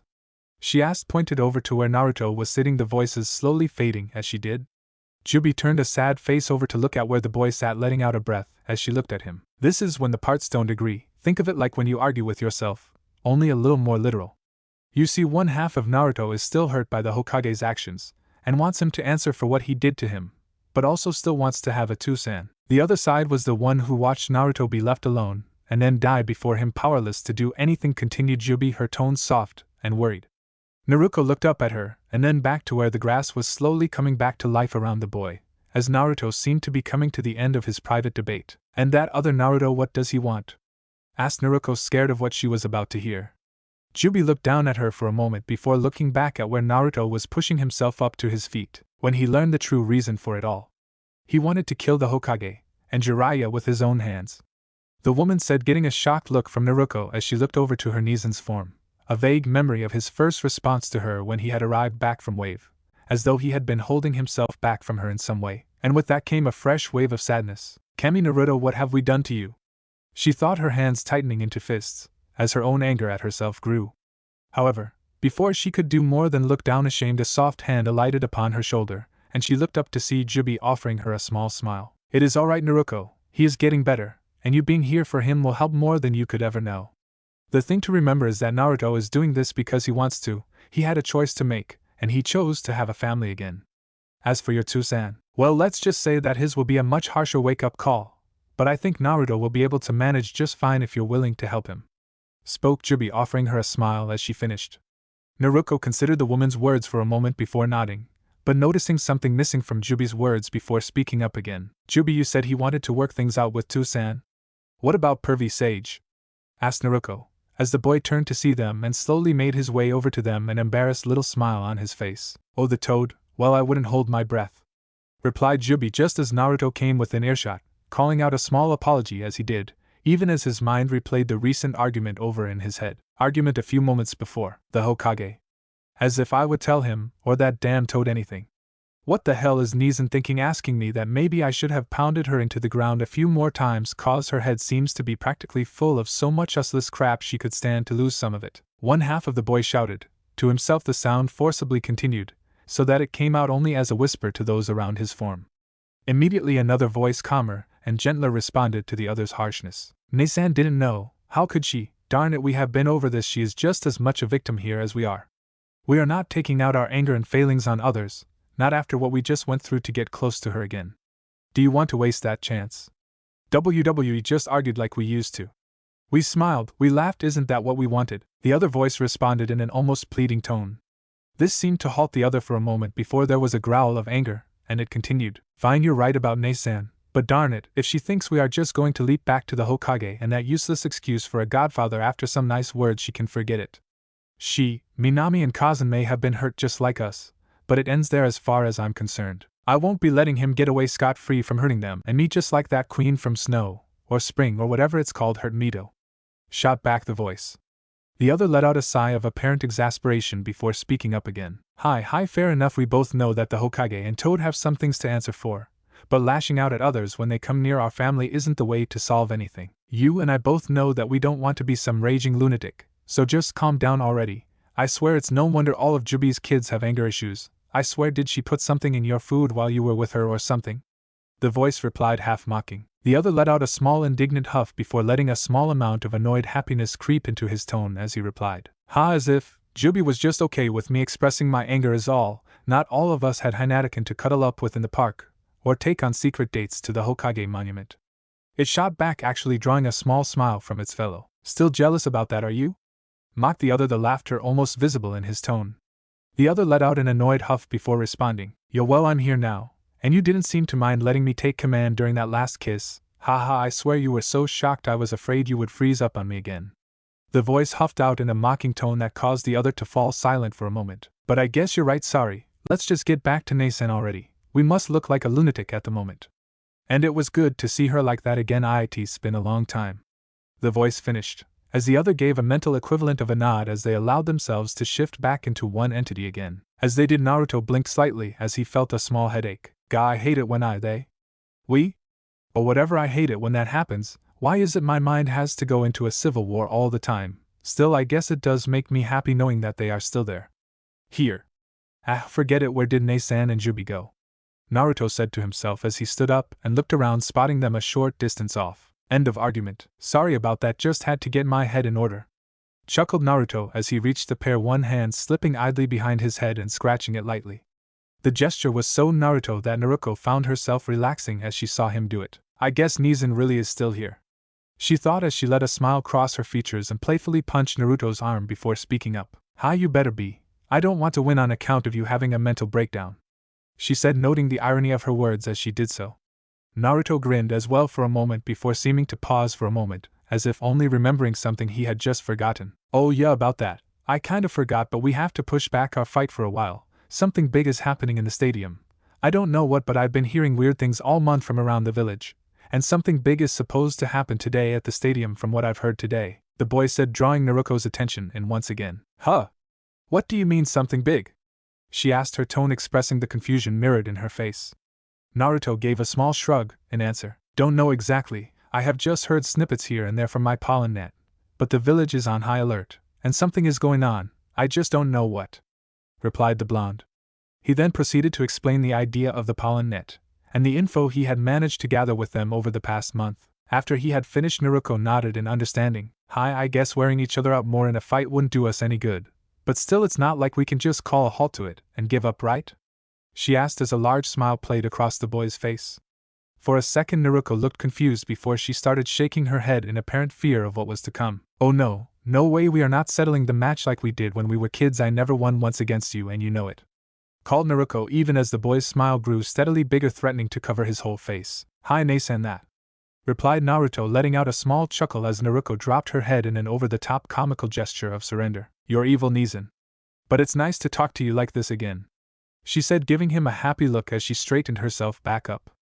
Naruto simply shrugged before holding out a hand and speaking. Hi, it is. Now get ready to lose, Ne-san, he called, his voice echoing around the open expanse of grass around the pair. In the arena, everyone had been watching with anticipation as the commotion below was obscured momentarily by a burst of smoke as Naruto had tackled Naruko to the ground. A moment after the two teens had crashed to the arena floor, the remaining sea of clones exploded into clouds of smoke, throwing up a concealing dome. As the smoke finally cleared, it showed first four of the black figures, two of them having to work to pull themselves out of holes they had been smashed into, looking around apparently just as confused as the audience. A moment later, the figures of Naruko and Naruto came into view, the boy still crouched over his fellow blonde, only this time with a kunai held in his hand and to the girl's throat. For a moment Noon spoke, and then from the two a voice issued out, slightly hoarse from apparent discomfort. Proctor, I surrender, called Naruko, her voice carrying in the silence of the arena clearly. A moment later, the Jonin, who had been standing a good deal back, flickered into view beside the pair, his eyes tracking wearily around to the black figures around him for a moment before raising a hand up in the air and calling out in a loud voice. Naruko Uzumaki Namikaze has surrendered. Naruto Uzumaki is the winner, he called, his voice ringing out around the stadium.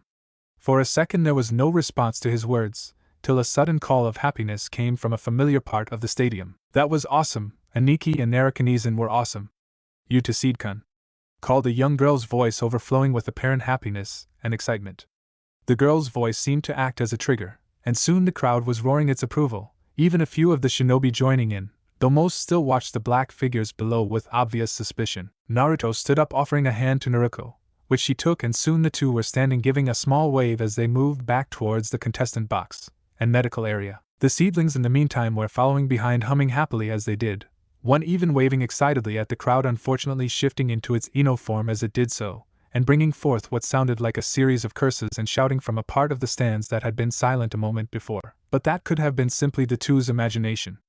As they walked, Naruko elbowed Naruto gently in the side, with a look of annoyance on her face. It just had to be Janken, didn't it? You know I'm horrible at that game, she whispered to him, even as he forced himself to keep from laughing as the two made their way through the arena. Hey, not my fault you always lose, he teased as they continued on, nearing the contestant booth, Tsunade and Shizen standing a few feet in front of it, both looking at the two approaching teens with hopeful, and at the same time proud looks on their faces. Naruto let his face show a small smile as the two stepped forwards, running brief check over the two. Well, Gakis, this is odd now, isn't it, Naruko? You don't look all that hurt. It's almost as if you two decided to throw the fight, Tsunade said with a knowing tone and smile that caused the teens to smile back at her.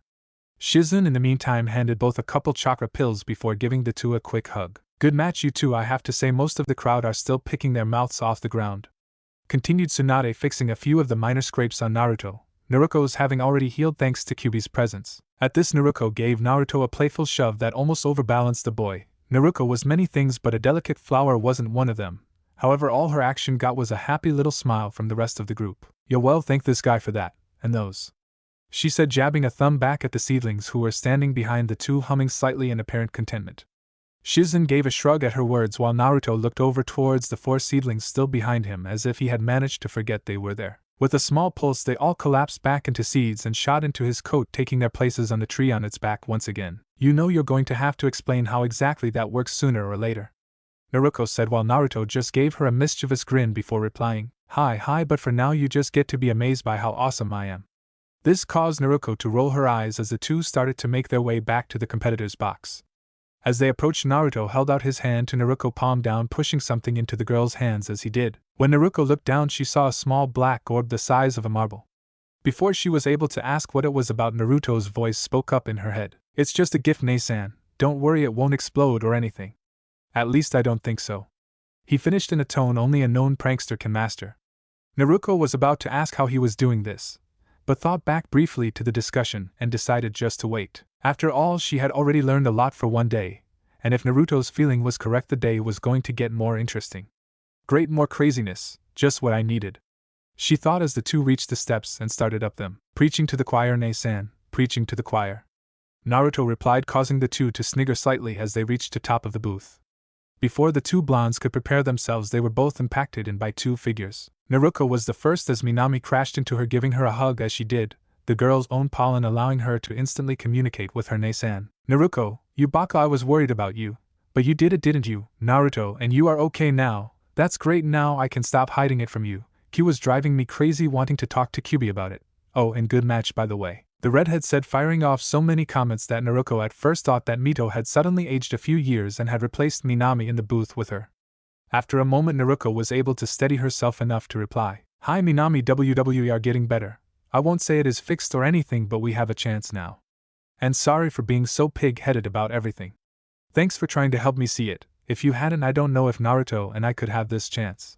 So, thanks, Nei-san, the blonde replied, just getting an exasperated smile from Minami as she gave her Nei-san another quick hug. No problem, Naruko. After all, one of us has to keep their head in this group, or you and Naruto would have blown up the whole stadium before one of you gave in. I swear you two are the most stubborn people I know. But it's good to have you with us again, replied Minami as the two broke apart and turned to see their brother locked in another long kiss with Hinata. At first, the two just blinked as the kiss seemed to stretch on for a few seconds, then a bit longer. Finally, even Sasuke was having to suppress a blush at the two's antics, and Minami spoke up. Okay, that's it, Hinata. You and Naruto get a room. Some of us here are single and you're making us feel inadequate, called Minami loud enough to break the couple out of whatever world they had been lost in, and bringing them back, causing both to flush bright red as they looked around the booth at everyone's watching eyes. For a moment neither moved, then to everyone's surprise Hinata leaned up to kiss Naruto once more before taking his hand and walking them over to the railing, in a posture that made it clear that, embarrassed or not, she was not going to let anyone else forget who Naruto belonged to. Naruto in the meantime just followed her with a small grin on his face as he looked around at the rest of the men in the booth, as if saying, yeah, that's my girl. As the two teens reached the railing, both Naruko and Minami looked at one another for a moment before sending each other a small mental agreement. Okay, yeah, Hinata might be onto something, we need to find a guy, they thought at the same time, causing them to giggle a bit even as the announcer's voice rang out again and Sasuke and Gaara moved to exit the contestant box, while the Jonin proctor called for the next round of contestants, and a red and black-haired youth respectively made their way into the arena. A figure in the Kage box was looking like he had just been hit squarely in the face by one of Tsunade's blows. Jiraiya was looking down as though he expected someone to suddenly jump out and yell just kidding, and show him that the last few minutes had been some kind of dream. His mind raced as he tried to make some sense of what he had seen. Naruko, the child of prophecy, had lost. Had been beaten by Naruto, a boy that had only followed the basic ninja training. True, he didn't know what exactly the boy had been using in the fight, and he was determined to figure out just what was going on, but at the moment his mind was consumed by one overarching thought. Naruko had lost, she had fallen. And as is the case when the mind is forced to comprehend something it doesn't want to, it grasps at straws trying to find some kind of thread to attach onto. And the thread he found was one that led to a truly unpleasant view. The way the old man's mind saw it, there were only 3 possibilities to explain what he had seen.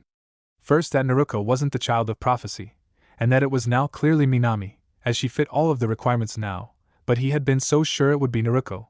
Well, he supposed he could have been wrong about the girl, but still Naruto's abilities made it harder to simply write Naruko off. The second possibility was that the defeat had meant nothing. After all, the prophecy had said fallen, it hadn't said how. For all he knew, this defeat was nothing more significant than a setback or a coincidence. But again, Naruto's strange new abilities seemed too strange to simply be dismissed again. Which brought him to his final view. And most assuredly the worst possible of the 3. What if Naruto was somehow involved? True, he couldn't be the child of prophecy. After all, he didn't have any great burden like the girls. And how could he be 2 people? But could he be an obstacle? Jiraiya had never considered threats to the prophecy. In fact, where had Naruto gotten his abilities? And there were powers working in the shadows these days. But at the moment this was all speculation. Jiraiya may not have found any answers yet, but one thing he was sure of: after the tournament Naruto was going to have some major explaining to do. As this final part flashed vaguely through his mind, the sage looked over to where Minato sat, looking just as blank as he had after he had taken his seat halfway through the match. For all the movement or noise he was making, he might as well have been a statue. Jiraiya, seeing this, put his own mental debate aside for a moment, and walked over to stand by the Hokage, bending down as he did. Hey Gaki, we need to look into this. But for now you need to focus. You're in the middle of the tournament. I know it's hard, but we need to not show any weakness here, so just put it away for now. Minato's head cocked slightly as if he had been poked suddenly as he turned to fix Jiraiya with a look that clearly indicated he was questioning the other's sanity at the moment. Focus. Is he serious? He wants me to focus on some blasted tournament, some stupid politics, or my fucking job. My Sochi just won against my Musum, something I would have called impossible an hour ago, and he wants me to focus. I have all but destroyed my family.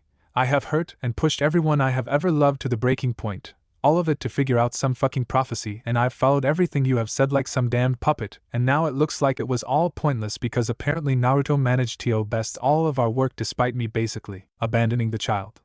And he wants me to focus. The only focus I have right now is deciding where I want to hit him with my Rasengan, and where I want to plunge the damn thing into myself, cause I'm starting to think I have lost everything I have ever loved and it was all fucking pointless. Minato roared inside his mind. The intensity of his anger at both the man before him and himself was so great that the intent coming off of him almost caused the other members in the Kage booth to lose their own composure, as they fought against their own instincts to distance themselves from what felt like a volcano about to erupt. Whether for better or worse, Minato's rage actually managed to render him incapable to speaking further, and he simply looked from the man beside him and back down at the arena, trying not to contemplate a murder/suicide combo as the next competitors Gaara and Sasuke entered the stadium floor. As for his guilt, well, it would be the one aiming his strikes. It had had enough of its peaceful and passive resistance, and was seriously throwing in with the mutual destruction option. While this was occurring over with the rest of the Hokage's family, while a few of its members were busy celebrating the last match in their own way, Mito had been jumping up and down for the last few minutes, giggling and calling out excitedly as the match had ended. She wasn't concerned about winners and losers for the last match. All she had cared about was that the two seemed happy when they had left, and for her that meant the world. First Minaminizan and now Narakanizan, she was seeing her family happier than she could ever remember them being, and for her that was the greatest feeling she had ever known. Unfortunately, her celebration had an easily foreseeable result. As Mito had begun to cheer and clap, the banner she was holding had of course fallen out of her hands, and the cloth had been dragged forwards over the figures sitting next to her. So for a moment it looked like she was cheering beside several very lazy trick or treaters, before the 3 managed to pull the banner off of them with the helpful hand of Hanabi. As the banner came down off of Hitomi and Hayashi, they turned at a small soft choking sound coming from over where Kushina still sat covered by the folds of the banner. The two looked at one another for a moment as Hanabi hopped down to join in Mito's cheers, and then back to where the women sat, apparently unbothered by the sheet currently obscuring her from view. Hitomi gave Hayashi a small concerned look that he understood without words, and with a gentle effort he lifted Hitomi gently from her seat and carried her over, setting her beside her friend before moving over, taking the 2 younger children with him. Hitomi gently leaned over to Kushina's covered form as she gently pulled the cover off the woman, allowing the soft sound of sobbing to come out no longer muffled by the cloth.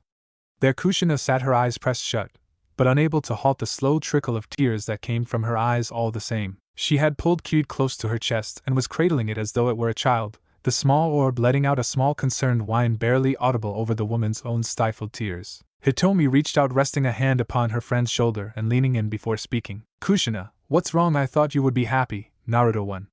Asked the confused woman as Kushina shook her head, allowing a few tears to fly from her and land on the area around her. Too am happy, Hidekan. I'm so very happy. He did it again. What did I do to deserve a Sochi like him that would fix all of my failures? Oh, my maelstrom. Thank you? Whispered the redhead more to herself than to Hitomi. The Hyuga woman didn't say anything more. She understood her friend's words all too well. To see something like her family saved was the greatest gift Kushina had not dared to truly believe in. She had spoken of it, she had dreamed of it, but in the end she had believed that after her and Minato's actions she had doomed them all. And her Sochi had just shown her that hope wasn't gone after all. For that Kushina wept tears of joy, as her friend sat by her, one hand resting on her shoulder, as she bowed her head in silent agreement with the source of the redhead's tears. At the same time below, the match had just begun, with Sasuke dodging in and out of blast of sand and attempting to breach Gaara's defenses.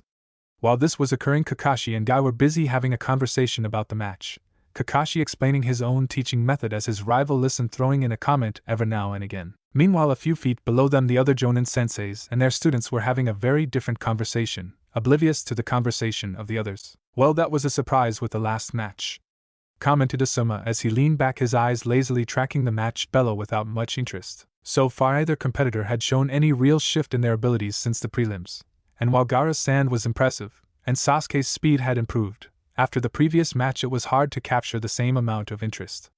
Kurenai gave the man a look before letting out a sigh. You're angry at me for not telling you about what I knew, aren't you? Replied the red-eyed woman, making it a statement rather than a question. Asuma in response just pulled out a cigarette and popped it into his mouth, lighting it. To his surprise, Kurenai did not move to pull it from his mouth. He turned to see her measuring him with a steady gaze. After a moment he looked back down at the match, letting out a puff of smoke as he did. In a way I am, but more than that I'm wondering what is going on. I'm not stupid, Kurenai. I know someone told you to keep quiet, but that isn't what worries me. Something here doesn't add up. I've seen a lot in my time, and I mean a lot, and that last fight was just plain wrong. He finished taking a drag of his cigarette as he did. Kurenai looked puzzled at his words, but before she could say anything he spoke again. I never told you I ran into another Jinchuriki, did I? Heck, must have been 9 years back. No idea what number he was, but he shot up a cloak and came at us trying to aim for the fire daimyo. Took 4 of us to put the bastard down, and even then he didn't stay down. And you know what I remember more about that fight than anything, Kurenai? Asuma asked, his tone distant. The woman could only shake her head in response as Asuma pulled the cigarette from his mouth and continued on. What I remember is hitting that guy with everything I had, blades, justices, heck, my best stuff, and that damn cloak of his sending it off like it was nothing.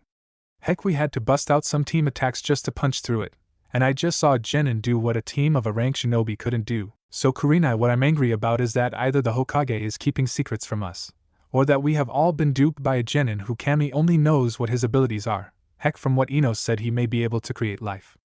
Finished the man as his hand tightened and the cigarette in it was crushed in his palm. Kurenai let a small worried smile grace her lips as she laid her hand gently upon Asuma's, causing the man to look down at it, and then back up into her bright red eyes. Asuma, she began, her tone soft but firm, I will tell you everything I know soon, but I can let you know that neither the Hokage or anyone else truly has any idea of what is happening besides a handful of us.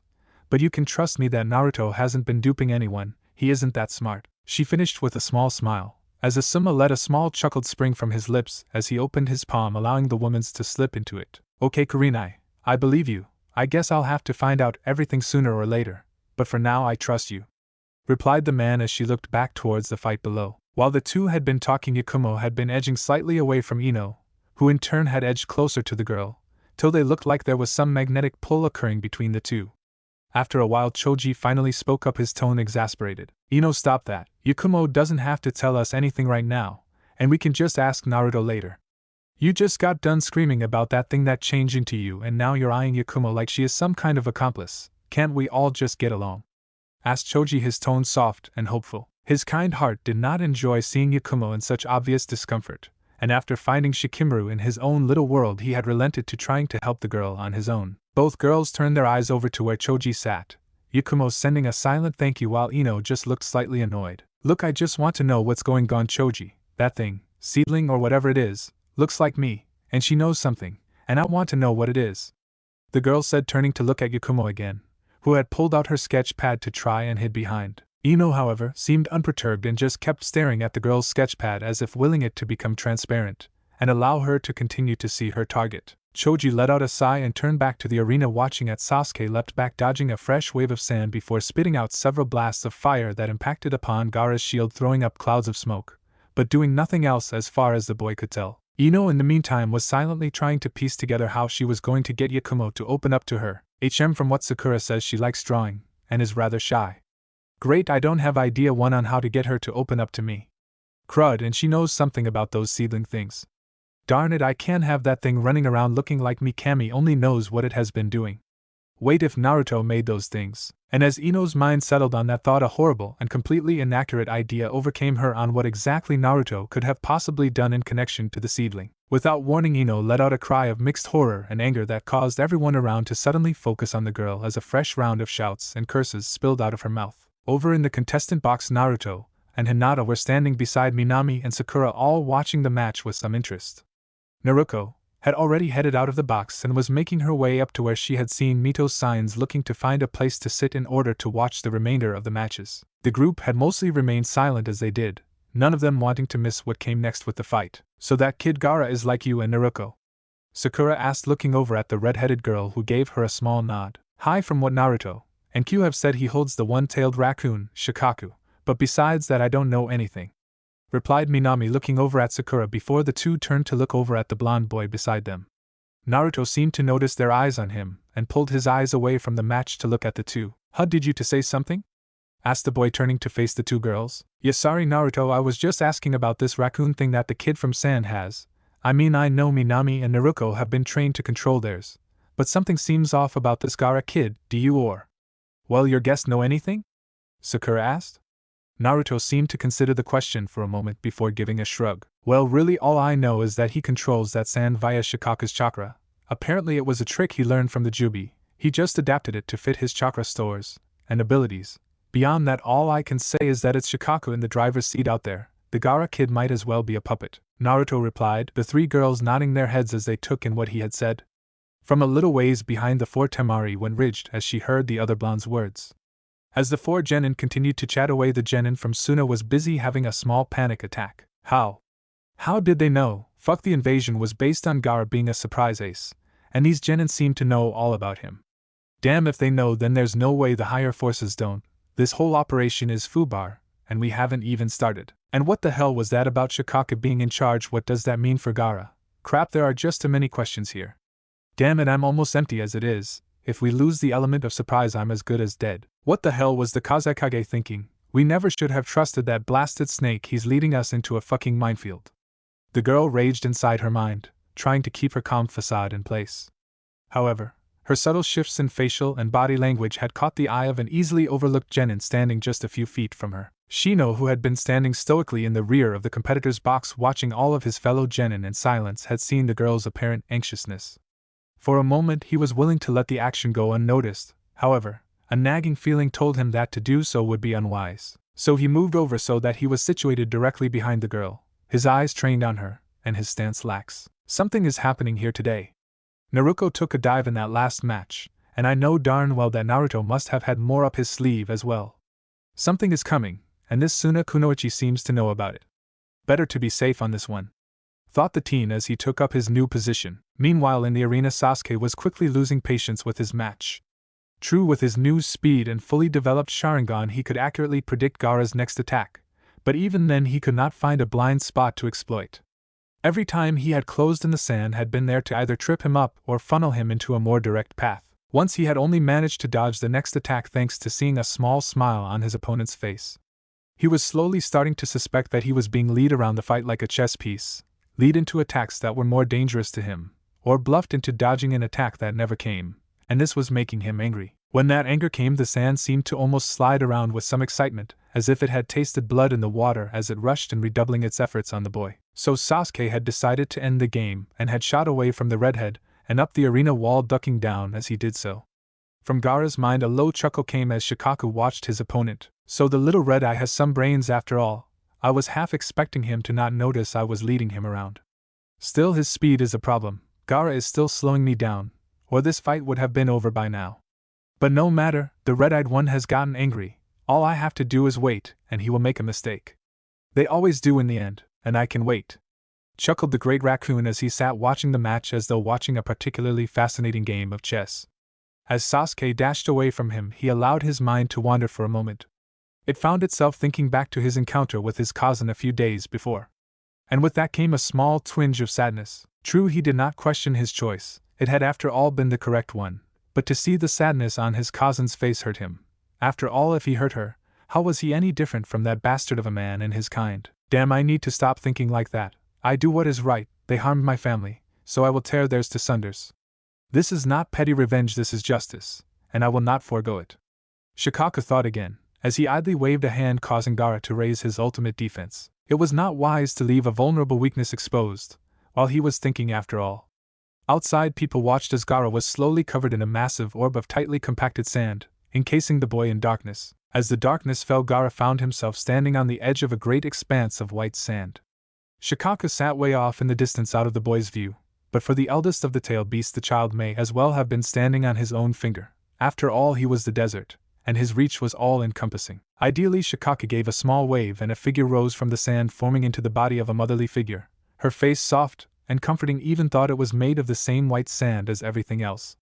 Shikaku looked down at the figure for a moment before gesturing it away off towards the boy to act as his mouthpiece. He couldn't remember where he had first come up with the idea to use the child's mother as a disguise.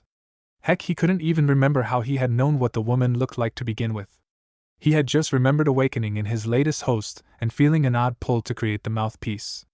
And so he had. Now that he thought about it, the mouthpiece had also acted oddly a handful of times, hugging the redhead, and pulling it out of his own shifting dome, as though it thought it was the child's real cousin. Of course, Shikaku had investigated the phenomenon, but as of late he still had not found an answer to why the mouthpiece still acted every now and then to protect his host. It was as he thought this that he looked down to see that the mouthpiece hadn't left, and was looking up at him, its white face looking at him with a blank and slightly saddened look on its face. "I told you to go, you useless construct, not to gape at me," called Shikaku in annoyance, then pausing, raking one massive clawed hand over his head, recognizing he was basically yelling at himself. However, before he could calm down, there was a voice. Soft and sad. And definitely not his own. "Your cousin loves you. And all she wants is for you to be safe. That's all any cousin wishes," spoke the figure below. Shikaku simply stared down in confusion at the mouthpiece, as she slowly turned and made her way out over the shifting sands and towards his host's location. For a moment Shikaku just sat there, his mouth slightly agape, before shaking himself slightly, and forcing his mind to think logically. "I need to stop thinking about this kind of thing. My own doubts are starting to talk too. At this rate I'll end up being broken in half just like Kurama. Well, at least I would have someone to talk to, but for now let's see what little Red Eye is up to," he finished as he looked to see that the Red Eye had stopped up the side of the wall, and was focusing a large amount of chakra into his open palm. Meanwhile, the mouthpiece had arrived where Gaara stood. As it approached, it dropped to one knee and pulled the boy into a small hug that the boy sank into for a moment. "Kaka-san." The boy half whimpered as he held onto the sand vestige that was an exact copy of his deceased cousin. Meanwhile, on the outside, Sasuke had finished charging up his next strike. His open hand now looked like it was holding pure lightning, bright violet blue, that sent off small sparks as it bit into the wall the boy stood on, even as a high-pitched chirping noise accompanied it. More than a few jonin looked on in shock at the boy's latest move, many recognizing it as the signature move of Kakashi of the Sharingan. Kakashi at the time was busy explaining to Guy why he had taught his prized move to his student, while up in the Kage box the Kazekage's eyes gleamed with an excitement that was almost physically visible. The rest of the genin, even Naruko and Minami, were forced to admit that this latest move had caught them off guard. They all watched with rapt attention as the boy speed down the wall and forward towards the great orb of sand. As he closed in, great spikes of sand shot out of the orb, deadly points plunging forwards towards the advancing team. However, Sasuke's eyes allowed him to see the coming assault, and dodged the deadly spikes, reaching the orb and plunging his hand forwards. There was a retching sound as the lightning first dug into the orb with a crack that echoed around the stadium. For a moment there was no noise in the stadium. As the crowd watched, a small trickle of red leaked its way down the red-eyed youth's arm, a few drops falling onto the arena floor with an indistinguishable sound of impact. As those drops fell, there was an ear-piercing shriek of pure anger from the orb of sand, and Sasuke was struck in the chest by a solid pole of sand that shot out of it, flinging him across the open arena, his eyes open and staring in confusion and fear at what he had seen inside the hole that his blow had punched in the orb. Several things happened at once as Sasuke fell back, and the scream called out through the stadium. Feathers began to fall suddenly from the sky, while several figures in the crowd leapt to their feet and started to move. There was a deafening explosion from the Kage booth, and over from the contestant box a particular blonde had called out in a half-crazed voice in apparent frustration. A few minutes previously Naruto had been watching the fight, while the girls had continued their conversation on Gaara without him. The blonde had allowed himself a moment of calm after everything that had happened. You know, Jubi, I think things are going to be alright. I mean, Naruko and I are shaky now, but I think we will be able to move past everything, and nothing looks like it's going to happen after all. Maybe everything will work out, the boy said to his companion in a happy little tone. Jubi in turn gave a small nod, but her countenance was still dubious. Maybe, Naruto, but I wouldn't relax just yet. True, we managed to get through the match, but even still the exam is far from over, and something tells me that it won't be that simple. Besides, we still have Shikaku to deal with, and he is one of the more dangerous challenges we are likely to face, Jubi replied, causing Naruto to give a small mental shrug. Hi Jubi, but still, come on, my luck can't possibly be that bad, Naruto finished. Jubi was about to respond to the boy, pointing out several occasions where just that had indeed happened, but it seemed fate beat her to it. Without warning, just as a roar went up from the arena, a sudden carpet of chakra started to cover the stadium as feathers began to drift slowly down. At the same moment there was a sudden explosion from the Kage booth, and figures began emerging from everywhere. Behind him Temari started to make a move, but suddenly fell to the ground as Shino's insects quickly drained what little chakra the girl had left, and Haku with a worried tone shouted something about Sabuzasama before disappearing, leaving a small gathering of frost and snow where he had been standing. Naruto only had time to give the chaos before him a brief glance before he threw up his hands and in a snarl of rage yelled out, "Oh come on, you have to be kidding me!" The blonde yelled, grabbing his hair in complete frustration. Inside his mind, Jubi couldn't help but wonder if one of Kami's court enjoyed setting up moments like this just to see people like Naruto flip out. Luckily for the shinobi and citizens falling under the effect of the genjutsu, Naruto managed to keep enough sense in him to set off his contingency plan. When the genjutsu had first begun falling, the Jonin sensei along with their students had felt the effects just in time to throw up a counter. Some of the less experienced shinobi and kunoichi around them, however, slumped forwards apparently asleep. Before the Jonin could get about to assisting their comrades, they were forced to swing to meet a now oncoming force of shinobi bearing sound and sand headbands. With an angry roar, Guy shot forward, sending a pair of sound shinobi back into the concrete wall of the stadium. Even as on his right Kakashi caught one attack, Suna shinobi's arm directing his kunai thrust into a kunoichi from Sound How had attempted to get at his back before slamming his own kunai into the original Suna attacker. Kurenai had been forced to leap forwards to catch an attacker that was descending towards Yakumo and Ino, but managed to thrust her own kunai into the attacking Sound shinobi's back, forcing him face down between the two teens, who both let out small gasps of panic. Asuma in the meantime had jumped to cover Kurenai's back and had already cut down a pair of advancing shinobi, but more were on the way. Shit! The bearded man yelled as she gave another swipe, cutting both the opponent kunai and threw in one swift gesture, letting a small red mist fly out of the man. They planned this out. There are too many civilians and comrades here. I can't use any jutsus, he called as he was forced to spin, taking another Suna shinobi down with a pair of quick blows. As Asuma shouted, Shikimura had already dropped to a knee, firing out his shadow and catching a pair of charging sound that were headed for Choji. Of course they did. That was the point of the genjutsu, to shift the stadium into a killing field. The Konoha forces can't fire off larger attacks for fear of hitting the unconscious ones. Meanwhile, the enemy can go weapons free. Damn, it's not even that simple, is it? Their forces are less experienced than ours from what I've seen so far, but with this handicap the playing field is giving them every advantage, thought the boy furiously as Choji swung his expanded fist forwards into the two figures that Shikimura had immobilized. As the blow threw the pair back, Shikimura spun ready to receive orders from his sensei when he saw it. There, floating a few feet off of the ground, was the black marble he had been holding just a few moments before. Looking quickly around, he saw that there were many other orbs hovering around, seemingly all around the stadium. The orbs also caught the eye of several other of the figures around them, but before anyone could do more than stare at them, there was a small pulse from the orb, and all of its fellows. The shinobi all around the stadium felt a small wave-like sensation that came off as a small tingling sensation. At first the wave seemed to have no effect, but as Shikimura watched, he saw a Chunin sitting not too far from him suddenly stir from his sleep, blinking around confused for a moment before jerking left out of the path of the kunai swung by an attacking Sound shinobi, managing to grab the attacker's arm and pulling him down to the ground where they continued to struggle. The boy felt a sudden dawning understanding as he looked around, seeing shinobi and civilian alike coming to. Some beginning to shepherd the civilians out of the fight, while others rushed forwards to attack the invading force. Shikamaru felt a fierce grin spread across his face as he saw the effect the orbs were having. Well played, Naruto, it seems you managed to even up the playing field.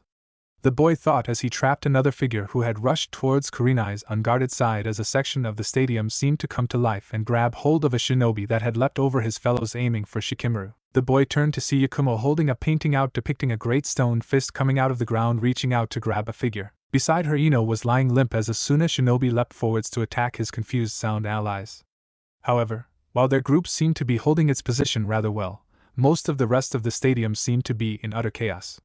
Before he could focus again, a blast caught his attention from over on the other side of the stadium. Spinning, he saw a strange figure on all fours crouched beside a group of people, and if he wasn't mistaken, whatever it was, it had several of what looked like tails. When the genjutsu had begun to fall around Kushina's group, she had immediately recognized the danger, but before she could do more than cry out in surprise, several enemies were springing forwards aiming at the group. It seemed the enemy had a particular interest in taking out the small group, and as Kushina's eyes went wide, she saw that the oncoming forces were likely to simply overrun them. She spied out of the corner of her eyes that both Mito and Hanabi had fallen asleep, their small forms held against one another, and their faces sunk into small faces of sleep. Hayashi had jumped into action, stepping over the pair, towering up as he sank into his stance and his Byakugan flared, but even he knew that protecting the children and himself was a losing battle.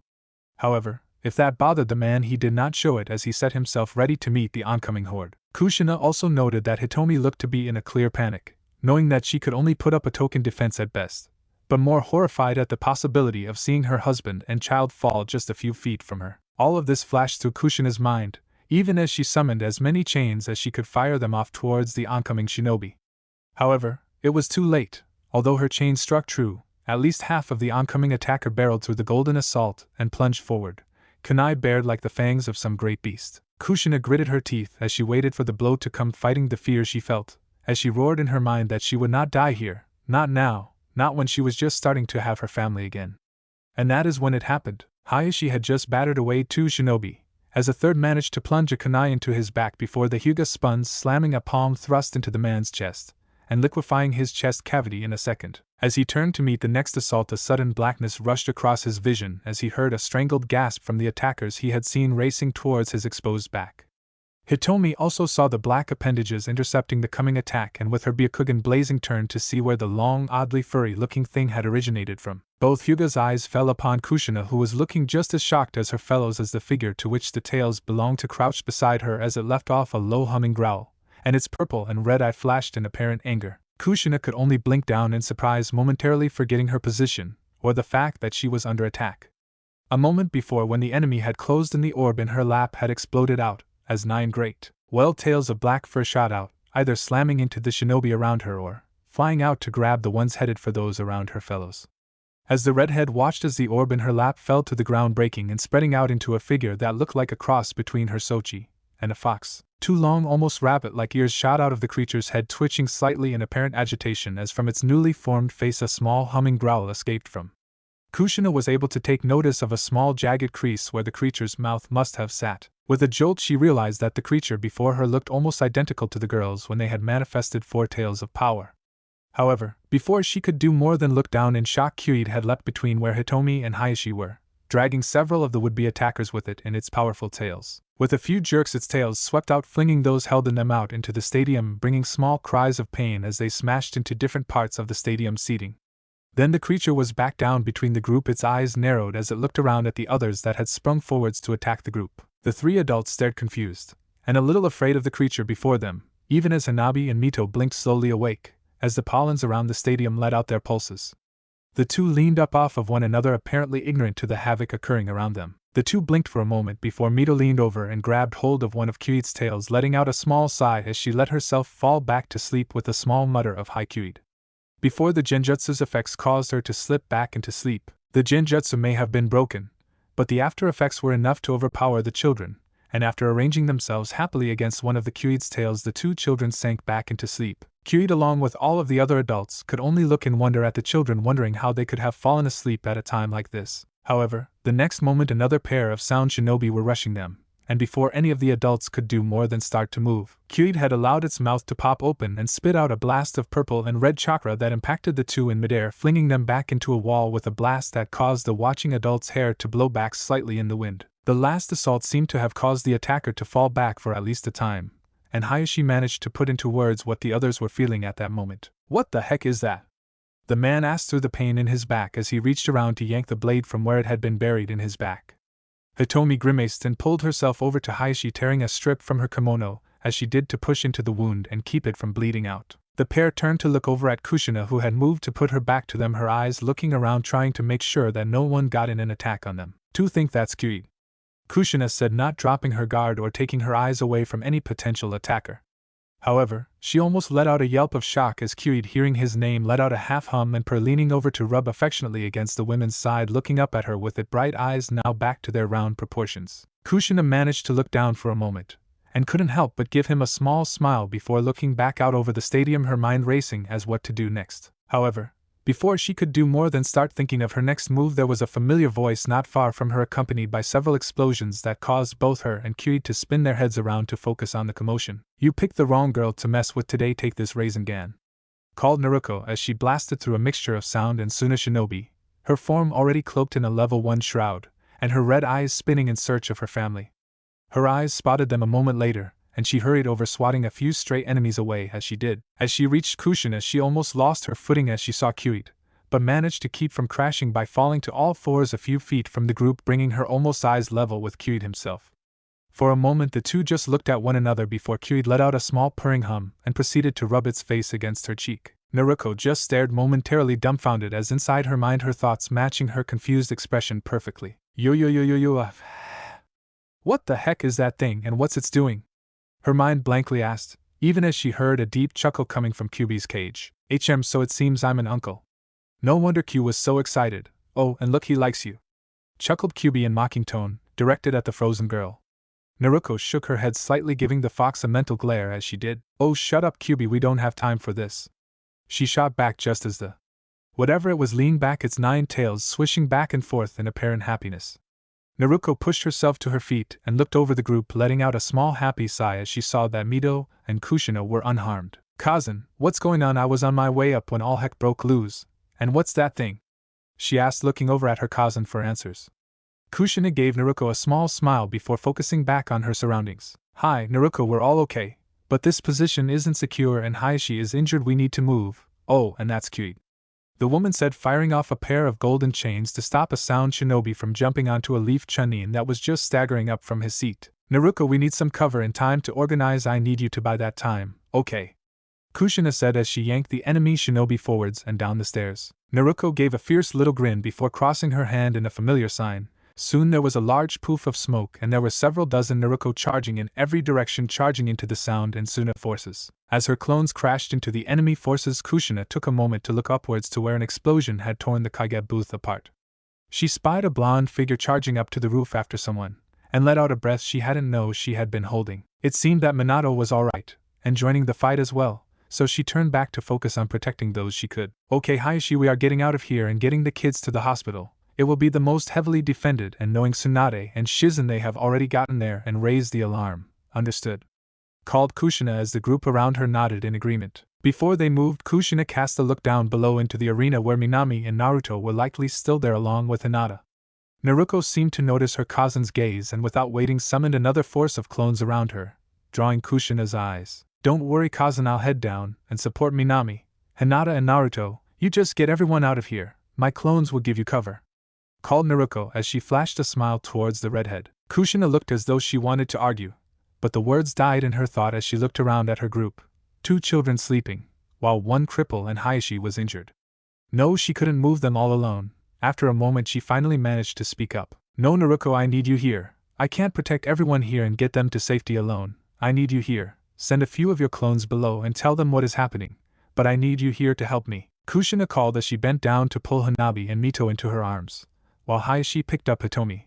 Without showing the obvious pain it must have caused him to do so, giving the pair an affirmative nod as he did. Naruko looked left and right for a moment before seeing the small smiling face of Mito as she pulled a lock of Kushina's hair in her sleep. Then without any further argument she directed a few of her clones into the arena and towards the contestant box, while the remainder formed up around them. As she took point, the group noted that Kyude seemed to have been watching them in slight confusion, its head tilted to one side as it watched them talking to one another. With a small bolt of inspiration, Kushina called to the creature, "Kyude, go with the clones and look after everyone," called the women as Naruko moved to take her position. Kyude looked at the women for a moment before letting out a little yip that seemed to indicate its understanding, before taking off after the clones Naruko had sent into the arena, ideally swatting a few sound shinobi out of its path as it headed out. At the same moment Naruko had moved to stand in front of the group and had her eyes closed in concentration for a moment before with a blast of chakra they opened, and she called out in a loud voice, "Hi Kazan, let's go, I have point," called Naruko as a second tail of chakra sprang from her back, and she charged forwards with the group falling in behind her, even as her clones flanked the group every now and then deflecting an incoming attack, or dispelling as it flung itself in between an attack headed their way. As Naruko's group shot out of the seats heading for the hospital, Minato was racing up the side of the stadium, his eyes blazing as they focused on the figure before him, and the four that were flanking him. The blonde's eyes focused upon the bright yellow eyes of Orochimaru as his viper-like smile leered down at the Hokage, even as he fled to the top of the tower, disappearing into another cloud of smoke and dust from a second series of explosions. The first set had apparently been interwoven into the false Kage robes that the snake had been wearing. As the screech had come up from the arena floor, and the genjutsu fell across the stadium, Minato had turned just in time to see the Kage's cloak flying towards him, small sparks of flame already dancing across it, the seals drawn over its inside. Minato had managed to move in time to teleport just out of the blast radios, his eyes blazing as the disguise fell away and revealed the grinning face of Orochimaru. Before Jiraiya could call out to the Hokage, he had already thrown a handful of his kunai into the snake, disappearing into a flash of yellow and appearing just before the still motionless enemy, smashing a swirling ball of chakra into the figure's smiling face, only to have it crumble into earth, as a wicked laugh issues out from above him, causing him to jerk his gaze up to see Orochimaru and four others retreating up the tower. Without hesitating, Minato was up and after them, followed close behind by Jiraiya, whose face had set itself into a neutral mask. As the two landed on the top of the building, Minato swept his hand out in a fierce gesture, and a blast of wind flew out, forcing the smoke and dust off of the roof. As the wind flew, Minato caught a glimpse of Orochimaru a few feet away, flying through hand signs. Without pausing, Minato flung a kunai towards the man before slamming out a few hand signs of his own, multiplying the projectile from one to dozens, before he disappeared into a flash of lights that seemed to dance in between the multiple kunai as they hurtled towards the pale figure. Just as the blades were about to reach the snake, his grin broke as Minato appeared, slamming another swirling ball into his chest and causing him to cough out a small glob of blood before pushing away from the Kage. Minato, however, was not about to let the snake go and disappeared into another flash of light before appearing behind the snake and kicking him with enough force to launch him into the air above him. Even as the pale figure went sailing up, Minato pulled two fists full of kunai out of his pouch, hurtling them up around the figure before disappearing into another flash of light. Before the sage could right himself in the air, he was slammed in the chest by a bone-crushing kick that caused his bones to crack with a loud snap.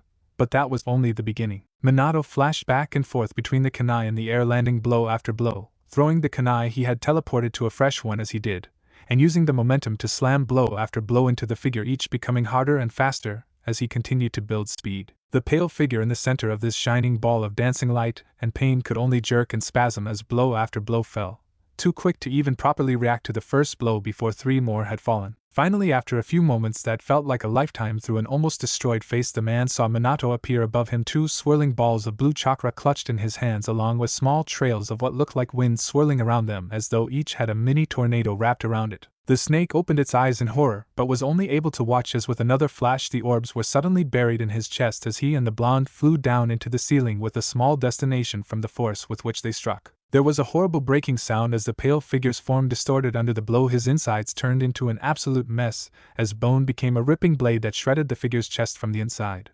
And all the while his barely visible yellow eyes looking up into his killer. Blank. It was that blankness that caught Minato's attention and allowed him to escape the coming attack. Just as Minato vanished into a flash of yellow, the explosive tags literally stitched into the pale man's chest went off with a deafening blast, throwing up a fresh cover of smoke from which came a horribly familiar laughter from the obscuring cloud of smoke and ash. Before Minato could do more than grit his teeth, 4 walls of purple light shot up around the roof, enclosing both he and Jiraiya in a tower of purple light. Minato was about to let out a howl of anger before he felt Jiraiya step up beside him, motioning for the younger man to hold himself steady. As the smoke once again thinned, the pair could see Orochimaru standing a few yards from them, his face practically ecstatic as he looked at the two. Well, this is better than I had hoped, both the toad and his tadpole in one net. You must be slipping, O great fourth, to not notice that. Well, the term person no longer really applies, does it? The real Orochimaru chuckled as he gestured lazily with one hand over to where the smoking remains the broken double had been. Minato gave the spot a quick glance before focusing back on Orochimaru, his eyes narrowing as he did. Orochimaru smiled even wider as he saw the Hokage's action. Oh, don't worry, fourth, he was no one of consequence, just a pawn who served his purpose. Truth be told, I doubted I could even survive the assault you just levied, but thanks to my pawn the game has changed, chuckled the pale-faced man, as two figures stepped out of the cloud of smoke behind Orochimaru as the smoke revealed a pair of open coffins where the two had come from. There standing before them was the first and second Hokage, both blinking in apparent confusion as they looked around them, not seemingly able to understand how they were standing there. Minato and Jiraiya both let out a small choked gasp at the sight of the two, even as the pair focused on the two, and the two seemed to become aware of them for the first time. Is that? Started Minato, not believe what his own eyes were showing him, as Jiraiya let out a small bitter snarl and nodded. Hi Gaki, that's your predecessors all right, answered Jiraiya as the first and second Hokage's eyes focused on the two, their expressions blank and their eyes wide and unseeing. As Minato and Jiraiya were setting up to engage Orochimaru, Naruto and his group were trying to figure out what to do next. Naruto looked from those around him and back to the boy for a moment, then around to those in the booth. However, before he could do more than summon his seedlings, a group of clones of Naruko, including Kyuubi, arrived in the arena, sprinting towards their position. Without waiting, the remaining Konoha shinobi rushed forwards to meet with the clones and figure out their next move. As the teens rushed down the steps, the sounds of battle flared even louder around them, coupled with cries of pain and roars of challenge. The two groups meet at the base of the stairs as the clones drew up to them, looking around as if checking to make sure they were all present. Oh, thank Kami you all are okay. Kazan sent us to tell you she had to evacuate the stadium with Mito and the Hyugas. The boss is there now and they are falling back to the hospital to get Hitomi and the little ones out of danger, spoke up one of the clones as Kyuubi bounded over to sit beside Naruto, and Hinata letting out a small humming purr as it brushed up against the girl. However, they didn't have time to play with Kyuubi at the moment, as a howl from the other end of the arena drew their attention, where they saw a monstrous sight. Gaara, or at least what had been the boy. Now he looked nothing so much as a cross between a tanuki and a sandstorm as he swung clawed arms forwards towards Sasuke, the blue-veined claws ending in great black talons. The boy's body from his waist up was now covered in a thick coating of sand that gave him monstrous proportions, including one long tail, all of it made from sand with wicked blue veins running all around it, from the tips of its pointed ears to the tip of its grotesque tail. Even as the group watched, they saw the dark-haired boy dodge the swipe, only to be hammered by a smashing blow from the arena floor where the earth had turned to sand, throwing him back, as the tanuki turned its yellow eyes to see their group standing across from it. Oh crap! Sakura muttered as the tanuki seemed to have finished playing with the uchiha and had turned its focus to them. However, it seemed that Sasuke had some fight left in him as he rose, a black mark racing around his skin as he did so, a burst of purple chakra falling from his body as a fresh ball of lightning manifested itself into his palm. The boy sprung forwards at the turned back of Gaara, red eyes spinning as he roared out at the target. If not for his own rage brought on by the curse mark, his blow may have managed to land, but as it was, the sound alerted the figure to his presence in time to spin, turning the ground below the Uchiha's feet to sand, causing him to falter, and open him up to a smashing blow from Gaara's tail that sent him sailing into the nearby wall, with a loud crack that sent both the boy's senses and his chakra scattering all around. With that, the teens let a small shiver of terror run down their spines as the sandy figure turned its eyes upon them once again. Naruto, I'm sorry to ask this, but I need you to help me now. Jubi suddenly spoke, causing Naruto to blink for a moment before responding. Well, what? Oh, Jubi, please tell me you aren't going to ask me what I think you are, asked the boy, having a horrible feeling he knew exactly what the woman was about to ask. Jubi seemed to know that the boy knew, so settled on simply sending a mental nod before speaking. Hi, I'm afraid so, Naruto. Minami could definitely defeat the boy, but I want to help my Sochi and the boy, and we are the only ones who can do that, replied Jubi, causing Naruto to let out an agitated sigh before sending a mental nod of his own and turning to address the group around him. Okay, everyone, we need to move. Hinata, Sakura, we need you two out there helping people to get to the hospital, and you two are the only ones here that can manage that. Minami, you need to go with them and cover them. They can't fight off attacks and help the injured at the same time, and they will need your clones to help carry the wounded, continued the boy as the group around him listened. Naruko's clones can start moving on the offensive throughout the village, helping where they can. My seedlings will go with to provide backup. Naruko, you instruct them with what to do and try and keep them in line. The blonde spoke as 2 to 3 Naruko clones stepped up to 4 of the seedlings as Kyuid blinked up at Naruto. After a moment, Hinata spoke up. Naruto, then what about you and Kyuid? Asked the pale-eyed girl, fighting the worry of her family as well as the growing worry for what she feared Naruto was about to say. In answer, Naruto simply jabbed a thumb back at the monstrous figure behind him. We get that, Jubi and I have to get some work done, responded the blonde, as his Nizans and Hinata looked ready to start arguing with him. However, before they could, he raised a hand up. I know you want to stay, but this is something I have to do. Please trust me, you can all help save the village in a way I can't, but this I can do. I need you to trust me, K. He said as the girls and the clones stopped their protests before they could form. Finally, one of the Naruko clones let out an angry little sigh before speaking. Fine, but just so you know, boss is going to kill me for this, she said, turning to face the others, who all gave Naruto a small nod. Hinata gave the blonde a quick hug before she and Sakura prepared to move.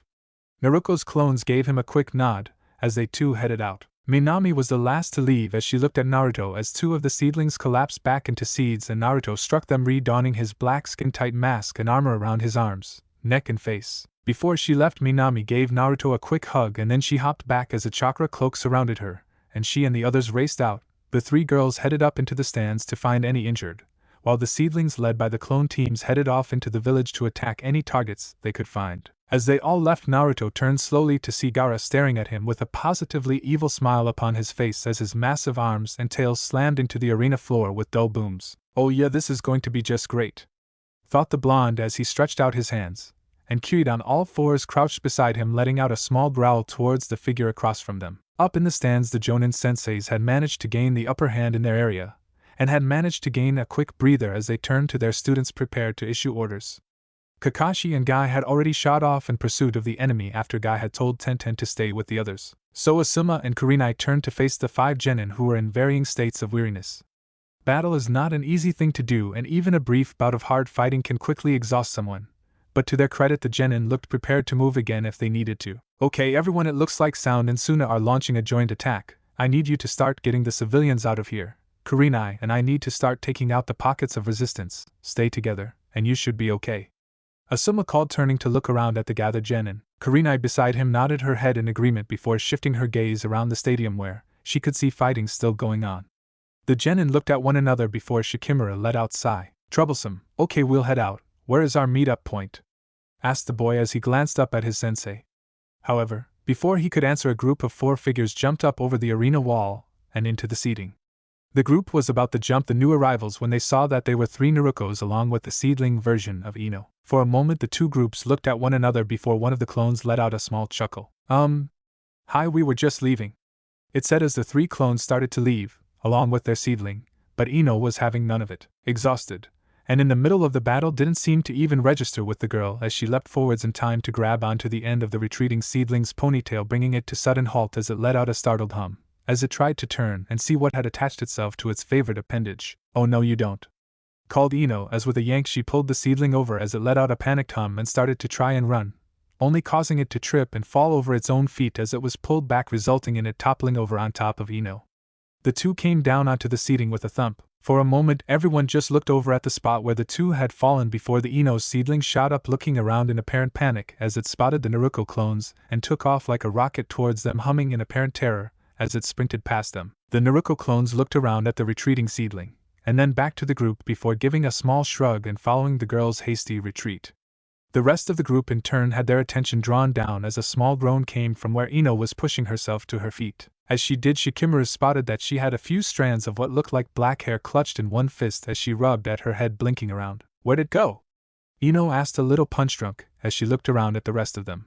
The rest only shrugged before Shikimura spoke up in a slightly annoyed tone. Ino, just drop it for now, we have a job to do. You can hunt down your double later, the boy said as Asuma gave him an affirmative nod. Hi, he's right, Ino. And Shikimura, meet back here if it's clear. If not, then head to the Hokage Tower.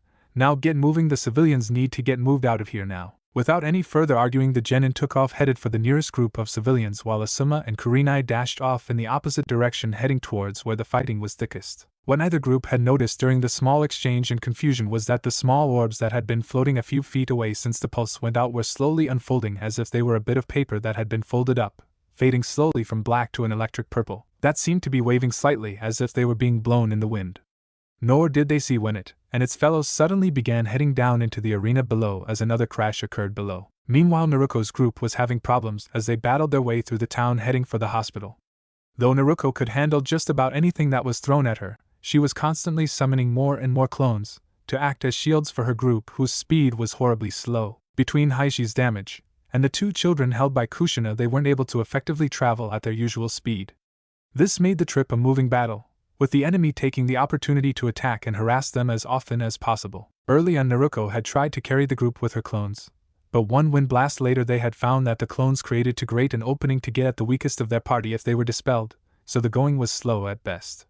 However, as they reached the square, things went from bad to disastrous as the summons appeared. The first warning they had was a sudden crashing as the store a little ahead of them became flying rubble as a great two-headed serpent forced its way through the stone structure, turning its two massive heads to face the oncoming group. With movement that they would have sworn was too quick for such a massive beast, it shot forwards towards them, its massive jaws open wide as it came, its hiss causing their bodies to shake despite themselves. Naruko, however, was having none of it.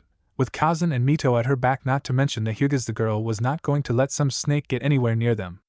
With a primal roar, the girl shot forward into the oncoming serpent's first head, smashing a Rasengan into the creature's form and turning its head into a blast of gore. However, even as the first head detonated, the second seemed to split from its fellows, striking forwards. Naruko had just enough time to swing her now gore-soaked arm out of the mess that had been the summon's head and into the passing cylinder of snake hide, her claws digging deep into the snake's flesh, tearing a deep furrow in it as it passed, causing the creature to hiss in abject pain and rage. Before the summon could do more than scream, however, Naruko's clones were upon it, slamming weapons and blows into its body, keeping it back from the rest of the group. However, this seemed to have been the enemy's plan. Just as the clones abandoned their position to finish the snake, sound shinobi appeared, jumping from the rooftops and doorways, all hurtling down towards the now unprotected members of the group. Kushina was about to panic, but before she could do anything, she felt a soft impact as Hitomi was pushed onto her back, and the women's arms locked around her shoulders. Kushina's eyes turned in time to see Hayashi darting towards the oncoming shinobi, blood trailing from his wounded back as he threw himself into their midst. Hitomi was letting out chocked sobs as she held onto her friend. Hayashi had told her that should they be stopped, it was her job to look after Hanabi and to apologize to Hinata for him. Hitomi knew that Hayashi was planning to buy them the time they needed, and it broke her to know that she may well have just been beside her husband for the last time, but she forced herself to choke out the words to Kushina. "Go, Kushina, he will catch up with us at the hospital. Go," the Hyuga matriarch said as Kushina steadied herself before hefting the four of them forwards. Naruko's clones had managed to hack their way through the latest summon, and now turned to throw themselves at the oncoming numbers, but the area they were in did not give them a real fight. The enemy had chosen their ambush spot carefully, it would seem. High walls and openings were perfect for hidden attacks, and even with the massive amount of chakra, the clones would still dispenses from a solid kunai or shrunken blow. Naruko herself had managed to clear them a path, and was rushing to meet them as the second summons burst out of a nearby building, its mouth open wide as it charged towards Naruko. The girl spun in time to meet the attack head-on, but the sheer weight of the great serpent was enough to force her back and into a wall. Kushina was about to turn when she heard a strained voice call out to her from where Naruko had crashed into the wall. "Kazan, go, I can handle these guys, get Mito and the rest out of here, I'll catch up," called Naruko as with a snapping sound she forced the summon's mouth open even more that the snake could manage. Kushina seemed ready to argue, but realized that carrying who she was in no place to argue. Without waiting, she pushed her quickly tiring body forwards and out towards the hospital. She had made it a few blocks before another screaming hiss roared out above her, and she turned her face suddenly upwards to see another massive summons, this one with 3 heads falling towards her, fangs bared and its 3 mouths gaping as they shot towards her. Without another thought, Kushina threw herself and her 3 companions sideways into a nearby stand as the serpents' heads crashed down into the street one after another, sending cracks all throughout it and rattling the nearby store doors and windows. Kushina looked up to see the snake's head pulling themselves up, their tongues darting out to taste the air, and she felt a horrible shiver as the 3 heads turned slowly to face her position. Kushina slowly pushed herself up to her feet, while moving the 2 still unconscious children into Hitomi's arms as she turned to face the summon. Her armor was still at home, her weapons left as well, but she was not defenseless. As the snake reared back, Kushina let a dozen golden chains shoot from her back and position themselves to receive the next blow and protect those behind her. "Well, come on, you overgrown purse," she called as the snake rushed forwards. As Kushina's group began to strike out in defiance, Minato and Jiraiya were engaged in their own battle. As soon as the 2 past Hokages had arrived, Minato had moved to try and get both he and Jiraiya out of the area, to come back when the odds were not so heavily stacked against them. However, it seemed whatever kind of barrier Orochimaru had constructed had severed Minato's connection to his other kunai. While he could still move between them inside of the barrier, escaping was not on the table. So without any other choice, the two had turned to attack the three figures before them. Minato was still the fastest and closed in on the three before they could raise their defenses in time. His first blow drove a hard kick into Orochimaru's chest, forcing the snake to fly back even as the two Kages both swiped out with their arms trying to catch the man who had appeared between them. However, with another flash of yellow light, Minato was gone, and before the two could even realize this, a torrent of flames smashed into them courtesy of Jiraiya.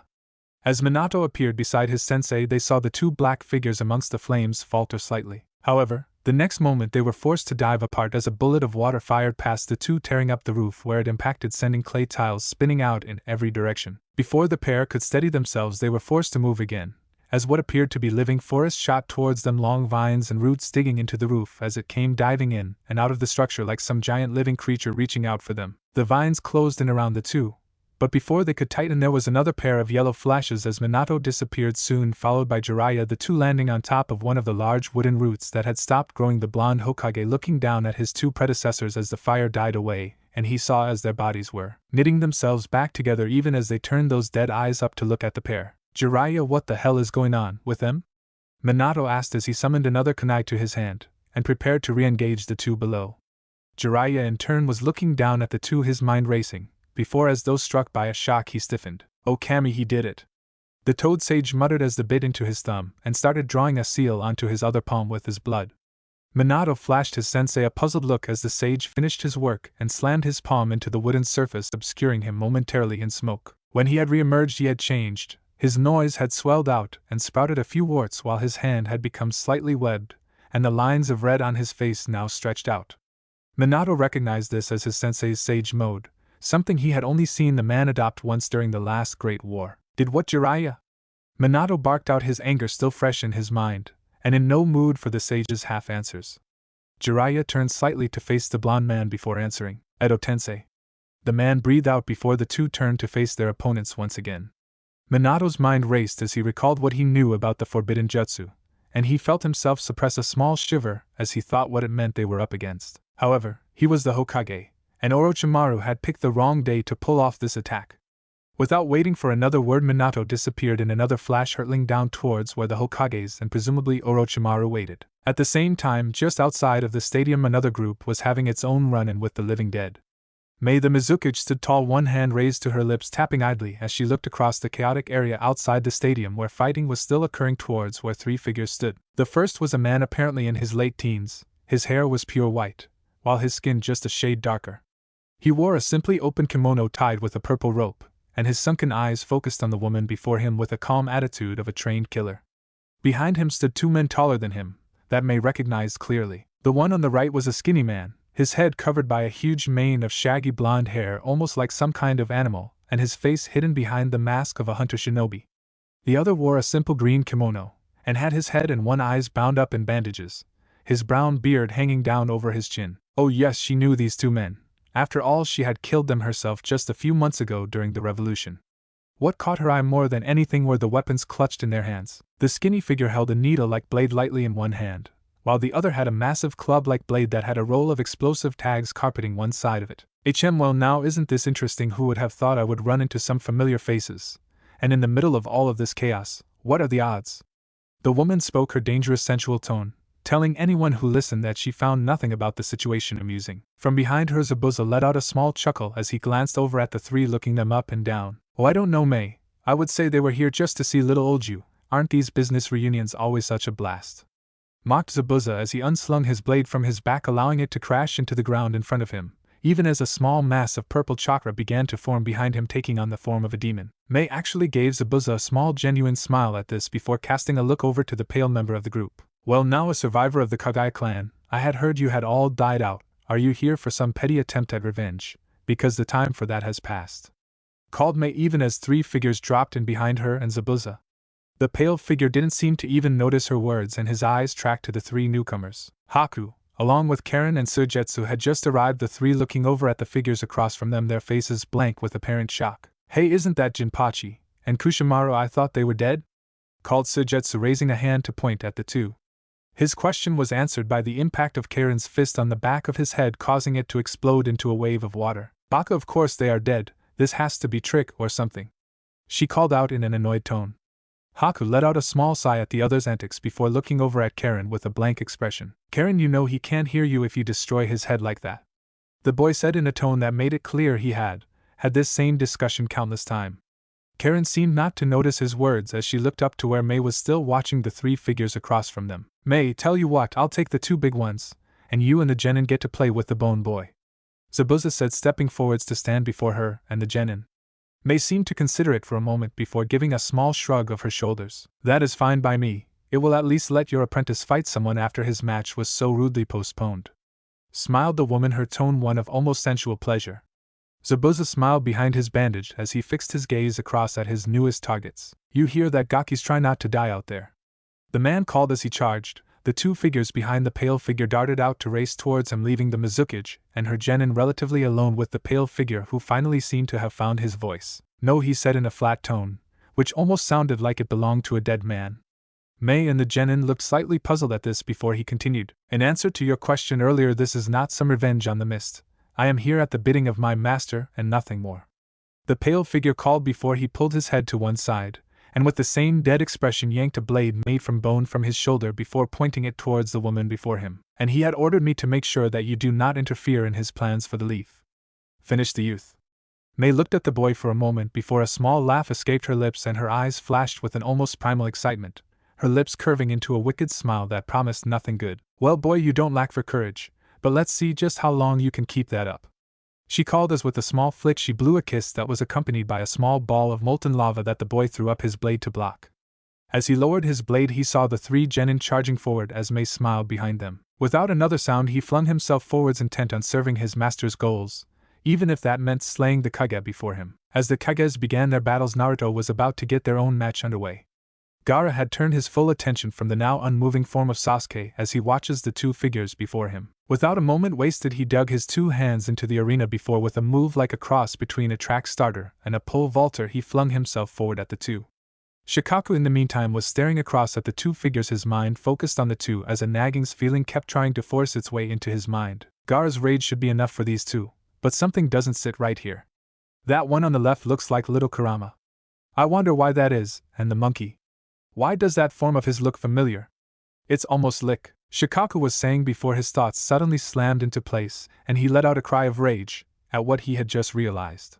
There was no time to communicate with his host, or to stop the assault already in progress, but he could act now and hopefully stop what he feared was about to happen. As Gaara flung forwards, the sand that had been shifting around him suddenly swarmed in front of him like a cloud, spreading itself out into an almost cushion-like shape between him and his target. Just as the sand expanded out, what looked like a sudden wave of black and purple shot over the walls of the arena, shooting forwards to form a wall-like structure just a foot in front of the redhead's two targets.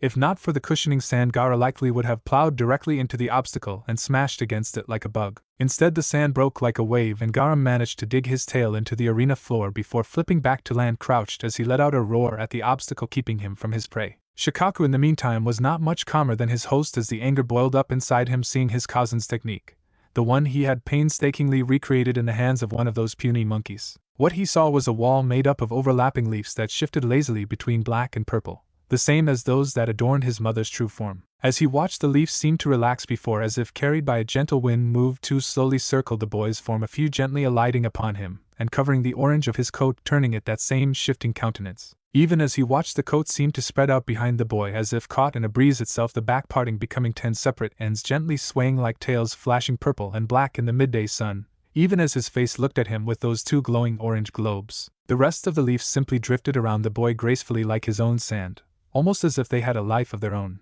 Naruto let out a small breath that couldn't been seen through his mask and privately thanked himself for all time he had spent working with Jubi to work on the foundations of her own style. The real luck had come when they had found that tree in the forest of death that had been so saturated with chakra. Without that, he doubted he could have collected enough chakra paper to even get the real training with his pollen underway. Still, he had to admit the feeling was still very odd to him, as though he was directing 1,000 fingers all attached to one hand. The boy did not have time to ponder this further as Gaara and Shikaku recovered and threw out their arms, howling in a blind rage as his now monstrous voice rang out. How dare you steal from Mother San Shuriken? shouted the Tanuki boy as what looked like dozens upon dozens of bullets of sand shot out, forming into spinning stars.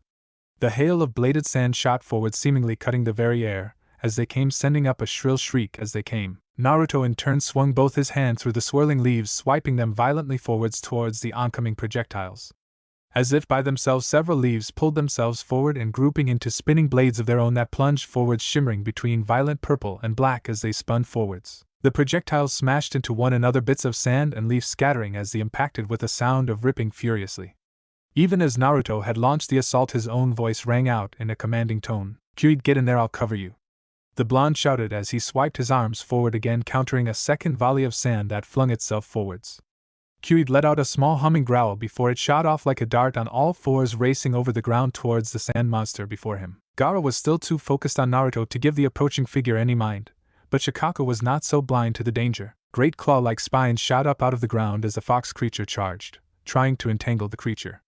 Kyuid dodged in and out of the virtual forest of sandy spires, its eyes glowing as it closed in on the boy. Finally Gaara seemed to recognize the danger, and swung his arms over into a crushing blow that looked likely to smash the creature before him with his two great sand claws. As the two arms closed, there was a sudden surge of those same purple and black leaves that slammed like living waves into either arm, forcing them apart enough for Kyuid to rush through the gap. With an unintelligible cry of rage, Gaara looked up to see Naruto, his two arms outstretched towards him as if pushing on a great weight, the leaves that had been dancing around him now holding the Tanuki's arms at bay. Before there was time to process this, there was a crashing sensation as Kyuid plowed into the boy's chest with a cannonball worth of force.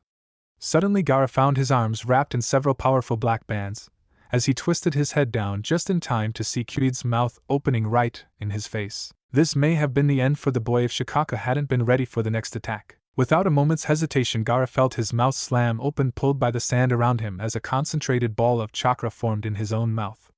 Just as Kyuid had finished its own blast, Shikako Gaara spit their own down into the creature's mouth, causing the two to detonate. The resulting blast blew through the two apart, sand flying out in every direction even as Kyuid skipped back over the ground near to where Naruto was still standing.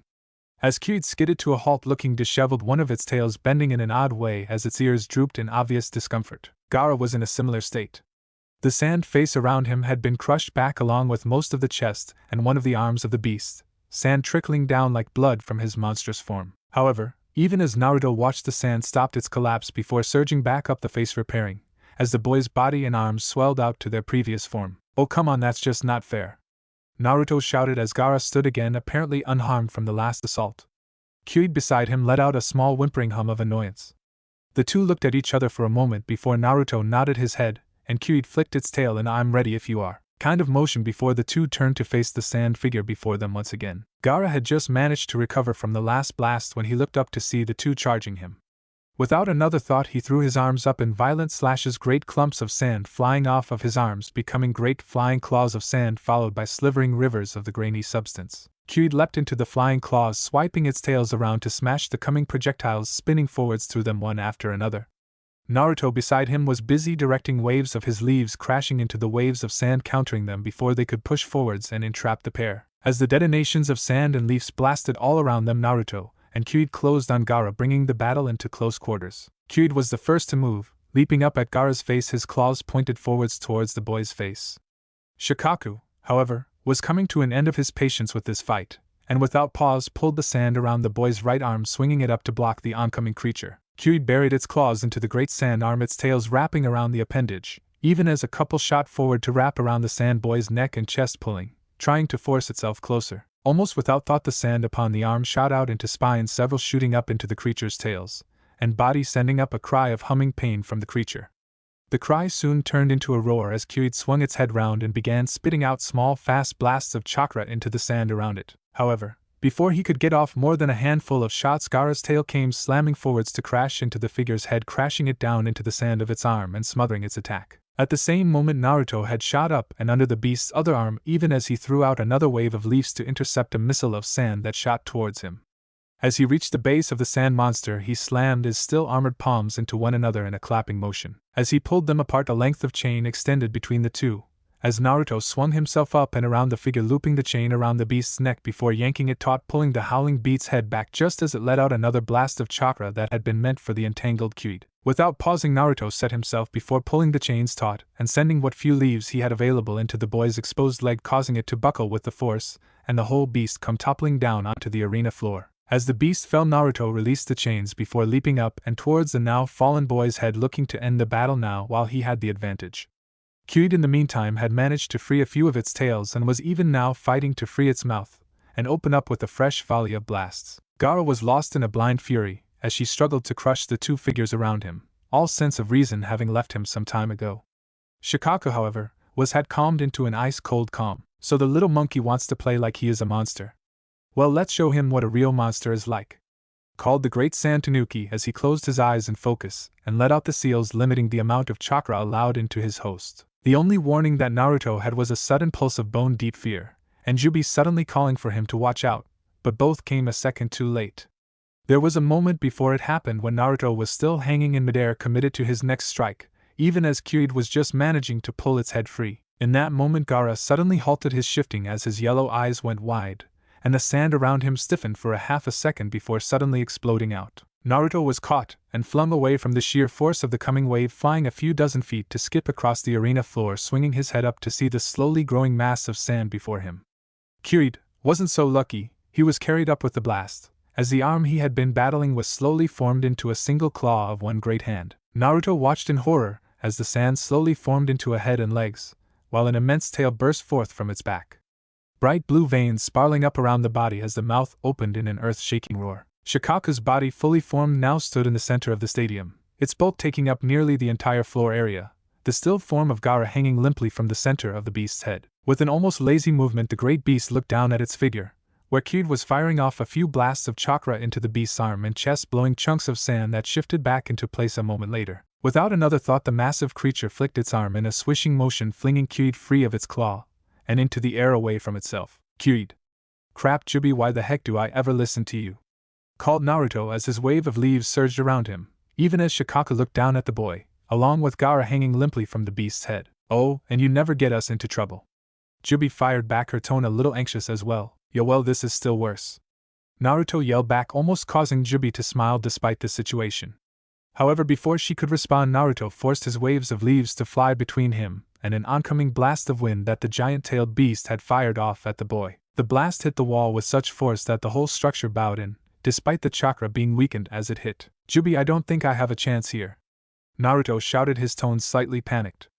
Jubi let out a breath before nodding and starting to move up the tree she had been sitting in with a determined look on her face. Naruto, get it ready, we don't have a choice, called Jubi as she climbed, causing Naruto to look up at the slowly breaking barrier he had formed as a second blast hammered down into it. Some of the leaves fell from the mass, slowly crumbling away until it was caught up in the intense winds still flying around the last blast and was carried away and off over the battle around him. The boy watched the remains for just a moment before bowing his head in acknowledgement as the black armor around him slowly receded, leaving the boy's face exposed, covered in sweat and slightly panting. The black armor continued to shift away from him until one seed was there floating just a foot in front of him, while the other flew back into his coat. At the same time that Shikaku was taking shape, the Konoha defenders were throwing everything they had into the oncoming forces. The Ino Shikacho trio had just finished fighting a group of enemies and were headed towards the outer walls when they saw something that brought them up short. There, a few yards away, were their children, all battling against a small force of enemies as civilians ran behind them, fleeing away from the conflict happening around them. Beside the teens was what appeared to be a noble-looking woman with long purple hair, who seemed to be directing the panicking people away. As they watched, one man in fancy cloths tried to barrel his way over a pair of children, only to be caught by the neck by the woman's hand and yanked back before she slammed a foot down into his body, holding him down as she waved other on and out of the field of combat. Hey, isn't that the Queen of Snow? Choza called even as the three rushed forwards to aid their children. The other two gave him quick nods as they raced forward. However, just when they were about halfway there, a giant serpent shot out of the building beside where the attackers were coming from, before charging the Genin's position. The parents let out cries of fear as they saw the beast charge their children. However, before the snake could reach them, something else caught their eyes. From the top of the stadium, 4 figures leaped flying down like bullets down at the summon. The first 3 impacted the summon with blue orbs of chakra that exploded into small blasts all along the creature's side, sending bits of scales and blood out into the air. The final figure, however, wrapped what looked like its own hair around the creature's mouth before landing on the beast's head before driving a fist the size of a food cart into the snake's head, forcing it to crash a few feet before the genin's position. As the parents reached the position, the form of the creature came into view. A perfectly black version of Ano, who hopped happily down from the downed snake and letting out a small hum, almost like a huff, as it turned towards everyone, its hands planted on its hips as it looked around at the group in apparent pride. Before anyone else could speak, the Queen of Snow's voice bellowed out with an authority that did not allow for questions. "You, the one with the snake, stop standing around waiting for someone to praise you and get over here and help me." The woman almost screamed, causing the Ino seedling to jump slightly before rushing over, taking orders from the woman, letting out small hums of apparent fright as it did. The rest of the group just looked over at the pair for a moment before Shikaku called them back to the matter at hand. "Troublesome Shikimaru, Ino, Choji, Yakumo, Tenten will handle this spot from here. You head back with the civilians.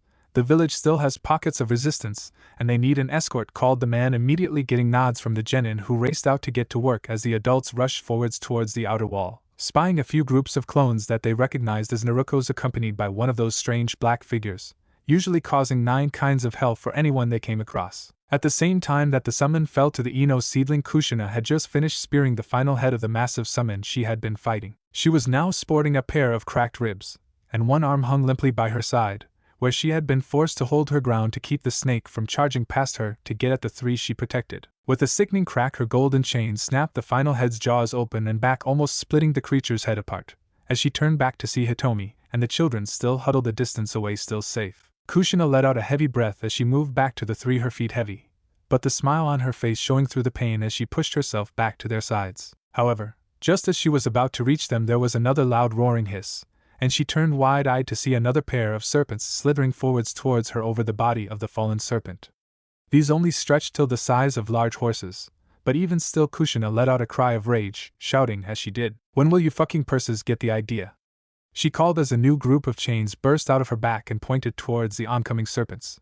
The summons reared up, letting out hisses as their mouths stretched wide, showing long pointed fangs dripping with what could only be poison. However, before the pair could strike, there was a sudden boom off in the distance before a giant blade shot through the 2 snakes and into the ground a few yards in front of Kushina, accompanied with a crash that made the ground around her shake. The redhead threw her head up and found herself looking up into the giant face of a red toad. "Gagamabunta," Kushina said, her smile returning as she spied the 2 figures standing on top of the great toad's head looking down at her. There was Minami and Naruko, both looking more than a little worn out but smiling all the same as they looked down, waving and calling down at Kushina from their spot above. "Kazan, sorry we were late. Are you and Mito alright?" called Naruko as Minami just waved one hand limply, obviously running on empty but smiling happily all the same.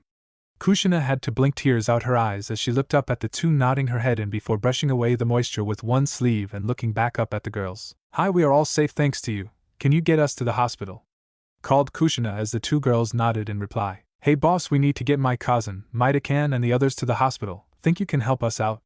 called Naruko as the toad let out a heavy exasperated sound. "I swear you 2 are running me ragged, but I suppose I can help you out this one time," replied the massive toad, his tone intimidating, but the girls could hear the note of humor in it all the same. The toad boss may be prideful sometimes, but he was also very soft-hearted. Only don't let him know that. He thought he was a yakuza. So Kushina, Hitomi, and the 2 still unconscious children found themselves lifted up in one giant webbed hand as the toad took another crashing leap and they were headed off towards the hospital. As the groups headed out, Naruko and Minami ran down to the toad's hand, the pair flying into Kushina as they arrived, holding onto her and letting out small cries of worry as they saw her injuries. Kushina in turn just pulled the pair close to her with her one good arm, ignoring her injuries, and was just happy to see her children safe. From beside her, Hitomi looked around before speaking up, worry in her voice. "Naruko, where is Hayashi? Where is Hinata? Where is my family?" she asked, her voice cracking with emotion as she looked at the pair in clear panic. Naruko and Minami looked over at her before quickly giving her a reassuring smile before Minami spoke up. "They are just fine, Haitama-san. They will probably beat us to the hospital," Minami said in a happy tone as the group continued to journey towards the hospital. Minami set about explaining to the Hyuga matriarch what she had seen just a few minutes before. Hayashi had stood in the middle of a street, weapons and bodies littered around him as several sound and Suna shinobi closed in from all sides as if predators circling a wounded beast. A pair shot forwards only for Hayashi to spin, catching the 2 with another solid pair of strikes, causing them to draw sharp pained expressions before falling dead into the ground before him. However, even as they fell, Hayashi felt the bite of another kunai as it buried itself into his calf from behind him. Whether luck or simple odds, the sheer number of projectiles had found his blind spot a handful of times. However, that was all they needed thanks to their sheer number. So as Hayashi stumbled forwards, he looked around, his mind drawing the grim conclusion to this fight. Datum them, there's just too many. The stoic Hyuga threw as he saw the group pulling out another slew of weapons to begin their assault anew.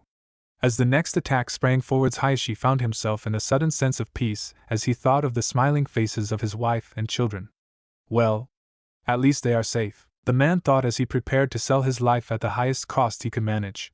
However, just as he swung to meet the attack that would likely claim his life, his vision suddenly picked up several fast-moving forms that crashed headlong into the forces around him. He had a moment to recognize the shapes of large hammers, and oddly fluffy shapes, before a voice called out to him through the din of noise. "To-san," called a concerned voice, which Hayashi recognized.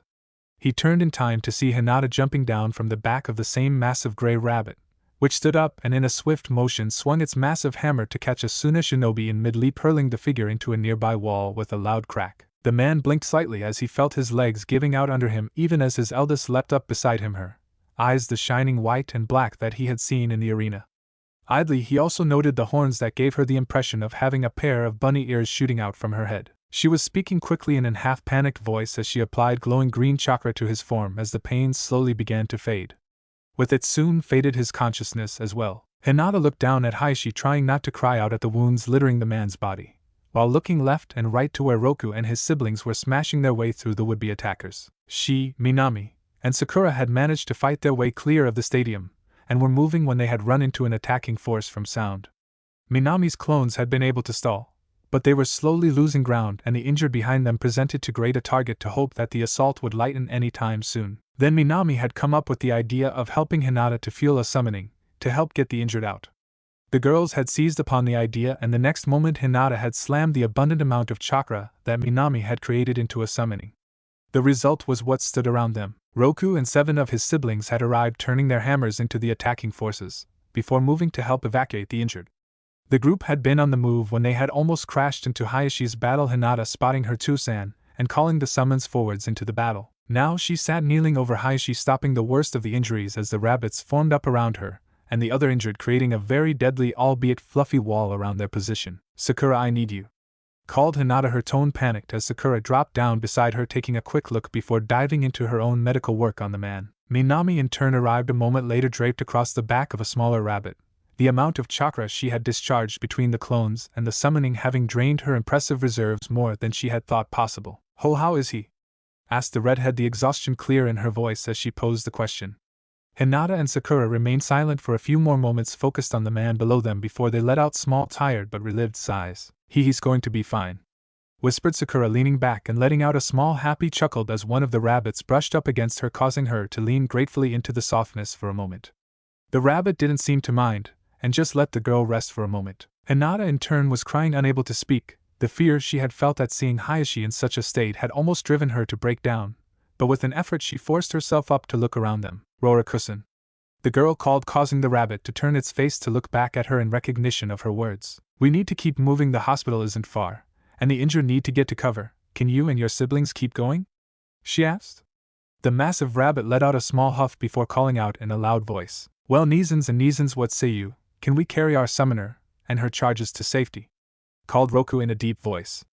There was an echoing cry of assent as hammers were lifted into the air and slammed back down as the force prepared to move again. That was when Naruko had arrived, looking like she had gotten into a fight with half of the invasion force herself, but a small happy grin playing across her face at the same time. "Hey, Kazan is up ahead, Minami, we need to head out," the blonde called as the redhead lifted her head, giving a small wave of acknowledgement. Naruko looked around at the summoned rabbits for a moment before hitting herself over the head for not thinking of the same sooner and flying through a few hand signs before slamming her hands down, sending out a billowing cloud of smoke that separated to show the massive body of Gamabunta. A few moments later the group was off, Minami along with Naruko perched atop the toad boss, while the rest flew forwards with their furry protectors. Flashback end. As the girls finished, Hitomi relaxed slightly, a smile spreading across her face as she heard her family was safe.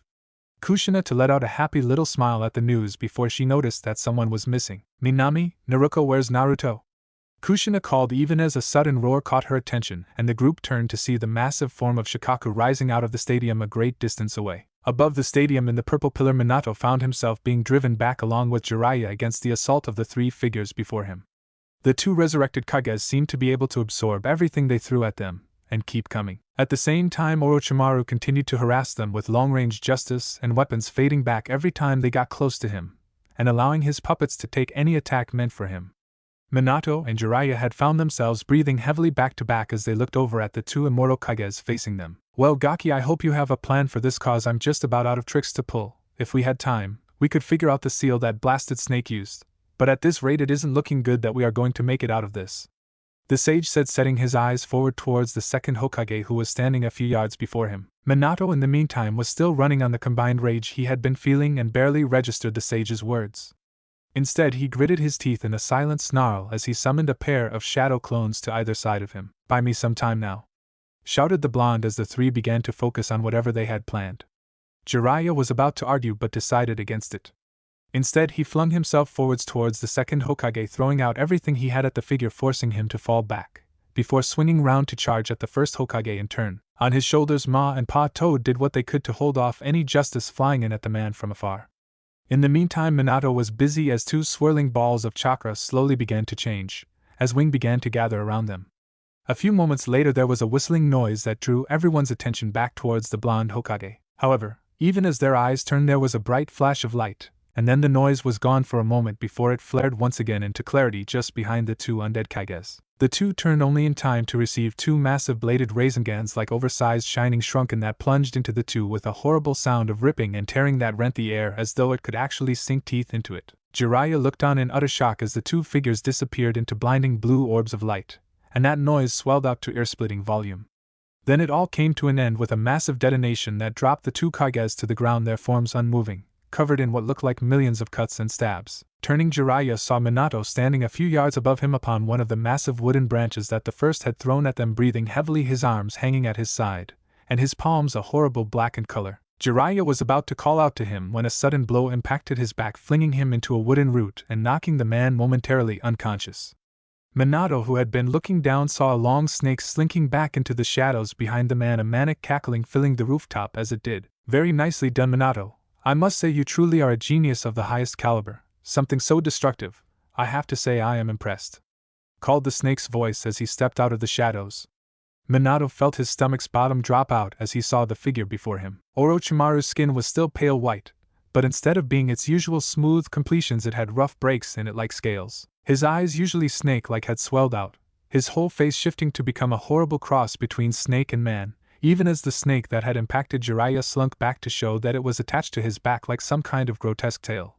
Orochimaru grinned up at the shocked expression of the Kage's face. "Oh, this," Orochimaru half-asked, waving his hands around at his form. "You didn't really think I would come here to burn everything you love without preparing, did you?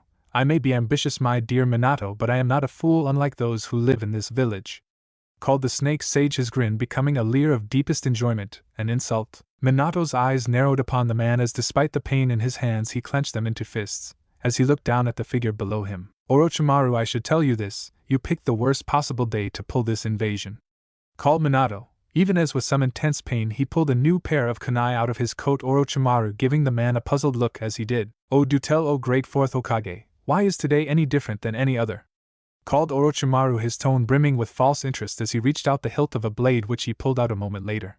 Minato didn't even pause as he watched the display, his focus elsewhere at the moment. "Because, you traitorous snake, I'm about to show you what happens when I'm having a bad day," called Minato right before he disappeared in a flash of light before appearing behind Orochimaru, as the snake sage swung his blade around to catch the oncoming blow, the viper coming from his back striking out at the Hokage as the blades clashed. Minato was forced to teleport again to avoid the incoming strike, landing a few feet away from the snake and flinging a few blasts of wind at the sage, who replied in kind, countering them with his own assault of wind. As the two prepared to move again, their attention was drawn to a tearing, cracking sound that came from above them. Both turned to see something black and slightly humanoid smash into, and then through the barrier surrounding them, and crashing a few yards away from them with an audible thunk. The two shinobi stared from the hole that had already almost sealed itself back to the spot where the whatever it was had landed, both wondering how what they had seen was possible. However, before they could even grasp what had just occurred, a fresh shock occurred as Kyuid ejected itself from its landing spot, shaking its head and letting out an annoyed-sounding hum as it fluffed out its 9 tails. The Kyuid looked from Minato, who it didn't seem to recognize, then over to Orochimaru. It seemed to focus on the sage for a moment before its glowing eyes flashed, and then narrowed, and a clearly audible humming growl began to fill the air. The next instant Orochimaru was forced to raise his blade up to block as Kyude spat out a ball of concentrated chakra that ripped towards him like a small black missile. Minato, seeing this, turned to face the sage again, his mind coming to two quick conclusions. First, that he had no idea what the creature was or how it had breached the barrier. Two, it didn't like Orochimaru, which meant it was alright by him at least for the time being. So with that, Minato charged forwards even as on his side Kyude did the same. Below in the arena, Shikaku was still firing blast after blast down onto the shield below that looked about to crack. Naruto in the meantime was huddled under the shield, focusing on the pair of orbs before his eyes.